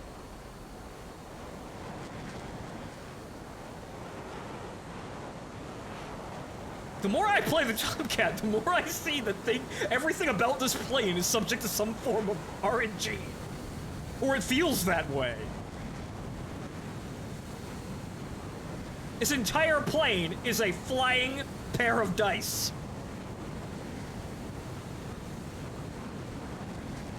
Or as the Navy calls it, the pilot and the radar intercept officer.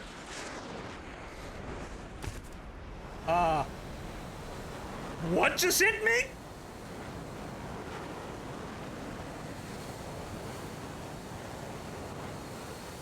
Did I get hit by a missile, or was that like a G? What? I didn't see a missile. Did I just explosively stall the plane? Is this a compressor stall? It kind of feels like it. Possibly. Ah, I got him. And then the magic fucking Vulcan was on target. Okay.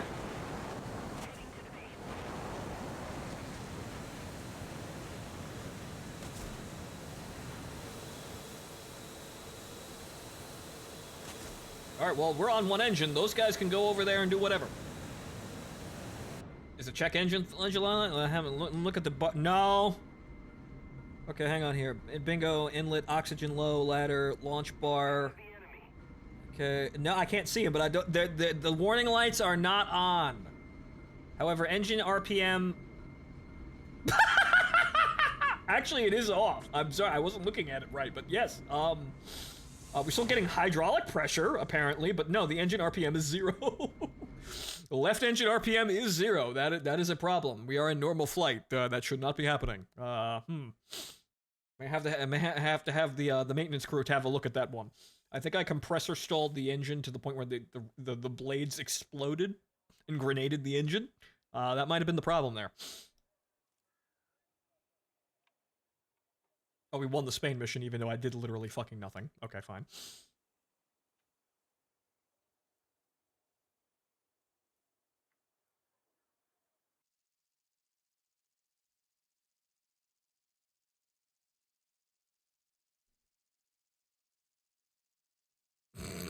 Yes, the crew chief is going to be mad, but I think he's mad at literally all of the Tomcat pilots out there. He's got his work cut out from him with all us retards. But okay, fine. Since everything is random, fine. I can't seem to increase hit probability to getting more than 2 kills. I don't know if that's a fact of, like, life here, that it's completely fucking impractical to try and do that, or the missiles are encountering so many fucking problems that it's statistically impossible to get more than that. The game is either stopping me from doing that, or there are so many things within the game running that the missiles can't actually do that. I don't know. It might be a law of physics. But since this is a larger map, I kind of want the Fox 1s. So, 2. 2 Phoenixes, and you might get those 2 kills. If you fire 6 Phoenixes, you seemingly can't get more than 2 kills. So the other 4 missiles do not seem to add any sort of probability to your hit rate. I think. Maybe one day when we can have a squad of 4 Tomcats, we can see what 6, 12, 18, 24 missiles can do.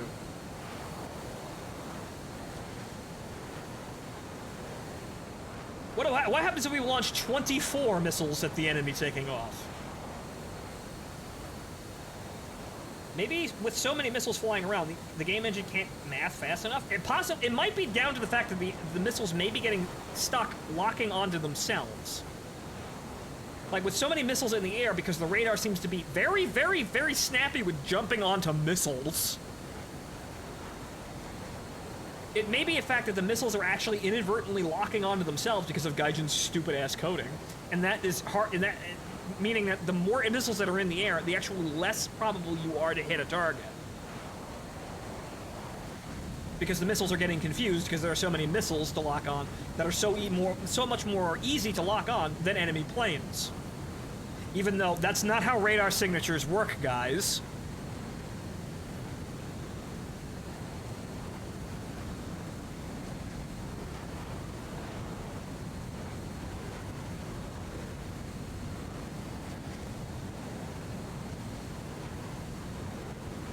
Okay, so that guy is nose cold, not leaving me directly, but it seems to be speed, because, okay, then he abruptly changed speed, but the track is still accurate.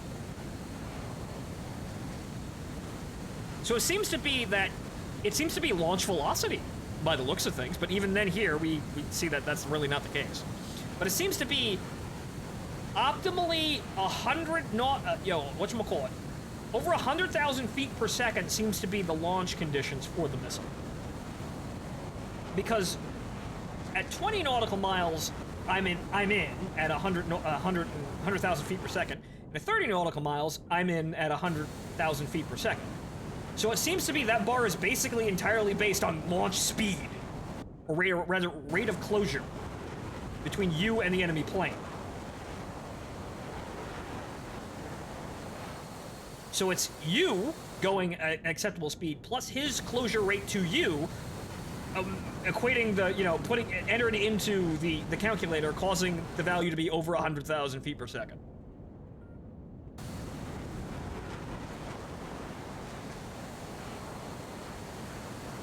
That's an enemy.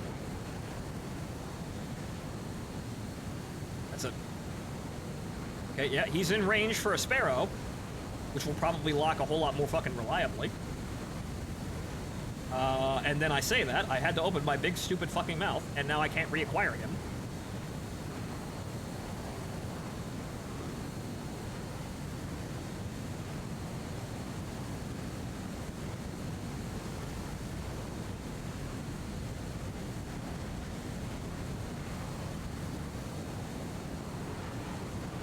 What the fuck? Why did you... What? I was looking right the fuck at him, and it's all of a sudden the lock just jumps to something else. I got a hit. He also hit me, because I wasn't able to slow down fast enough. Well, now you're dead. Light both my wings on fire. I don't care. You're dead. I was a distraction. The game was rigged the entire time. But if I lose both of my wings, I'll be fine. If both of my wings pop up at the same time, I'll be okay. Actually, nope. There goes the hydraulics. Oh no, all the hydraulic fluid, it's gone. Oh no.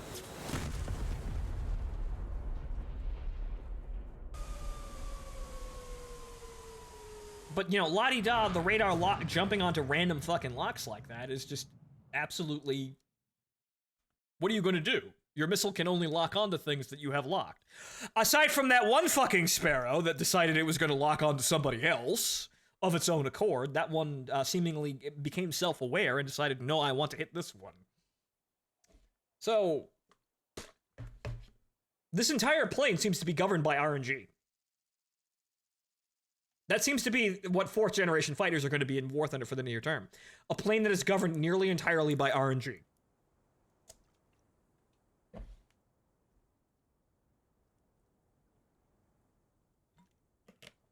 Super Windows in 1974. Honestly, looking at the operating system for these, I think they're running on DOS. It's an incredibly early version of DOS.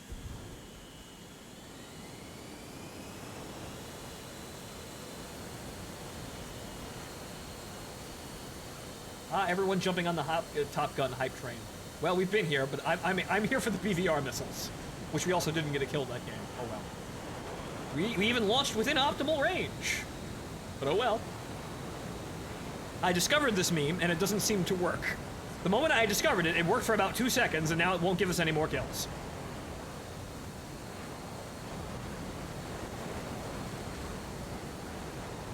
Okay.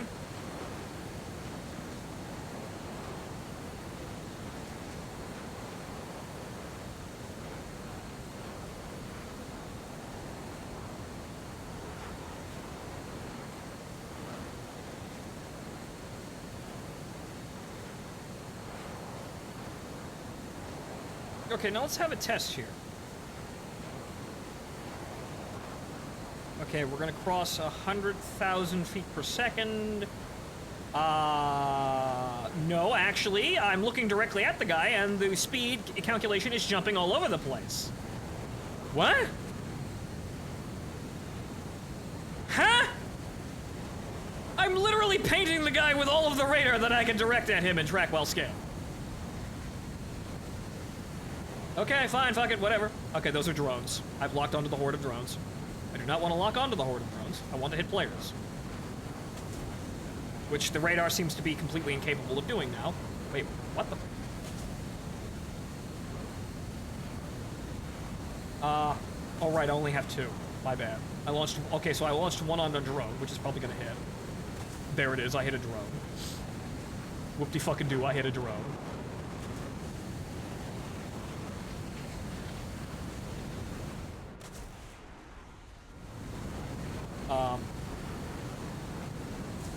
That's a missile.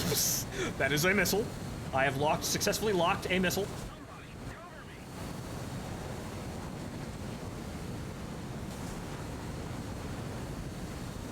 I don't know who that is, but fuck you, I've got a lock. Oh, now, I'm fucking piece of fucking goddamn shit. Fuck. Catch! Good catch! I died, but I still got him.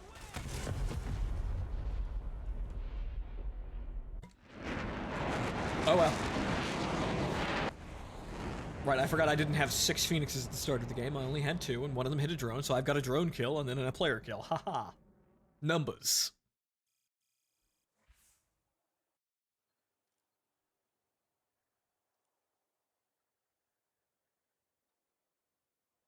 But I don't, it seems to be the update speed of the radar seems to be complete garbage.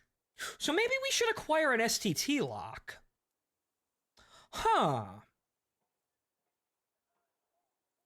Maybe we should acquire an STT lock, and that might give us more accurate range information.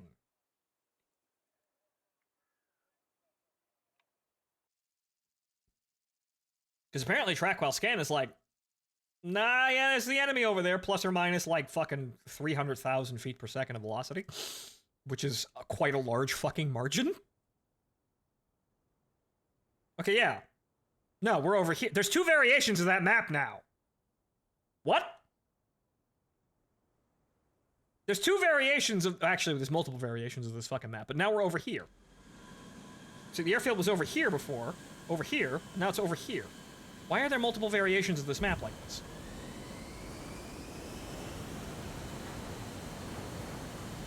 Okay, so let's try, this is search pulse Doppler. Let's try getting an STT lock.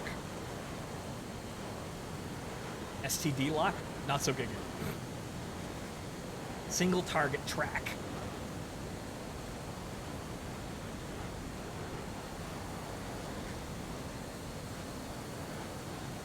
I mean, the STT lock seemed to break willy-nilly, but it might be good for us to get that lock, and then, well, the missile's then on its own. So maybe that'll give us, you know, good launch condition, a good read for the initial launch, and then, well, the missile can go pitbull, and then it's on its own. So, hey, that's an STT lock. That's a... We're actually closing a whole lot fucking faster.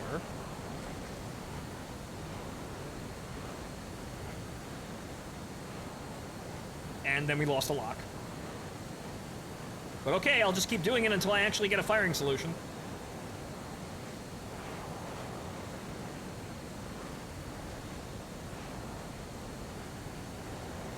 Okay, there's one. And then...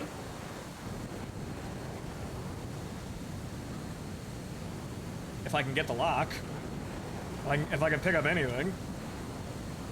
Anybody in this formation? That guy, yeah, right there, that guy.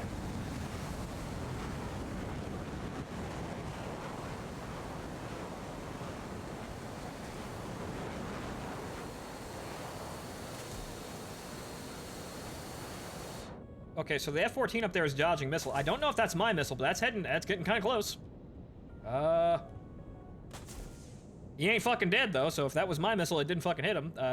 Looks like the second missile trashed into a mountain. So the STT lock did not help at all.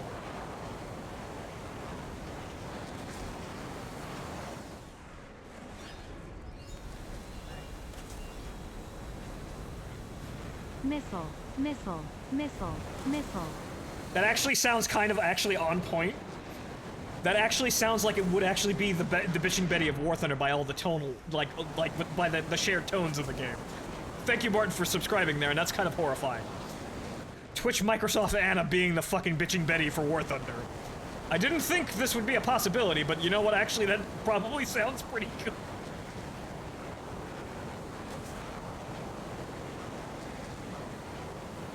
Go, Hotel, go! Go! Gary, well, it tried. You saw it, it tried. I'm home, and now I have to ice the rock. Well, I'm dead. I'm gonna go take a bathroom break, and I suppose we're getting Martin in here. Oh, well. So, STT locks don't seem to be important or whatever. I guess we're just gonna go into just spamming more missiles. So, Martin, I have regarded the range bar on the radar as a thing with the Phoenixes. And apparently, according to the system, the optimal launch range is somewhere between 15 and 30 nautical miles, depending on the map size of all fucking things. And, I don't think it increases hit probability all that much, but, it's there.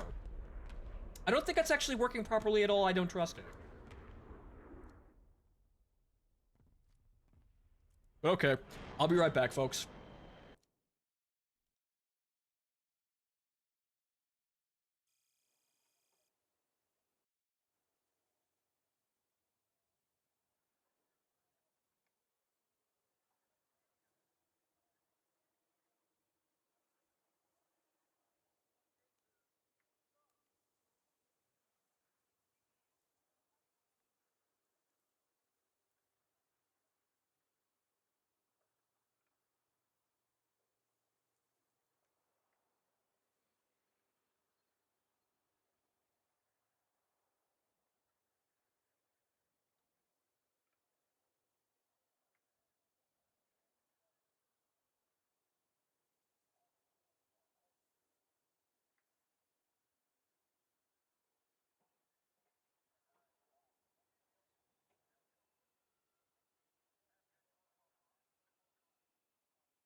All right, I've returned, and let's hop into voice. And there's Martin. Yo. Hello, sir. I've been conducting more science, and unfortunately, the science brings me back to the same thing over and over again. There's so much It's random chance. Yeah, there's no controlling it. Yeah, there's so much random bullshit going on. You can't seem to actually positively affect the launch conditions of the missile at all. Right. Give me 1 second. I'm setting up the new mouse. Huh. Because now I have a mouse with 1, 2, 3, 4, 5, 6, 7, 8, 9, 10, 11, 12 side buttons. And now I'm worried because I think it takes over for the num keys, because I just got a warning that... No, it doesn't switch. Okay, there we go. That should still work. 12 So now... 12 side buttons. It was... I wanted, like, the wheel of side buttons, but not the numpad of side buttons, but this was cheaper.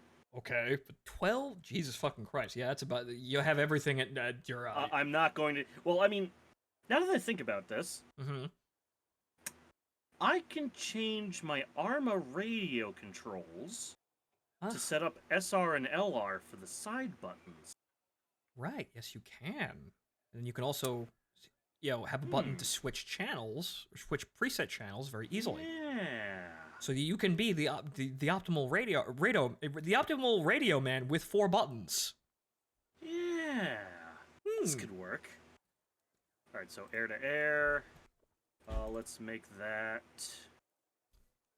Well, X as default, but let's make that 2. Alright, how did that fuck... Oh. What? Oh. That switches out the... Not the numpad, but the fucking number keys. What? Wait a minute, hold the fuck on. One, zoom can... Yeah, what the fuck? How do I change that? What? Of all the things you would... So if I press 3 and 4... Like, oh, I'm gonna go into a test flight 1 second. If I press 3 and 4, that should control my rudder. Why? So you can't... So you don't take your hands off of the WASD keys, I'm assuming, Super Pro gamers? Yes, but how do I... What the hell happened to the instructions booklet? Aha! It was just here in front of me. I returned No, that's not gonna fucking fly at all. From the manic research of alternate history shenanigans, this terrible turbo Second Amendment world is going to be a thing now. Just need to decide what time period to base it in. I'd say. Are you gonna be the one to say it, or am I gonna be the one to say it? I'm gonna say 80s to 2000, sir. Go nuts with that. Keystroke backlighting. Customize 18 buttons. Following.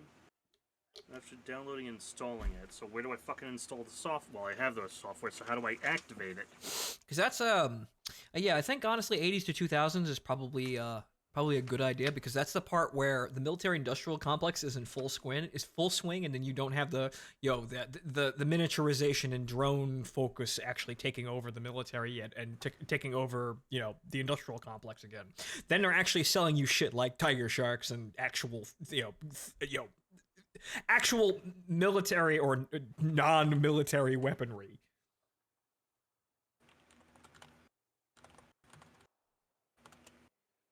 That's what I'm thinking as well. I just gotta figure out how to keep it from going full nuclear. Well, that's the thing, though. You do the thing that you do the thing that World of Conflict does, and they think the Star Wars program totally works. Thanks, Reagan. You know what? Go on a match without me. I'm gonna be figuring this out 1 second. Right. So yeah, you could use that's fucking shit. You could use the Russians totally think we have the Star Wars program. We totally have a missile shield that works, right, guys? Reagan said so.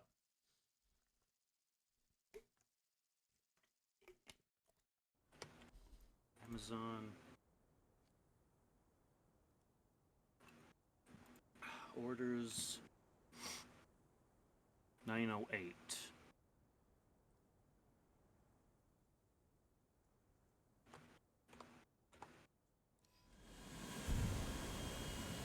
All right, so I guess I'm just me now.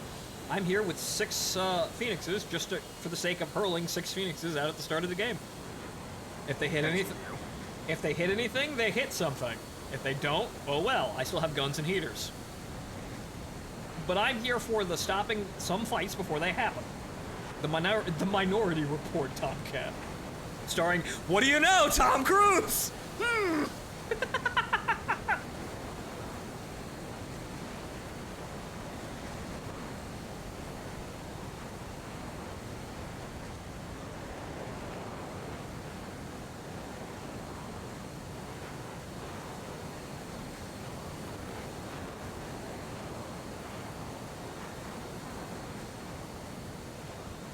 Exactly, Dancing Fool. This was essentially the justification for the conflict, for World War III starting in World in Conflict.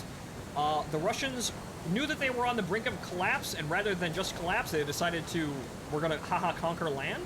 However, they couldn't start throwing nukes at everyone because they thought that the Star Wars program actually worked. So they thought that the Strategic Defense Initiative actually functioned, and so this is how this is why they went conventional, and then also attempted to invade the U.S. Invaded the U.S. via Seattle because the, whatchamacallit. What was the name of the town? What? Whatchamacallit, the mission where Bannon gets nuked. What was the name of the town? Oh, the fucking shit. I know what you're talking about. Cascade Falls, right. Cascade Falls. Right. They thought the fort near Cascade Falls was actually in control of the Strategic Defense Initiative. So by attacking Seattle, invading conventionally there, and then taking out the fort at Cascade Falls, this would get rid of the missile shield and thus be, thus in their minds think, haha, we could now threaten nuclear war if the enemy doesn't immediately, surrender. That was their stupid plan. So they were going to collapse and decided we're going to start World War III to avoid collapsing. But the enemy totally has this thing, and if we get rid of this thing that we think totally works, then we can win. That was World in Conflict, essentially.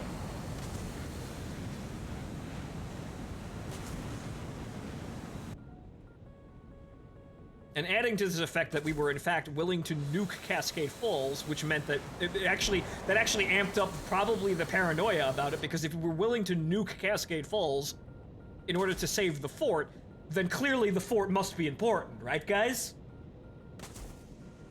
Clearly we wouldn't just nuke the Russian army just because, right? It has to be real. Why would you nuke your own country for a lie?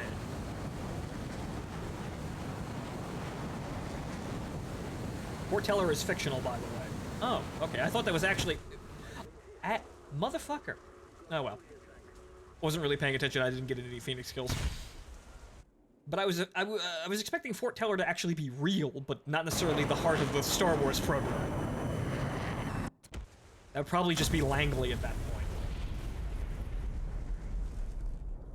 Also, casual reminder that there was apparently supposed to be, at least in the trailer, in the the trailer material, there was actually supposed to be a nuclear attack on U.S. soil that wasn't Cascade Falls. Apparently, they nuked Washington, but that never happened in the game.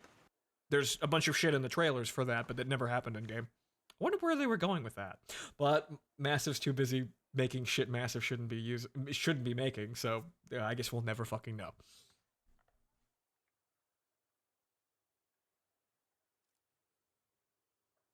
You ready yet?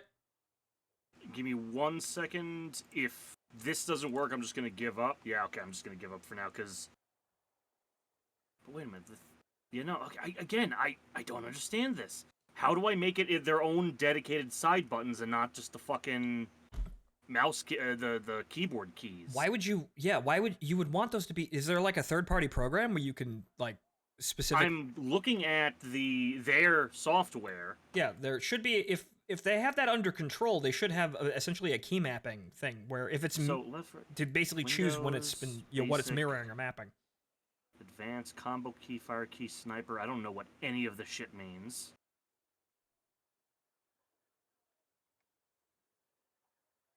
Actually, what I'm gonna do is make the Russians invade Europe, and then the Red Chinese allies invade the U.S., which is exactly what happened in World of Conflict. The Chinese were totally going to invade. Which, hey, that would have been useful for a sequel. Unfortunately, that never happened. And you know what? It'd be funny too to actually have that sequel, because then we can go to wonderful places like Taiwan or Japan. That'd be nice. JSDF memes. So yeah, Narayan's got it. Dancing Fool, just do World of Conflict. That's still seemingly like one of the best ways of doing it. I mean, if they aren't going to use it, I will. Good intentions, good plan, good way of thinking. If no one's going to make this sequel and no one's going to use these ideas, I will. Just like me, if no one's going to fix Darling in the Franxx, then I'll do it. Right after I make a billion projects based upon Necronica. I came up with one good one today, too, after playing No More Heroes for like an hour and a half. How about we focus on the current one, asshole? Yeah, that's still a plan, obviously, because, well, yeah, they're going in the shelf of ideas. I've got one. We've got Deus Ex and Prototype, so we're gonna finish that one, but then off on the horizon with a bunch of other fucking ideas, there's, no more Necronica, but it's No More Heroes, but it's Hotline Miami, but it's also Risk of Rain.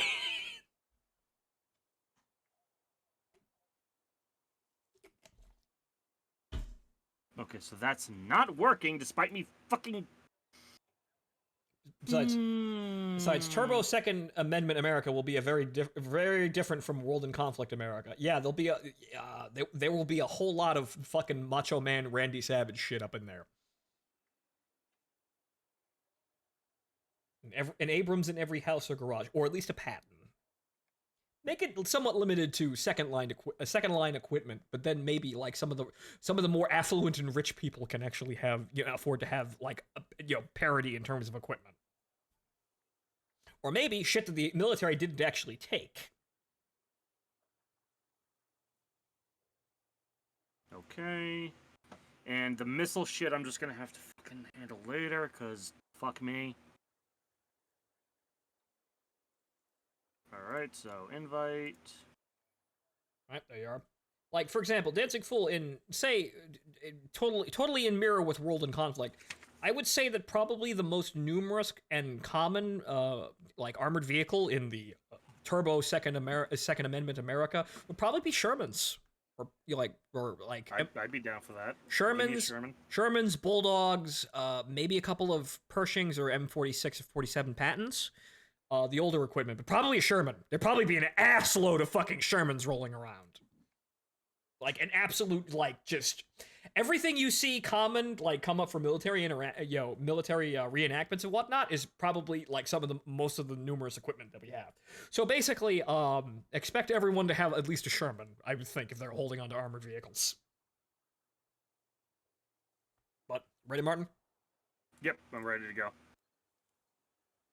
I'm just gonna have to do this fucking manual pressing X to lock. M113 probably. Though 113s are probably cheap as fuck, so you could probably buy those straight off the lot with too much of a problem. But those are still mostly new in a 1980s to 90s situation.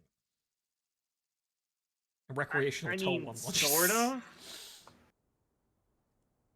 The metal box is fairly old, but the military is still using them. You could probably get them for cheap because they are in fact an aluminum box. You could probably buy those new without too much of a problem. Sherman Auto Shows? Yep. This is my toy tank. The Ford 2015 Sherman. This is my toy tank. This is my real tank. This is my toy tank. This is my real tank.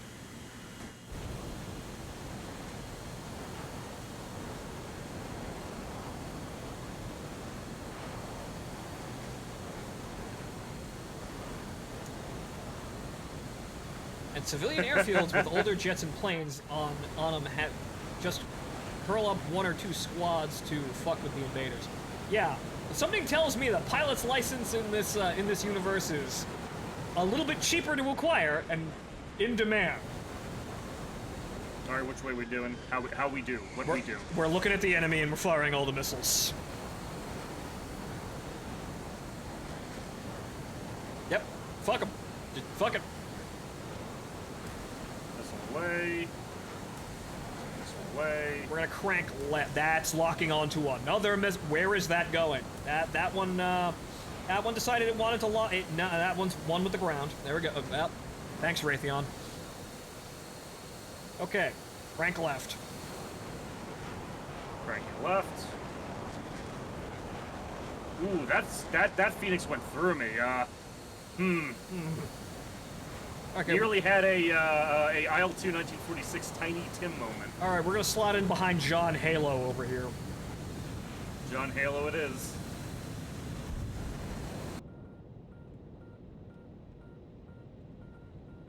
Well, the missiles are going. One of them slammed into the fucking ground because it wanted to track another missile, but oh well.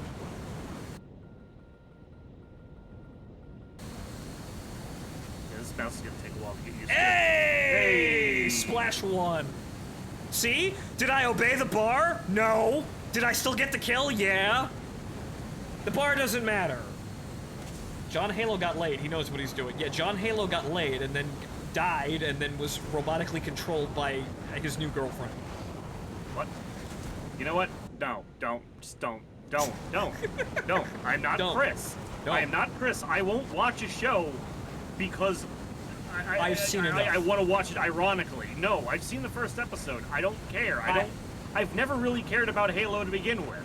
I have also seen enough from my taste. I can live without watching the Halo show and even giving it any sort of clout. We'll just drink and watch all Unlike that. Chris.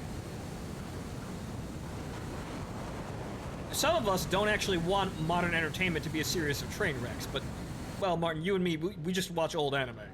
Old esoteric Or random anime. Higurashi. Yes, and Higurashi. Or Healer. Yeah. Do we know if that's even getting a season 2 yet, or I don't know, but it probably should. probably shouldn't? It probably shouldn't, but there are so many other things going wrong with society today that why not? Hey, he turned into that. Oh, come on, Hotel, you had it. You pulled the right way. Oh shit! Well, I guess I forgot to activate the combat flaps. I guess I'll just have to win the game so Martin can fly his plane again. I forgot to activate the combat flaps.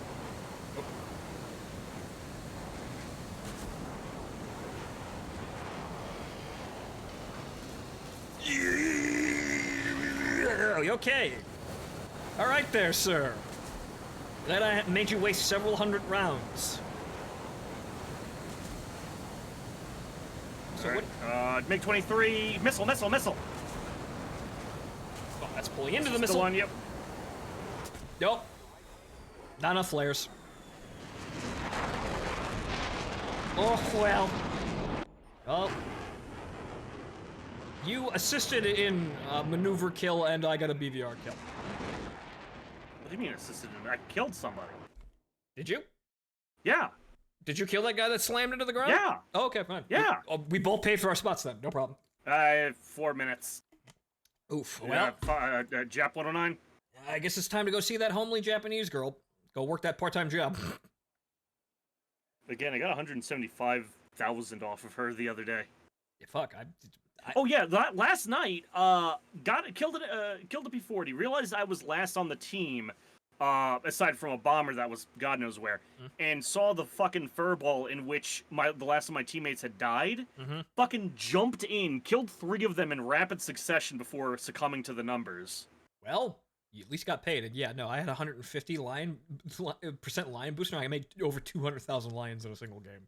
Oh, hey, look, the same Again, number. this fucker will get results. Yep, at least for right now, until they nerf the fucking income, because they will eventually always do that. Shh.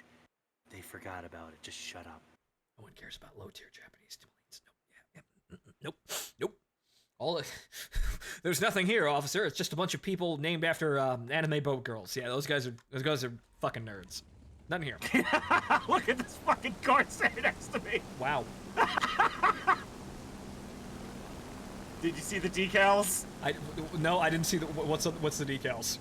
I can't. Penis. It's fucking penis. I can't see the fucking Japo Corsair. I can't see the decals from my angle. Look at the wings. Surely you can see it from there. No, I can see it here, but Hmm.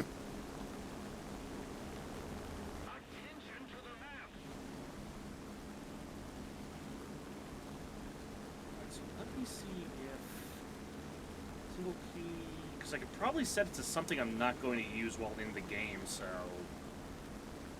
it will.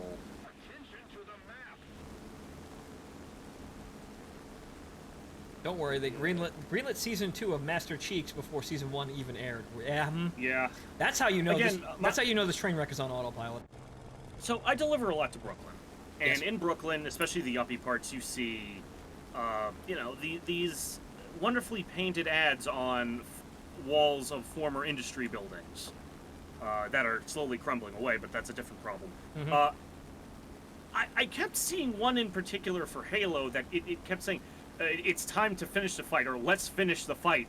Well, the thing that's got me going is this is season 1. What fight are we even finishing? Yeah, that's a great. Yeah, they clearly You're they're just using the game quote yeah. Even, as advertisement in a situation where, no, that doesn't make sense. I mean, yes, sir. We're still technically at, in that situation, we're still technically at war with the Covenant, but the war is a secret. We're not actually at war, guys. Says the UN. The whole thing is garbage. The whole fucking thing is garbage. Again, it lost me at the point where Gun can't kill Covenant. Then Master Chief gets Gun, the same Gun, and Gun suddenly kills Covenant. The fight for Master Chief's V card. Ah, yes, thank you, Amish. Yeah, that's the war that we were doing. Yeah, emphasis on doing. We didn't need that, guys. Just give him the suit that jacks him off. If you're gonna make any bullshit canon, just do that. It's already it is all so tiring. It is all so fucking tiring. Oh, that? Is that a Swede B-18 or is that a Bolo? Yeah, that's a Swede B-18. Okay. I think. Wait, who are we fighting? Actually, yeah, no, that's a Swede B-18. Okay, so I have an additional mouse button, like a top mouse button that is also used for my. Is it? Oh, right, no, this is a twin engine. I'm thinking of the other thing, the single engine. The Bolo's also. And well, he is he's dead, so we can't exactly see. And yes, the Swede. No, yes, that's the Swede. All right, fine. I keep thinking the B-18's the single engine sort of fucking dauntless looking thing. No, that's the B-17. Yeah, also really confusing. Thanks, Sweden. Look, if it doesn't have a hyphen, it's Swedish. Hyphen. Okay. That's P-38. That is a P-38, and hey, look, there's an American Ki-43 on the enemy team. Now we're hello, fellow Ki-43. Now we're all just fucking around. Wait, what? We haven't been for years? Point. But now it's somewhat still kind of sacred down here, but we're still getting random fucking nonsensical matchmaking. People getting other people's planes still kind of matters. However, less as time goes on. Engine.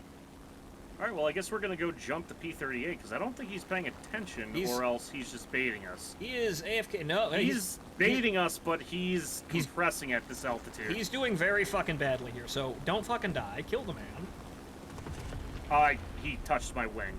I was fine, and then suddenly he just went into my wing. In my screen, you guys kind of just flew directly into each other, but okay, fine. No, my end, he wasn't even near me. Okay, none of that wreckage actually hit my airframe. Engine's fine, we're good. I'm gonna keep up with the high altitude targets. Yeah, that P-39 should be stupid enough to allow you to climb up his ass. Yeah, he's trying to get the farmin'. He's chasing a barn.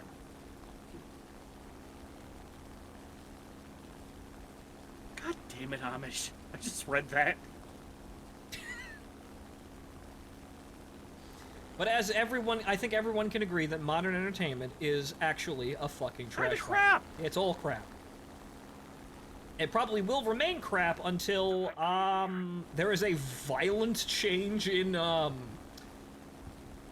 well, I would say authority. However, that goes for a lot of things currently. Because clearly, there are just so many stupid fucking people in every facet of major. Too many stupid people have control of the money currently. But you know what they say: a fool and his money soon go separate ways.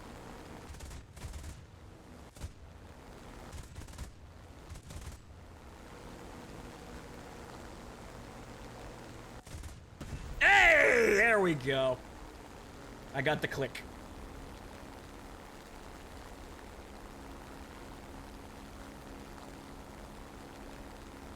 I intend to go full schlock jingoistic silliness with my writing. Honestly, Dancing Fool, I feel like that would be an upgrade in the current state of affairs.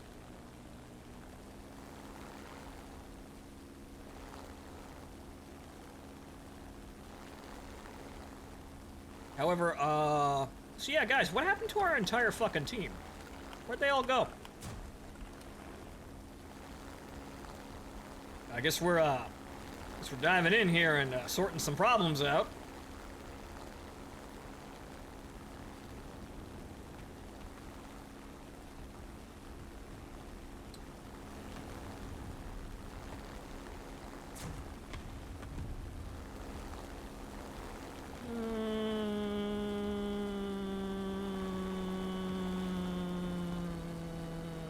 Click. Right? Well, Nope. okay, that's one way to do it, I suppose. So, Nick, a way to solve my problem is to make the key for those side buttons something incredibly autistic that I would never press in my entire life. Like, oh, I don't know, Control, Alt, Shift, Caps Lock, and 1 Okay. for the first key. All of the modifiers. Like, again, something so retarded that even I couldn't possibly press it on my keyboard on a good day. I'm shooting 7.7 at you, Buffalo. It's 8. Right. I'm sorry, 8. Actually, is it 8? It's 792 or some shit. Well, I mean, okay, no, so it is 8mm. Yeah, I was just thinking to myself, just, wait a minute, this is Japs, so Minigashotz is one thing, but would they swap out the 8mm? But apparently not. No, this is just straight up a 109. Get him. It's probably the Run him out like fucking Brewster ran out of business in 1941. You're going into the dirt! There he is. He did it himself. Only defense contractor to fucking go bankrupt during the war. Yeah, right. You see, just like Brewster, he killed himself. Also, oh no, the engine got hot. Engine hot. Left it on a little bit too hard. Oh no. I'll be fine though, probably. That's 3 kills. I'm making money. Will I get to the reserve airfield though? I have no idea. But maybe if we just kind of back that down to about actually no, but 75%. 75%. I don't know why I'm watching the perspective from your stream. I'm literally on you in game. Full on unapologetic semi-comedic writing. Again, Yes, semi. Yeah, again, Dancing Fool. I look at games like No More Heroes and Metal Wolf Chaos, and those are nice. It's actually kind of nice to actually have those, because Lord knows they don't make them anymore. I'm actually, somewhat aside from all of the things that I actually take seriously, one of the things that I actually kind of want to stay around is, in fact, the whole be the Americans the Japanese think you are thing. I think we need to hold that sacred, because that's nice. I still maintain, anytime I go to a foreign country at this point, I'm just going straight Hunter S. Thompson. No one will. That's probably be an upgrade, really.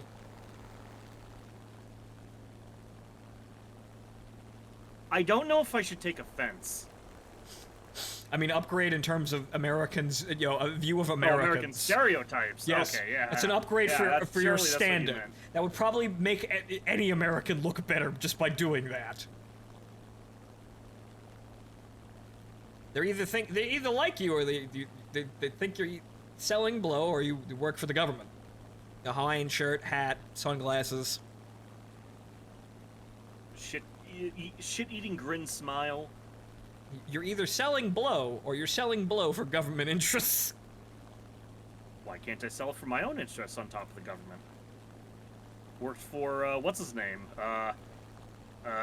They made a fucking movie about him starring Tom Cruise, the fucking pilot that flew coke for the CIA. Oh, right, yeah.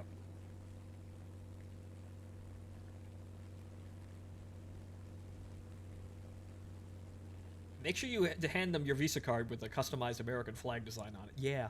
Just go all in. Just go all in.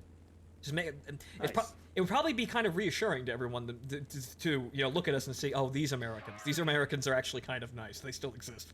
Thank God. Now let's see the Americans card.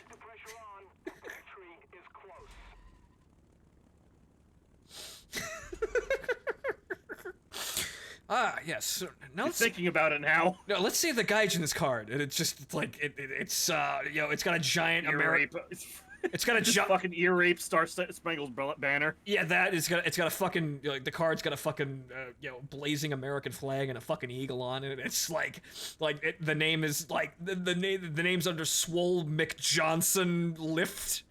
Power Lift, and the image is Bandit Keith from Yu-Gi-Oh! Yes! Alright, so that's 1 through 6. Let's see if we can't get this shit to work. Also... Okay, the Finno-Korean LEDs have Hyper War. Oh my god, that meme still lives.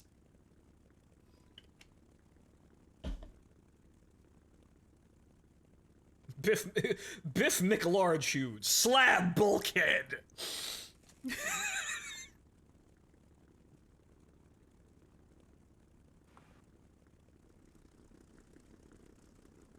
Dirk Deadlift.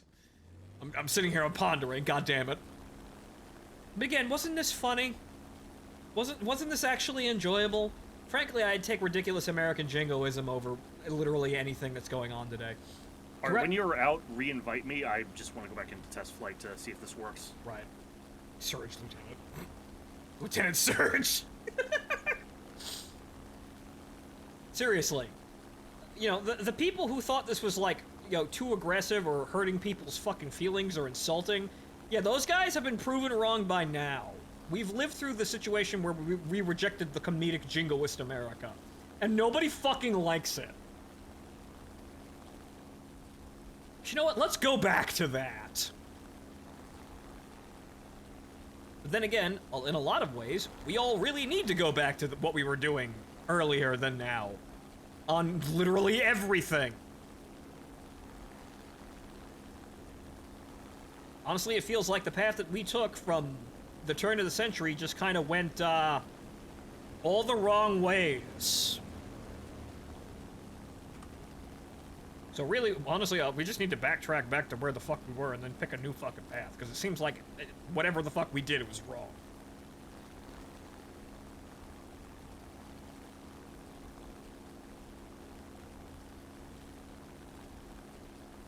Don't forget your 10-gallon hat with your sheriff star on it. Ye fucking haw! My 10-gallon hat, my official deputized sheriff star, and my concealed carry permit.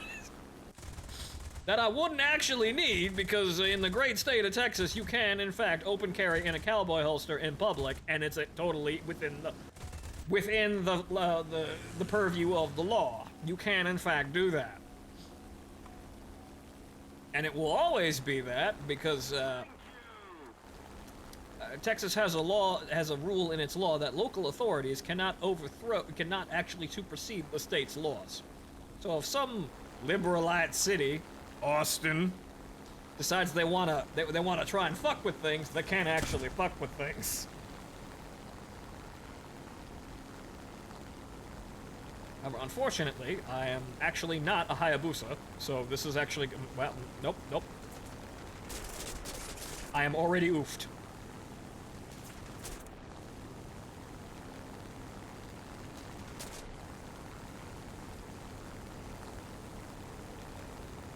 He seems to be having some trouble here. Oh wait, no, he's going for the katana kill. Oh no!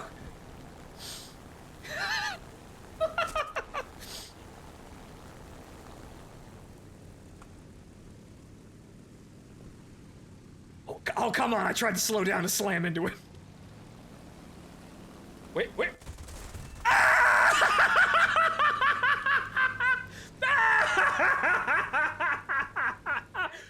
Absolutely calculated!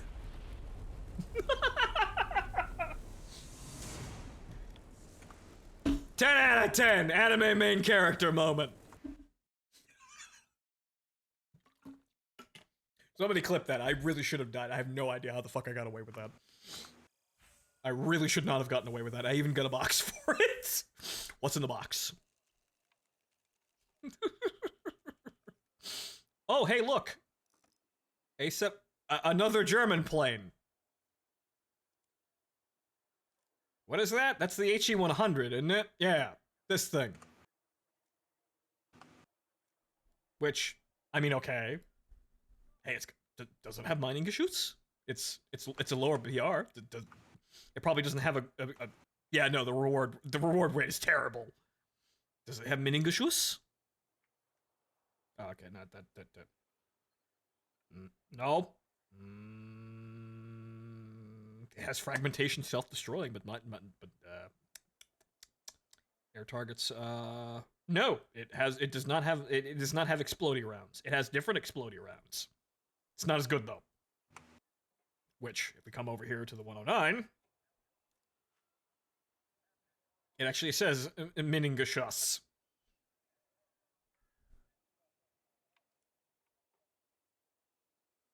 Just slid back the canopy and opened up with your revolver. Yeah, just fucking pulled out my Nambu and shot the fucker.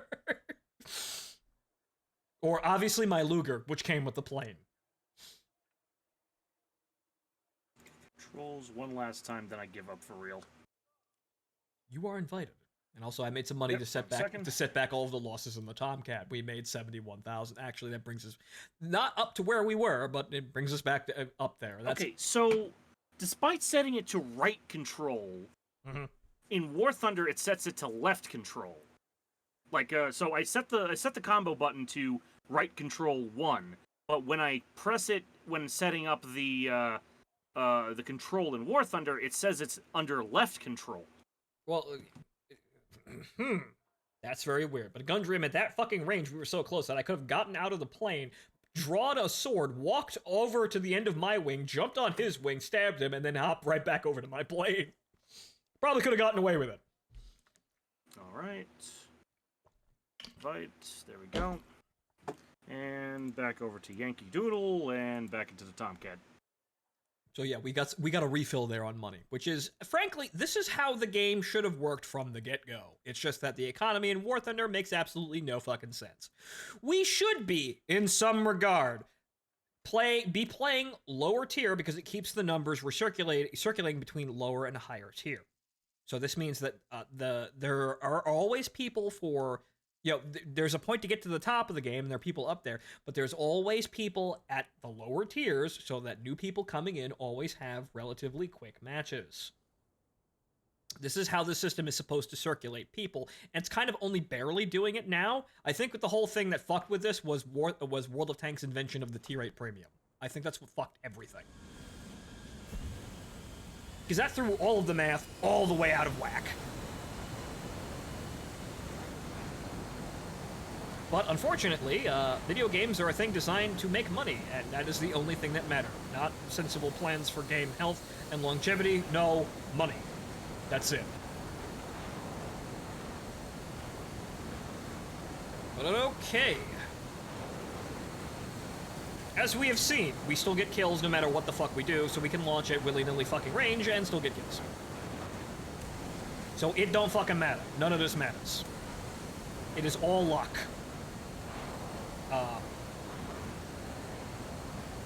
Missiles almost locked on other missiles.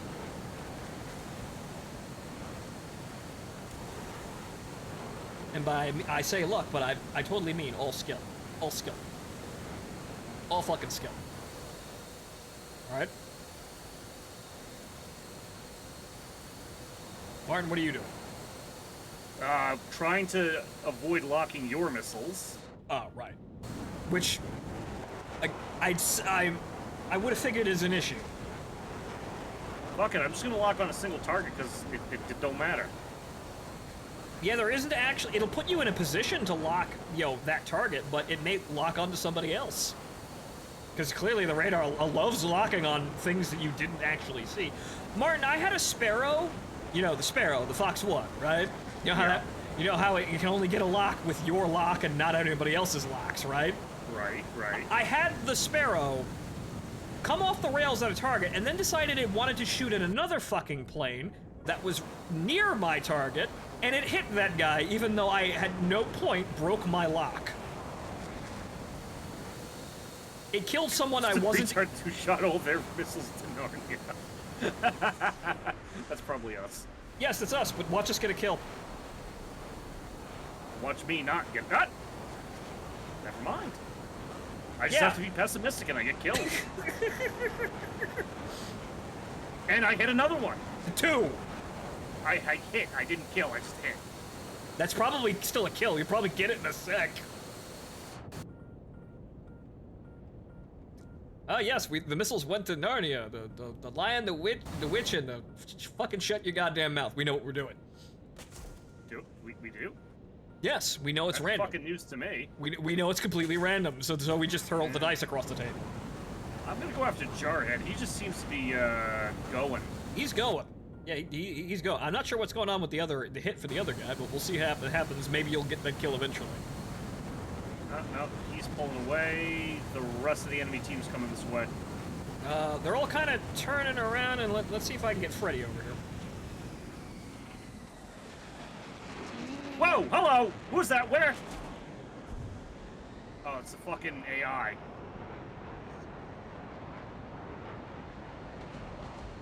Okay. I have the lock. J-70 behind you. Hotel, away, and that dip for flares.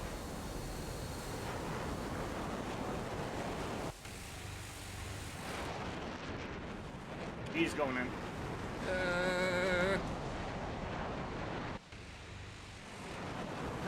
The fucking tracers danced over his fucking cockpit.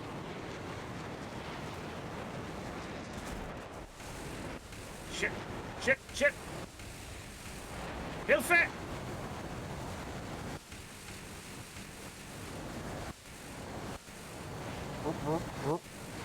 Okay, I got a hit. There it is, pilot snipe. You still alive down there? Somehow! F5C! Okay, keep turning. I got 150 rounds. I'm coming in. Alright, I'm gonna outpull him. Or outrun him. And... missile! Watch it! He's down! Dodge the missile! Good. Okay, we're good. Alright, I'm black on everything. Going home. Right. I'm on my own. Hey, Jarhead's still alive. Hey, I didn't get the kill, but I still shot down 2 fucking people. I didn't get my Phoenix kills, but hey, I'm working on the gunmanship. This is definitely a way of training it. I'm forced to use the heaters and the guns at close range after the Phoenixes either get their kills or don't.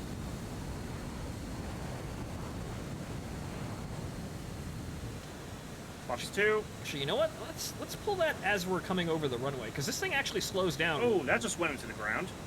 The Tomcat actually does slow down acceptably once you hit the runway. Flash. Good kill. Shit, what's behind me? F-14A. Fuck it. You know, as long as you keep the fucker in the air. Alley-oop with the fucking... Yeah. Nope. Uh-oh. Whoa, whoa, whoa, whoa.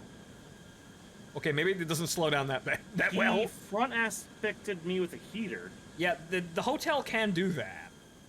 It's really fucking random whether or not it decides to or not. You can do that. But thankfully, both flaps broke at the same time, so I didn't have an accident. I'm gonna restart the game. Yeah, so unfortunately that was not quite fast enough to land.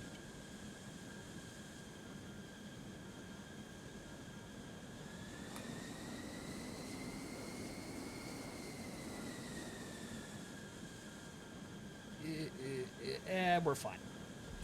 Okay, what's the whole dealio with conceal carry in Texas? I forget. Is that fine, or is it just open carry and you need a license for conceal? I think you still need a license for concealed carry. You still need that, but you can open carry in a cowboy holster, and then that's fine. You can actually open carry with legit a cowboy holster, and apparently that's fine. As long as you don't go onto public property or federal property. Look, I'm not saying I carry around my high power in a shoulder holster, but... I mean, that probably... I'm not quite sure how detailed the law is, but you can open carry in a holster. Just, you know... You literally have to have the thing jutting out from your fucking hip, most likely, or somewhere visible. And then you still have to obey the same laws for open carry and whatnot. Can't go into federal property, can't go into specific businesses or places that forbid it. Right. Like, I have no real interest in doing so, but just, you know. Also, additionally, apparently you can open carry a long gun on college campuses in Texas, and that's totally fine.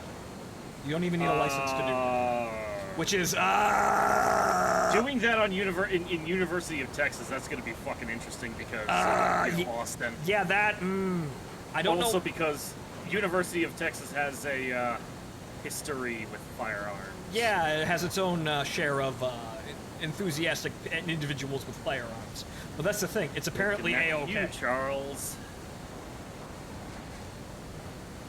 Okay, so apparently, according to the video game, that is within range, but we will see exactly what this Phoenix does. I can see that MiG. He is there. I will launch 2 Phoenixes at him, because I have so fucking many. Okay, so I've restarted the game, and left Windows 1 still counts as left control 1 for some reason. Go, Phoenixes. Go! What the fuck is going on here, Red Dragon? Go! Go! Go! Actually, let's... Well, he beat the missiles to the ground.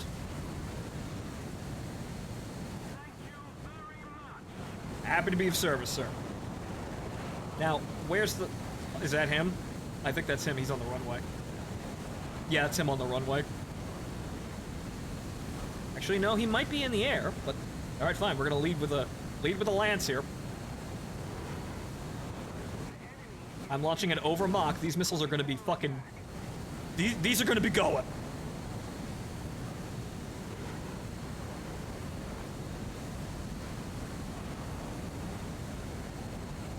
I'm gonna save 1. Actually, it's like 800 for the rip speed, so we'll be fine.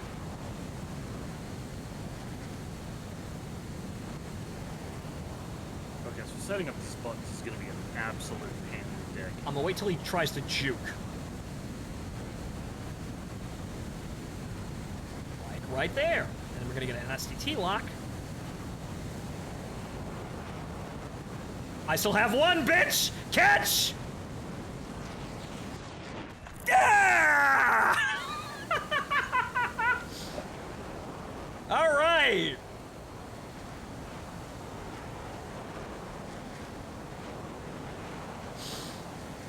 That feels good. Well, maybe I did get my Phoenix kill.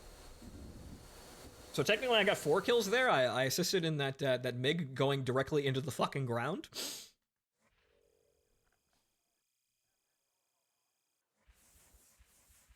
Oh well. What do we unlock? Oh! Huh! I unlocked the Ferris camouflage. I didn't think you could actually unlock that, but hey. Sorry, top hatters. But yeah, funny enough, Ferris camouflage is actually the servant camouflage. Now I just need, I kind of need some decals to, put the actual, identifying a marker up here, but, yeah. This too is servant. Granted, it's on an F-15 active and a couple of other planes, not necessarily Tomcat, but then again, the competition between the F-14 and the F-15 pilots is pretty fucking servant, if you ask me. No, my plane's better. No, my plane's better. No, my plane's better. Fuck you! My plane's better! I'm the best. No, I'm the best. No, I'm the best! You see where this goes? That's still not the Chad C camo. No, it isn't. But I still maintain the Navy should have adopted it, even though it would have made absolutely fuck all sense at sea. Well, honestly, the Air Force could. Well, if the Air Force actually adopted the F-14 for that, the bomb mode would actually have had a fucking purpose, because we didn't use that until Desert Storm. Yeah, what fucking ground war were we in until Desert Storm? And I guess you can count Grenada, but not really. Not really, because the the Marines didn't have fucking F-14s. That was just Navy. Right. But also, history behind the Ferris camouflage. You know the disruptive camo that's on flankers and the like? You know, in the Russian Air Force? This is our take on it. It apparently worked, but they determined that, this is a little fucking expensive.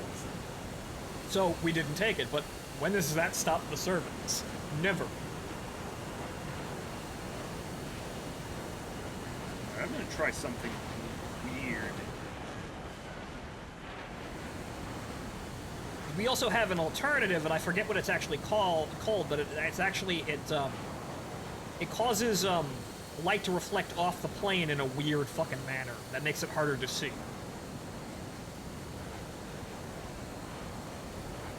That's what we went, and the Russians apparently can't figure that one out, which is why they keep up their disruptive camouflage. I forget what that actually is called, but the funny thing is that if you take a photograph of a military aircraft at a certain angle, it's actually purple. Mm-hmm. So the gray aircraft that you see flying around, seen through a camera lens at a certain angle, they're purple, which kind of frustrates photographers.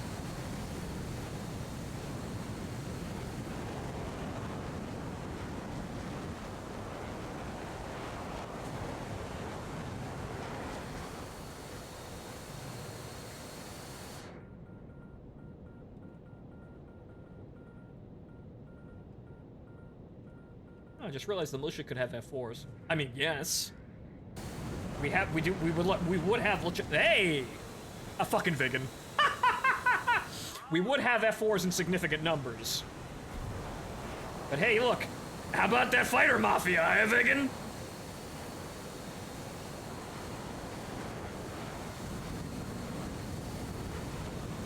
I totally have sparrows. I totally have sparrows. I don't know what you know, but I totally have sparrows. In fact, this is a sparrow. This is a sparrow right now. This is a sparrow. Whoa! Holy shit, a phoenix nearly fucking locked onto me. That's a sparrow. A friendly phoenix. However, unfortunately, it dove for fucking chaff and flares. It's actually worse than a fucking sparrow. But I totally have a sparrow. And he's dead. Okay. Alright then, that's the leakers over here dealt with. Pulling in behind you.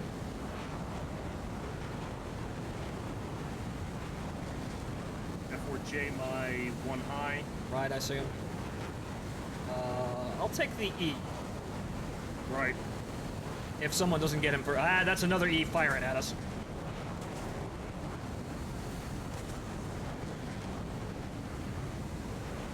I wanted to get the missile off. Just go. Track something hot. Go, I believe in you. Go, hotel! That's actually tracking properly. Holy fucking shit. Did he get it? No. That was actually tracking that F4E properly. Critical hits on the Phantom, FGR2. Splash. That guy's gonna be a problem. He is not dead, Jesus. Do Well, it? he's basically... Oh, someone stole my kill. Oh no. Wing fire. And then when I'm in a flat spin. Because War Thunder mechanics. Oh, I'm out of cannon.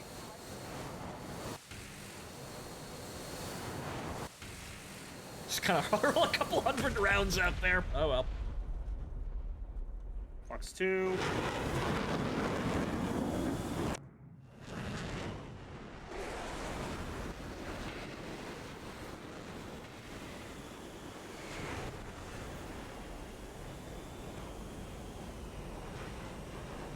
Come on, get a lock, get a lock, get a lock. Well, Dancing Fool, around the... You see, that's the thing about the F-14 and the, whatchamacallit? The F-14's era of aircraft. Not necessarily. You don't just have the F-14, you also have the FA-18, which effectively has replaced a large portion of all of the Navy's combat aircraft.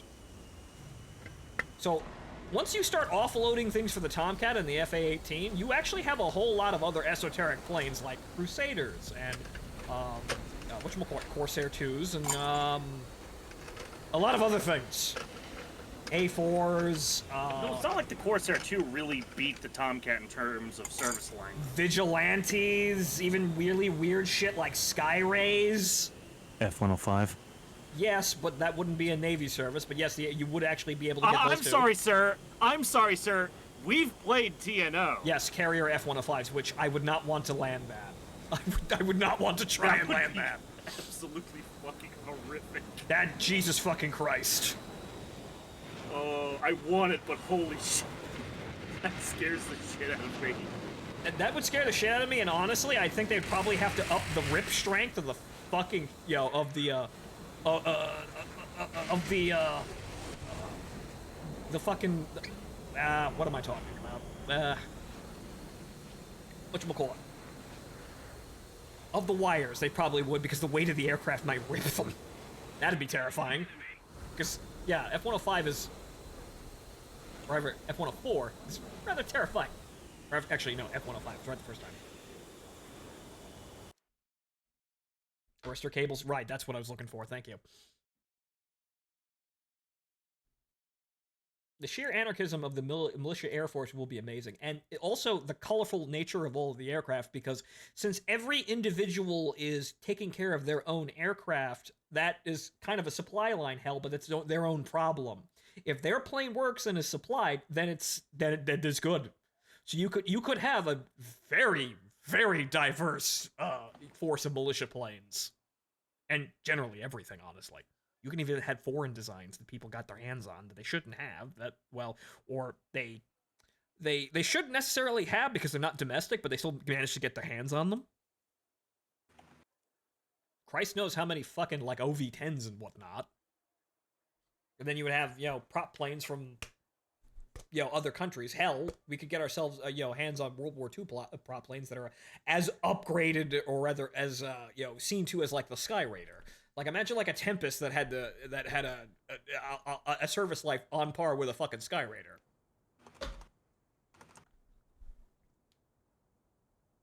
Jets are probably the more expensive option, but the piston-powered stuff is probably good, and frankly, for a militia air force, the piston-powered stuff is pretty okay. Yeah, sure, it wouldn't hold a candle to an invading army's jet aircraft, but it would still be very effective at harasser attacks with, like, CAS. And with the immensely vast size of the American, of the continental U.S., you would have blank spots, you would have, blind spots where you would be able to get away with operating propeller aircraft and actually being effective. Where what? I mean, deep down inside me, there's still that one immediate second impact post-apocalypse game I wanted to run at some point where you're just New York militia with OV-10 support. Not OV-10. Not the Super Tweak. The fucking Skymaster support. Think about it. Piston planes could take off from the fields that jets never could. Yes, and because they're all maintained independently, that means that, it basically just comes down to how the operator treats the aircraft and what they can actually get out of it. So you could actually have crop duster force and get away with it. Also, I'm on full stop alert and not track my scan. There we go. So this is actually viable, if a bit ridiculous. But then again, this whole section is this whole idea is the Second Amendment taken to its logical conclusion, which would be actually nuts.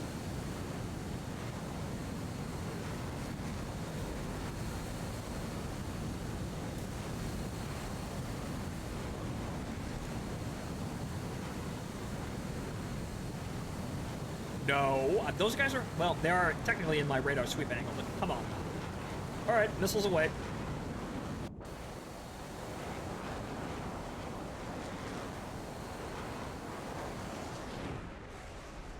Also, prop planes carrying armaments they were never intended to. Yes, prop planes with laser designators. I mean, the super, Yeah, prop planes with heaters. Oh, fuck. I can't remember the ones that we ended up leaving in Afghanistan. What? The Super Tweet? No. The F5s, or what else what did we give them? Or rather, what did we leave behind? I think we had... It was the prop plane. The Super Tucano. Yeah, the Super Tweet. Well, not the Super Tweet, it's a different plane, but the Oh, right, the Super Tucano, I think it is. Tucano, yeah. But yeah, those. Super 2K. Those have... oh, that's an F5 behind me.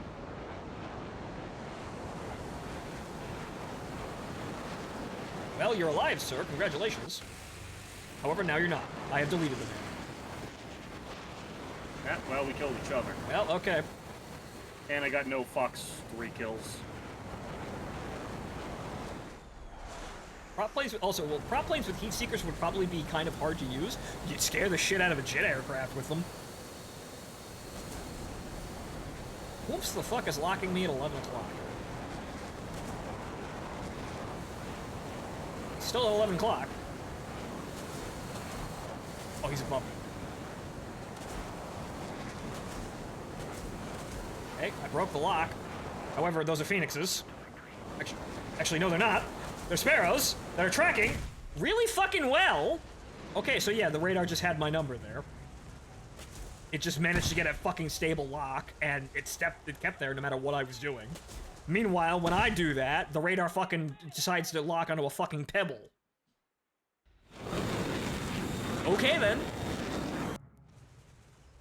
It really feels like, yeah, most of the mechanics in this game are determined by RNG, and you have no control over them. So when you get a lock with a Sparrow like that in a Tomcat or an F-4J, you just have the lock. You just have the lock, and the missile will hit the target. Other times, you will, no matter what you do, you will not keep or acquire the lock at all, and if you do, the Sparrow will, it'll burn out by the time you actually, hit the target. It really just feels like all of this is RNG and not actually down to actual, realistic aircraft, situations. Because, yes, these systems are fallible. They're not 100% perfect. But playing a game like DCS will tell you that, these systems are actually a lot more fucking effective. And the engagements comes down to who's paying attention. That's really what it comes down to in real life. But in War Thunder, we have such a heightened level of awareness that Gaijin has seen fit to make everything more or less determined by RNG or inflated values that they will not tell you about because that's part of the thing. They want to keep it a secret. But moving on. But it is, at this point, there's no skill here. It's rarely just all RNG. We're playing the most RNG fucking plane in the game, honestly. Or at least it feels like that. Because I see mystical fucking things happen. Sparrows hitting targets they're not locked onto, and that hotel that came off the rails after I died and was in a death spiral and tracked an F5 and still hit him. An F5 that was like 2 o'clock off from where the launch was.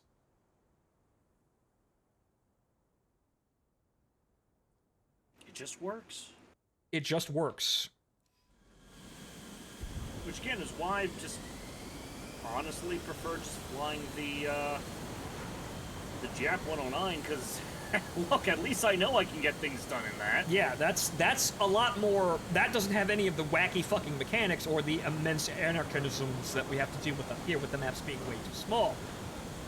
That shit's allowed to be reliable because A, it's legacy content that was better designed.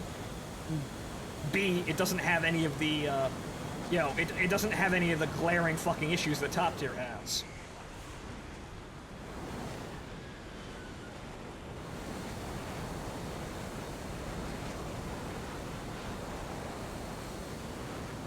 It's more accurate stuff, for the most part. There's still some glaring problems. But it's also better designed, and the game is just, well, the game was originally designed around it, so it's going to be better at, better performing than half the shit up here. Which is all new, and barely fucking functioning. I'm surprised we have missiles that work at all. These will probably get better. Look at how the F-4E and the F-4 in general, and then on top of that, the MiG did. Look at how those aircraft adjusted over the course of being in the game. The F-4E is not fucking good anymore. And in some cases, it was never really good. But the F-4C was even worse. And what we're flying now is effectively the F-4C of BVR missiles. So it'll eventually probably get irrationally better over time as Gaijin decides to change things. Or at least different. It'll get different. So let's see how much it just works. Missiles are in the air. They look like they're tracking, but let's see how much it just works. Todd Howard, are you with us? Are you there, Todd? Are you releasing Skyrim? Again. By Skyrim again. By Skyrim again. Well, he was with that guy. He was with that guy for that F-104. Looks like a no. Todd is not with us. However, we saw it work with somebody else.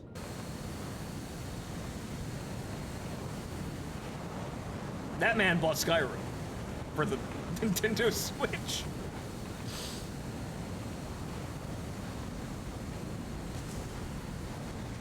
That man's dead.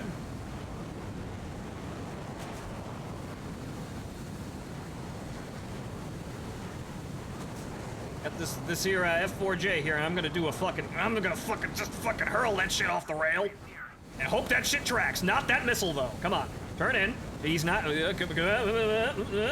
Not too hard.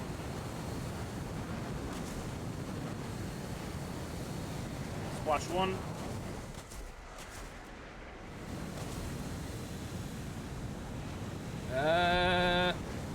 Nope. See, Mr. Phantom, you can keep going real fast, but I'm just gonna keep going real fast-er.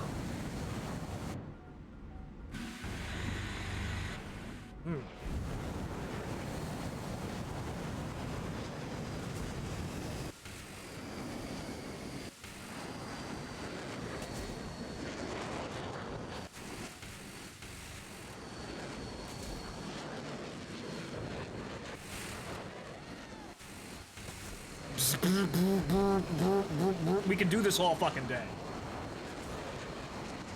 Box 2. Got him. Ooh, nice. Woohoo! Yee-hoo! So bad, LOL. You're still fucking dead, kid. Missile, break! Yeah, I got it. Or not, because I'm fucking cranking. We're good. Second F-14 missile. Yep. Splash. Good kill. We got the other one coming around behind me. Got him. Locking up. And I still have 100 rounds left. Out running. So yeah, in the time that guy took to type, "You're so bad," he actually got himself killed. Haha. Moron. Save the gloating for after the game, my man. Not like it really fucking matters, because look at what we're doing. Box 2. That looks good. Yep. Nope. Yep. A Mirage coming in Flash 6 o'clock. Eyes. I really, Wings dry. I really hope he doesn't have any missiles, because I don't really have anything that could really get rid of him. Whoa, okay. Hidden burner.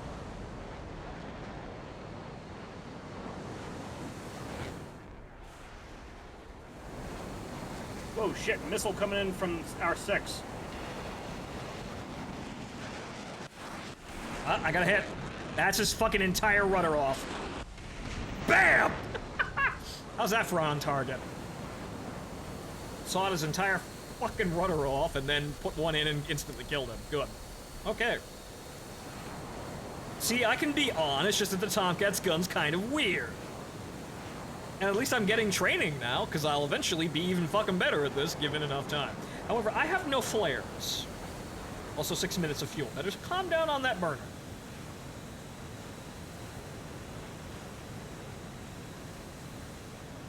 Uh-oh.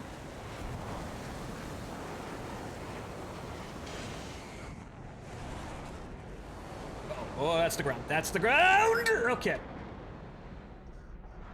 That was in fact a city street. I didn't want to do it. Holy shit, he missed me. Alright, I'm coming back around. Looks like he's running. Yeah. Yep. I'm coming around for the other F-14. The F-14 is on the ground. That guy's dead. The other one's running. I'm gonna go home too. Yep. Alright, Winchester. That guy running is the only guy left, so anybody who has any ordnance they can go take care of that. We're done. An ace between us, not bad. Yep, all gun kills, by the way. Well, yeah, with all of the missiles being RNG, not really a surprise. Even with the Sparrows, it's fucking RNG. Heaters aren't good enough to not be governed by RNG. And then, well, the Phoenixes are the Phoenixes.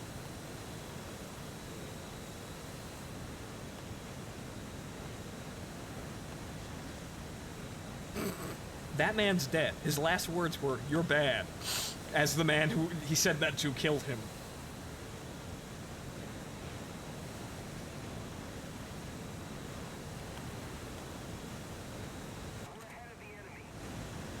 Don't be the guy whose last words on his tombstone are, "fucking noob."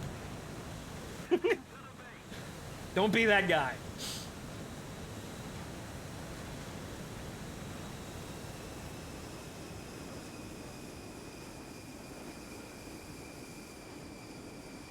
And unfortunately, one of our guys dove for the Roland.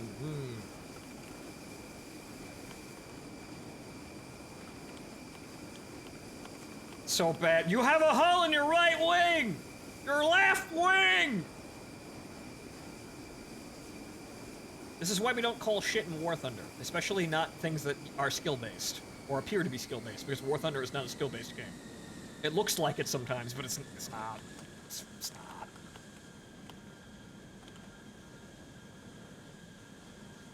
This might be a little faster, the gear. Maybe. Might. No? Okay.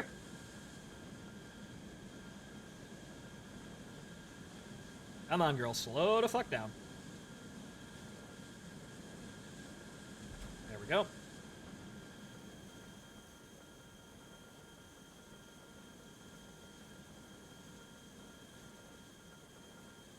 A lot of holes in the plane, but we'll be fine. Also, yeah, these brakes. What the fuck, guys? What is this braking force?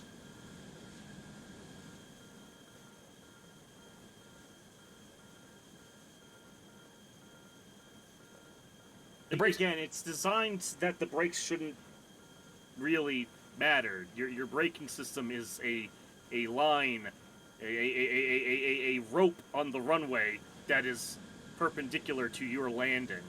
Yes.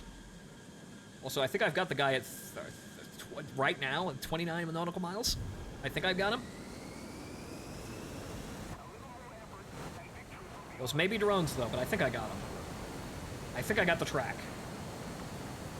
Yep, no, that's got to be him. Wait, do the seeker run?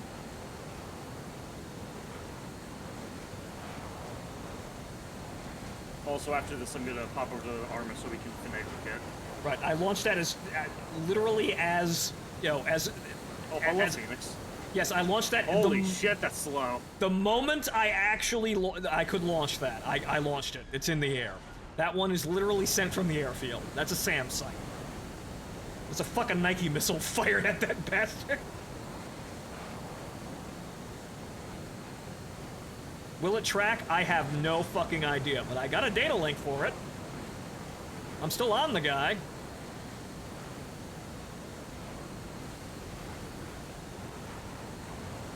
If it hits, it's gonna be a fucking miracle, but we'll keep tracking that guy.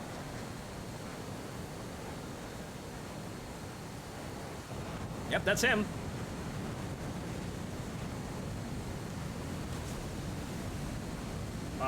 He's tracking me, I think, because I'm being pinged.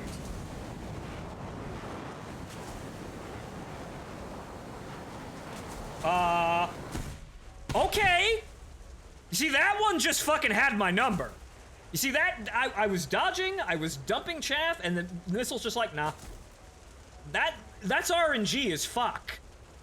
Because sometimes the missile will actually properly track, and sometimes the missile will just go, nah, I don't want to.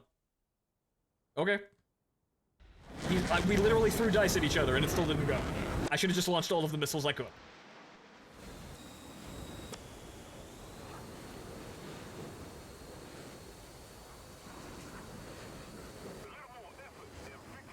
Well, one of those might get in.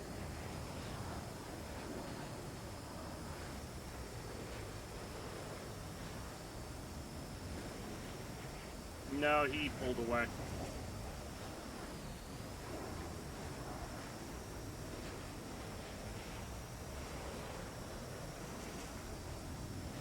The Trekwell scan's not picking them up. Yes, the mysterious game mechanic of clouds at dawn. Fucking the Aurora Borealis for radar. Alright, well, I'm looking behind you. I'm gonna pop over the cloud. I don't sees nothing.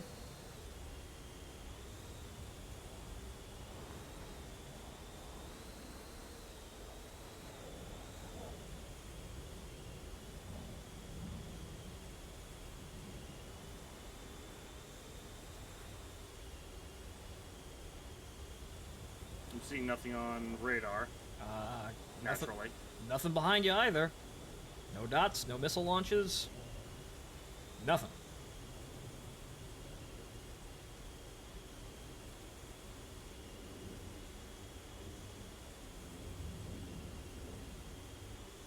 Well, there's the bogey dope. Shit, he is behind me! How did he get behind me so quickly? Yeah, bullshit magic clouds, apparently. Yeah, his missiles are just fucking on. For some bizarre reason. Well, Martin, it's up to you. You're joking. What happened to our roll? Oh, they're dead. Mind. There we go. That was a York! A York! Sergeant York has had enough of this shit!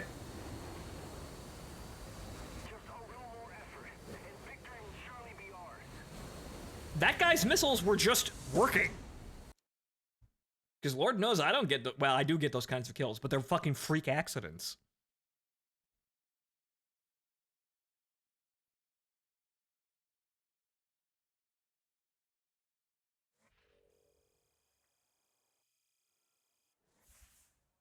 Oh well. Right, well, I'm hopping over to Arma so I can fuck around with my kit to make sure everything's set. I'm joining over now. I don't know what we're doing. Is the server up? Can we go in there and look around? Yeah, apparently. Okay, well, I guess we're hopping over to Arma 3 now, folks. But that has been 4 hours of Tomcat today, and you know, it's entirely guided. So yeah, overall, how many Fox 3s did you get as kills? I got one with, I think my first game I got two hits. So I'm gonna say somewhere like 5. So five to 4 hours. 5 to 7. Only 5 to 7 kills to show for. Nick, why are we bothering with the Phoenixes? Because it's funny when you do that. But yes, the Sparrows are better. We should probably just go with the 2 Phoenixes, 3 Sparrows, and 2 Heaters loadout. I'm not even gonna use Phoenix. I'm just gonna go fucking all heater next time. Well, all Heaters and then Sparrows on top of that. You can do that, even though I wouldn't really want to rely on the fucking hotels. But they're good. It's nice that it would be nice to have them. So look, the only thing that seems reliable so far are my fucking guns. Yeah, that's about it. And I think that's by design because Gaijin wants everything to not actually be reliable ever because they've walked into an area where things are reliable and they can't handle that, which is why we don't have radar-guided gun sights, even though the Tomcat has a radar-guided gun sight. We don't have it in game though. Why? Because oh, that's anti-skill. Even though what the fuck was that was the point of putting it into the real plane because we kind of want to remove skill from the fucking equation. Because you know, if we really easily kill the man, then we win the war. But nope. Gaijin says no. That's anti-competitive, and we can't have that. Even though we're marching into the area where everyone will have one of those, or should have one of those. But I guess now we're on the side of the air development team dragging their fucking heels for some bizarre goddamn reason. When are we getting the Aardvark? Probably when we don't actually want it, and probably when it won't actually be it won't be effectual. It'll go really fast. But currently, the game seems like it wants to stay in the format that it's in, and that format is garbage for everything that isn't an air engagement. So you could add these planes. You've added the A-10. You could keep adding ground attack planes and bombers. However, they will all be garbage because the game format is garbage for ground attack and bombers. It doesn't work. It's so difficult to get over them that you might as well be playing a fighter. It's easier to kill the entire enemy team than actually do any of the objectives on the maps. No one wants to change that though. Apparently. But so here we're memeing and it don't matter. We're memeing here and this whole system is so fucking retarded that it doesn't really matter. Why champion being good at this game? It's trash in terms of like critical analysis. But anyway. Okay, never mind. The server's apparently not up yet. Oh well, then what the fuck are we gonna do? I don't fucking know. Well, you can keep playing our War Thunder. I'm just gonna be here trying to figure out how the fuck to reprogram my mouse. Well, yeah, you could do that, but so I don't even know what kit to build because I don't know what the fuck the scenario is. It's a surprise. It's okay. Oh, no, it's not. Number one, we've been talking about this for months. You fucking idiot. Second of all, it's just copying over the kit that you last used in Vietnam. Okay, fine. Oh, fucking. Hmm? Shut up, Doug. I'm talking to Goon. Shut up. What? That doesn't even make sense. What? I'm just gonna mute TeamSpeak.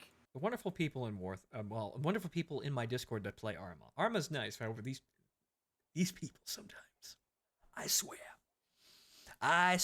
But, well... Yeah, and one of these people is gonna be fucking 4 sheets to the wind with shoving a bottle down your goddamn gullet in 1 week. I need a vacation, folks. It looks like I'm getting one. But, well, should we continue playing War Thunder? I don't fucking know. So when's the server coming up? Hold on, let me ask them. Alright, so when's the server actually gonna be up? Alright, Goon, they say in a few if he's done it correctly according to Spartan. Okay, in a few. Alright, fine. I'm gonna go to the bathroom. We're gonna hop over to Arma. No, I won't tell him that. That's rude. These fucking people. Be right back, folks.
All right, folks.